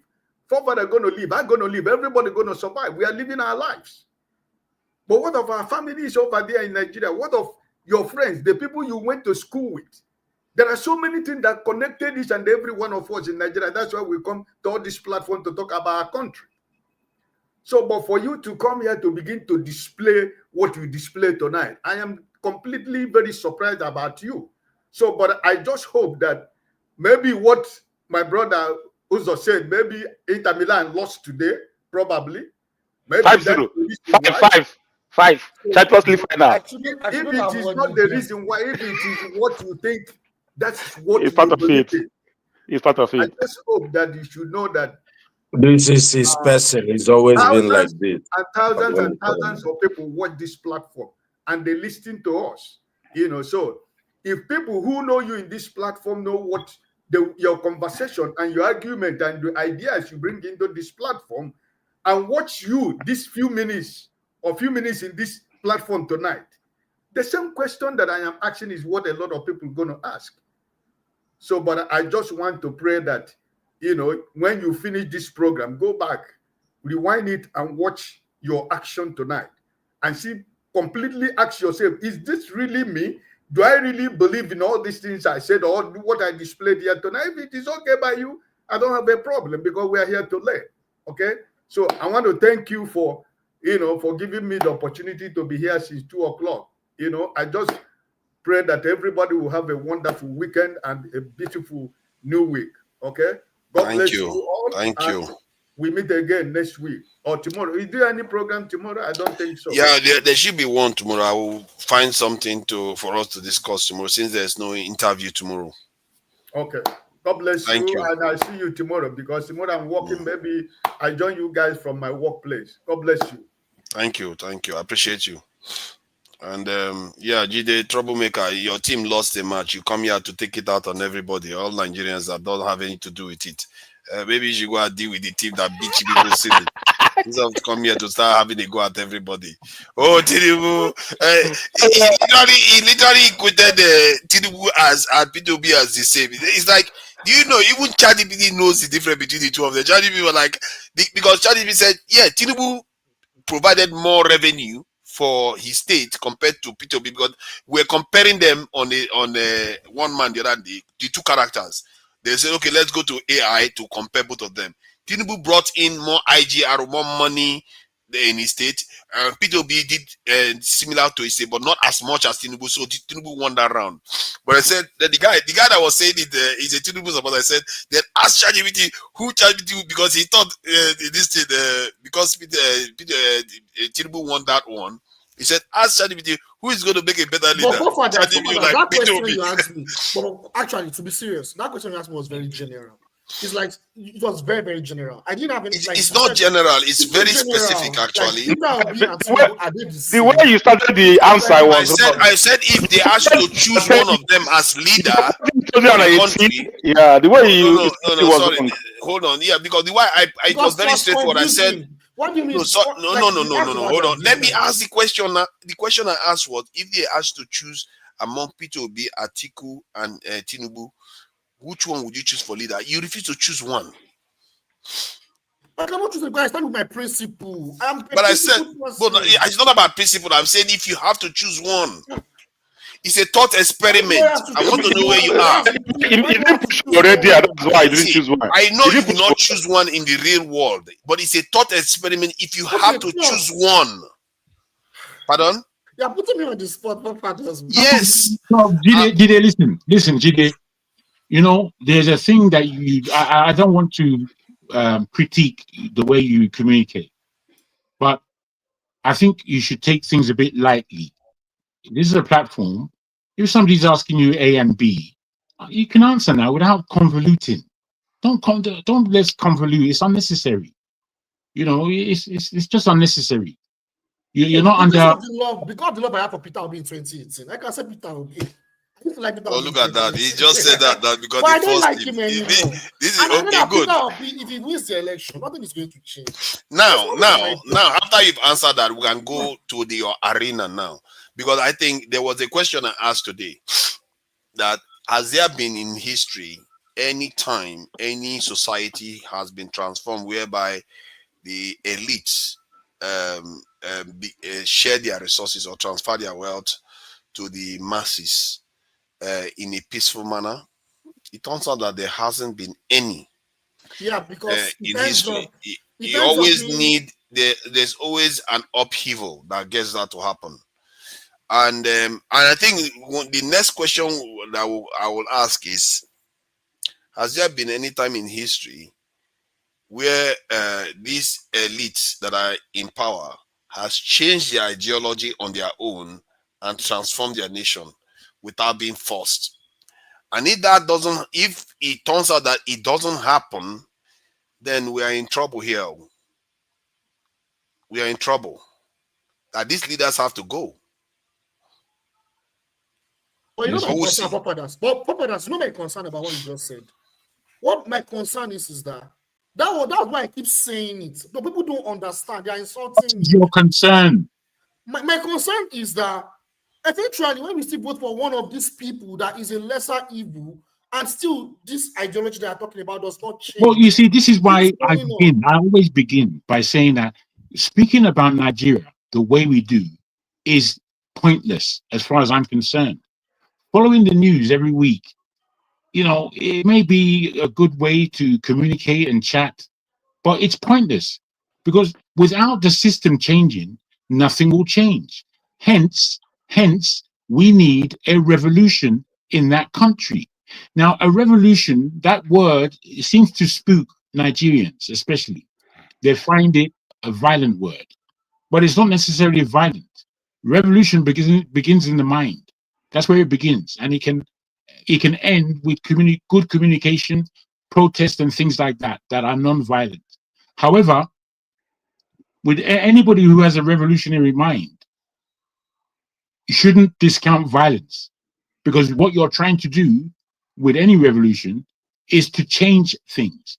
And if you're going to change things, then you are definitely going to create harm and enemies of the elite and those who are supping well from the Nigerian teat. You're going to create, and if you do that, you have enemies. So, you know, what ideas is what I like to speak about and share and diagnose and get into. Not really speaking about all the minutiae of the Nigerian polity, because it's all crap. It's rubbish, all of it. There's none of it that makes any sense. There's none of it that does any good for our people. None of it. So we've seen the AES states and what in a quite short space of time they have been able to do. In a country, in an area like West Africa, when we see that, we're actually supposed to, the people are supposed to jump on that bandwagon and drive it to the end. The thing is, we are Nigerians, and as Nigerians, it's not even an opportunity. I don't want to say it's our right. It's more our duty to take hold of that opportunity and change it into something, because that would clear up the whole of Africa's issues. Africa can keep the rest of the world by the throat based on what we have in the ground and our economy and our numbers. Our numbers, especially of the youth, are going to be the workforce of the whole planet within 5 to 10 years. That's what's going to take place. And it's going to be sustained because we are still birthing children, as opposed to the Western world and a lot of the Eastern world that are losing. I think it's only India whose index of population is kind of falling. Africa has a good 50 years where we stand. I think it's China, Jago. I think it's China, not India. I think it's No, it's India. China's numbers are lower than we think, actually. However, what it is that we stand an opportunity, and we don't speak about this. We don't speak about the opportunities that Africa stands for. As anyone says, it's easy to speak about the dross, apart from people don't like speaking that their country is bad. Nigeria is a bad country, full stop. Whoever wants to quibble with that, let them go and quibble with it. However, it stands a global chance of becoming a global leader. And we, in our generation and the generation that's to follow, we need to take the bull by the horns. We need to rid ourselves of our current elite and our current so-called leaders. We need to rid ourselves. If we don't do that and replace them, then we just continue talking for another 100 years. Okay, thank you. You mentioned something that was very, very important, very important. You talked about the fact that if our elites actually decided they want to change their ideology, right, and connect to the people and start implementing policies that will develop the country and start implementing policies that will actually lead to wealth distribution, we tend to forget that there's actually a bigger enemy outside that would come and sabotage it. We keep Yes. forgetting that. Yes, And we don't talk about that enough. no, we do. We talk. Peter Obi does all the right thing and is elected. We have the bigger powers that will come for him, even though I know he's not going to do anything really. But even if let's even assume that he's the ideal person, right? No, the idea is that they are aware of that and they are taking care of that, and they turned and said, you know what, we are going to change our ways because the scenario has changed. Because after all, I don't know what I've seen any nation do that before, where they transform themselves, the elites. Because sometimes when the elites are locked in, they don't want to change. I don't know why. So I will try to find out. Maybe it's happened before. It's good to research this thing, but if it's not, the closest then we're in example is trouble. South Korea. The closest example I can give for that is South Korea, because I know that Why? during the Korean War, when South Korea and North Korea had that war, the elites of the Korean Peninsula were in the south, and the North Koreans were the rebels, were the revolutionaries that were supported by the Soviet Union. And when the US came, they crushed that revolution, right, and bombed a lot of people, and they preserved their elites. However, what you had was that after that war and the US was involved in South Korea, there was efficient wealth distribution to the people, and the elites were still intact. Up to now, South Korea's economy is still being controlled by the elites. Yeah, the point is that it changed after a conflict again.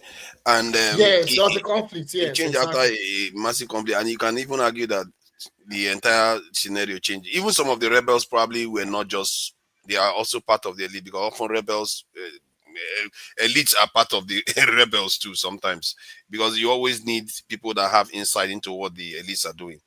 I think Lenin was, which of them? I think one of Lenin or Stalin. I think it's Lenin. Lenin was a middle class. Yeah, it was middle class. His parents were teachers. They were teachers. And Karl Marx too was somewhat like that, if I'm not mistaken too. So they tend to be like that. I think Kando hasn't said one word since he came in.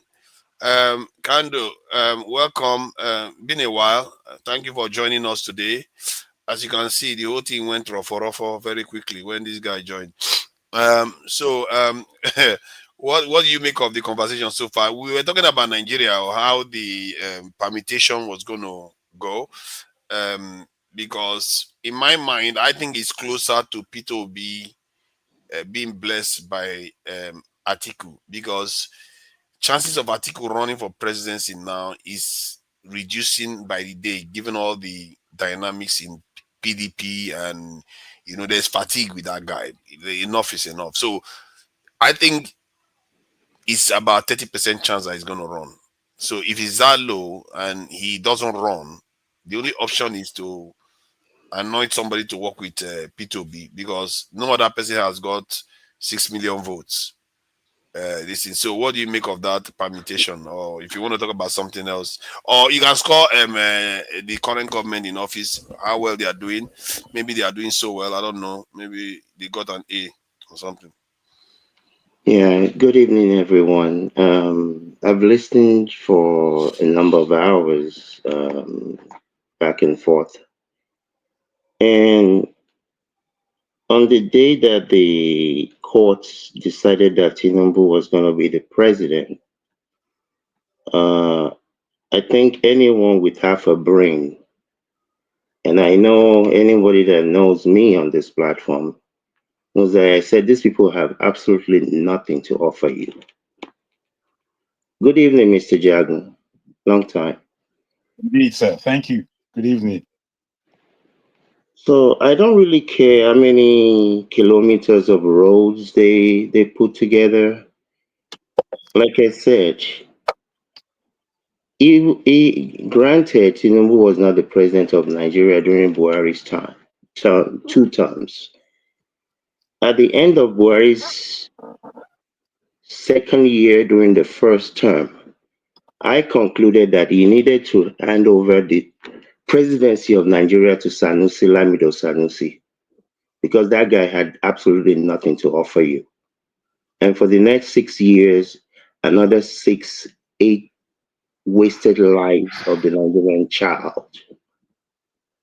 I remember some years ago, maybe 7, 8 years ago, when I was discussing somebody that was with someone that was retiring from the Ministry of External Affairs and talking about them taking their retirement money and be trading in rice. I remember very well.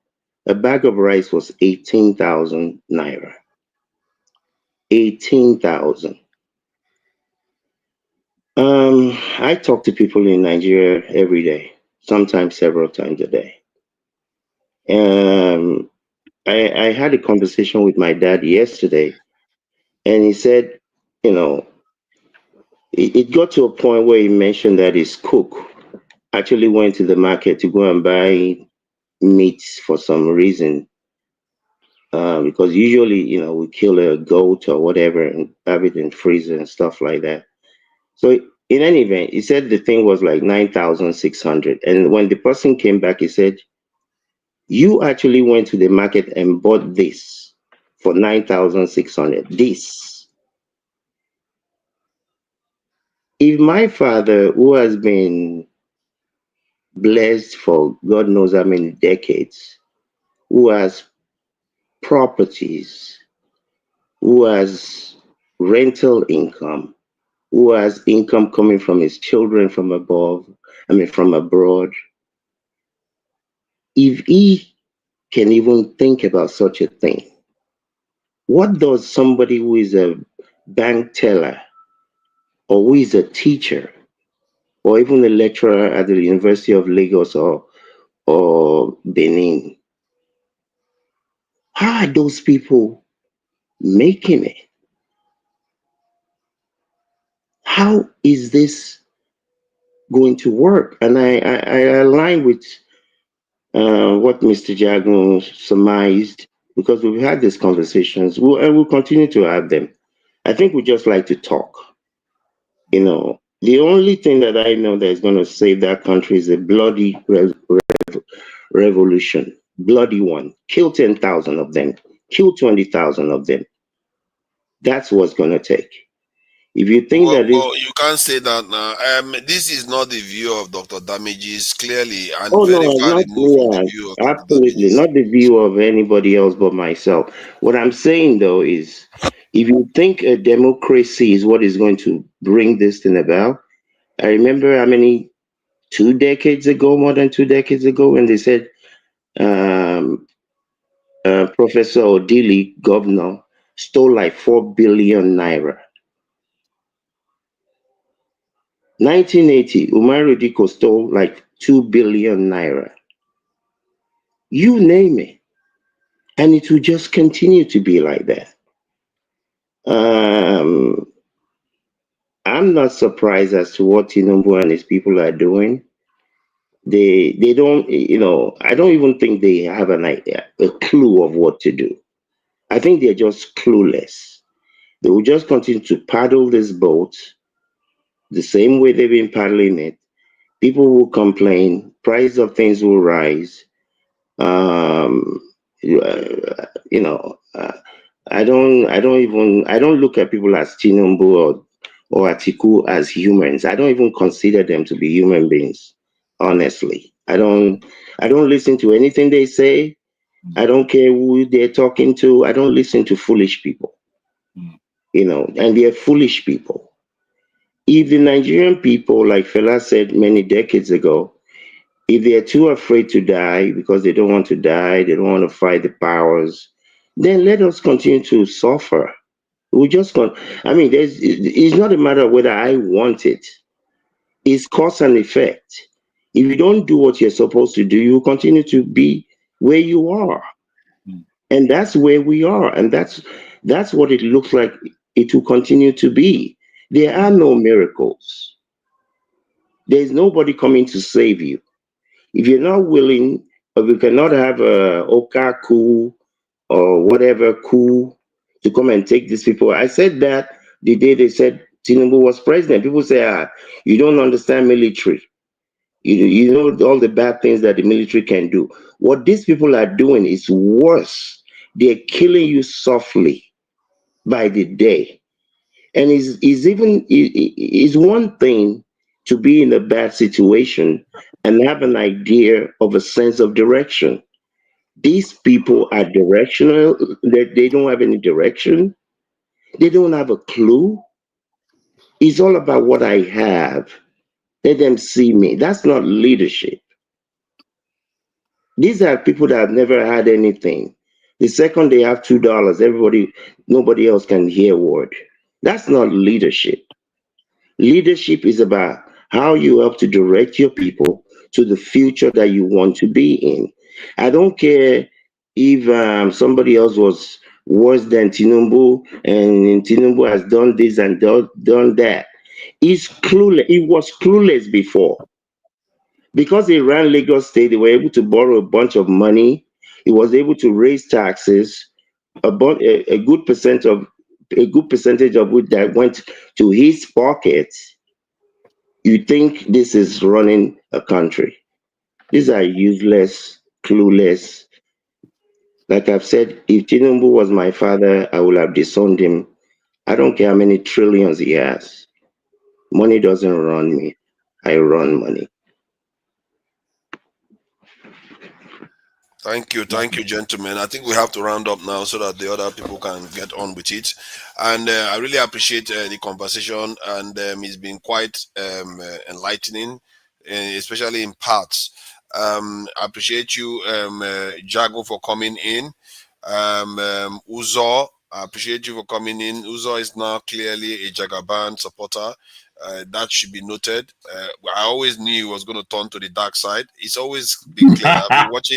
I've been watching him very, very closely. I knew the signs were there. No, see, my problem is that I've told you this, and tonight I didn't advise you something. With your let me advise you. Don't give me 1 minute. Let me advise something. Yes. With your knowledge, with your background, all right, you can raise to the rank of a general in Nigeria Army. You know that. Go back to Nigeria. I'm not military now, am I?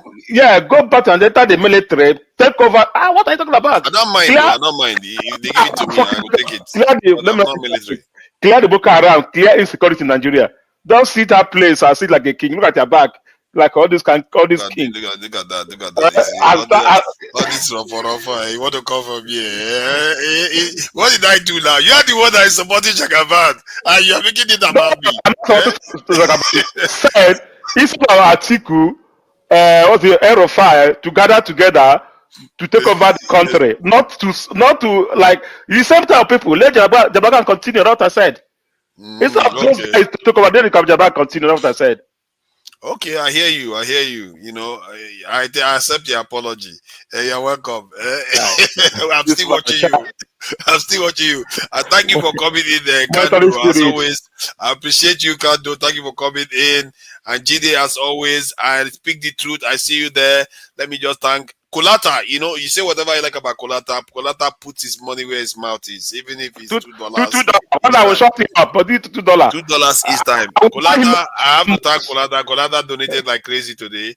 He kept donating and having conversations. Kolata. You have to give him credit. He's contributing. Kolata. And Kolata again, and Kolata again, and Kolata again. This was party. He's the only one spraying the money. I'm not encouraging anybody to spray money, by the way. That's law breaking, and nobody is encouraging that. Cardoso will come for you. And EFCC, Oscar Blackbone, thank you for the donation. $5, and then Kolata again, then Oscar Blackbone. And let me thank somebody. Kolata has pressed 10 times. Yes. Only twice, $10. Yes, now. Yes, that's this life follow you. Yes, well, donation is donation. We have to appreciate it. Pansat, I see you there. Uda Olisa Franklin, I see you there. And Kulata is also in the chat, conversing with people. At least he's engaging now. You can't put that beyond him. Oga is there.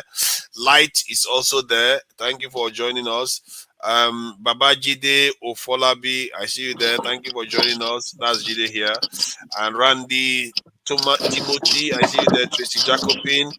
And who else is there? Fast is too slow. I see you there too. I think I've said Oga already. Yeah, fast is too slow. Who else is there? Let's see if I can get any other name.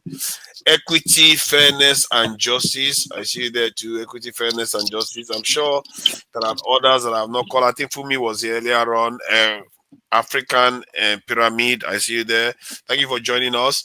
And alluring AI. I see you there too. I know Madam Luke was here and he was bad-mouthing me for making a statement. You know, I was carrying basically rumor about OT that wasn't accurate. Fair point. So that equity, I think I've said equity, fairness, and justice. All right. Till next time, we'll catch you again, probably tomorrow evening, and you join us, and we'll see you all. Bye, guys. Thank you.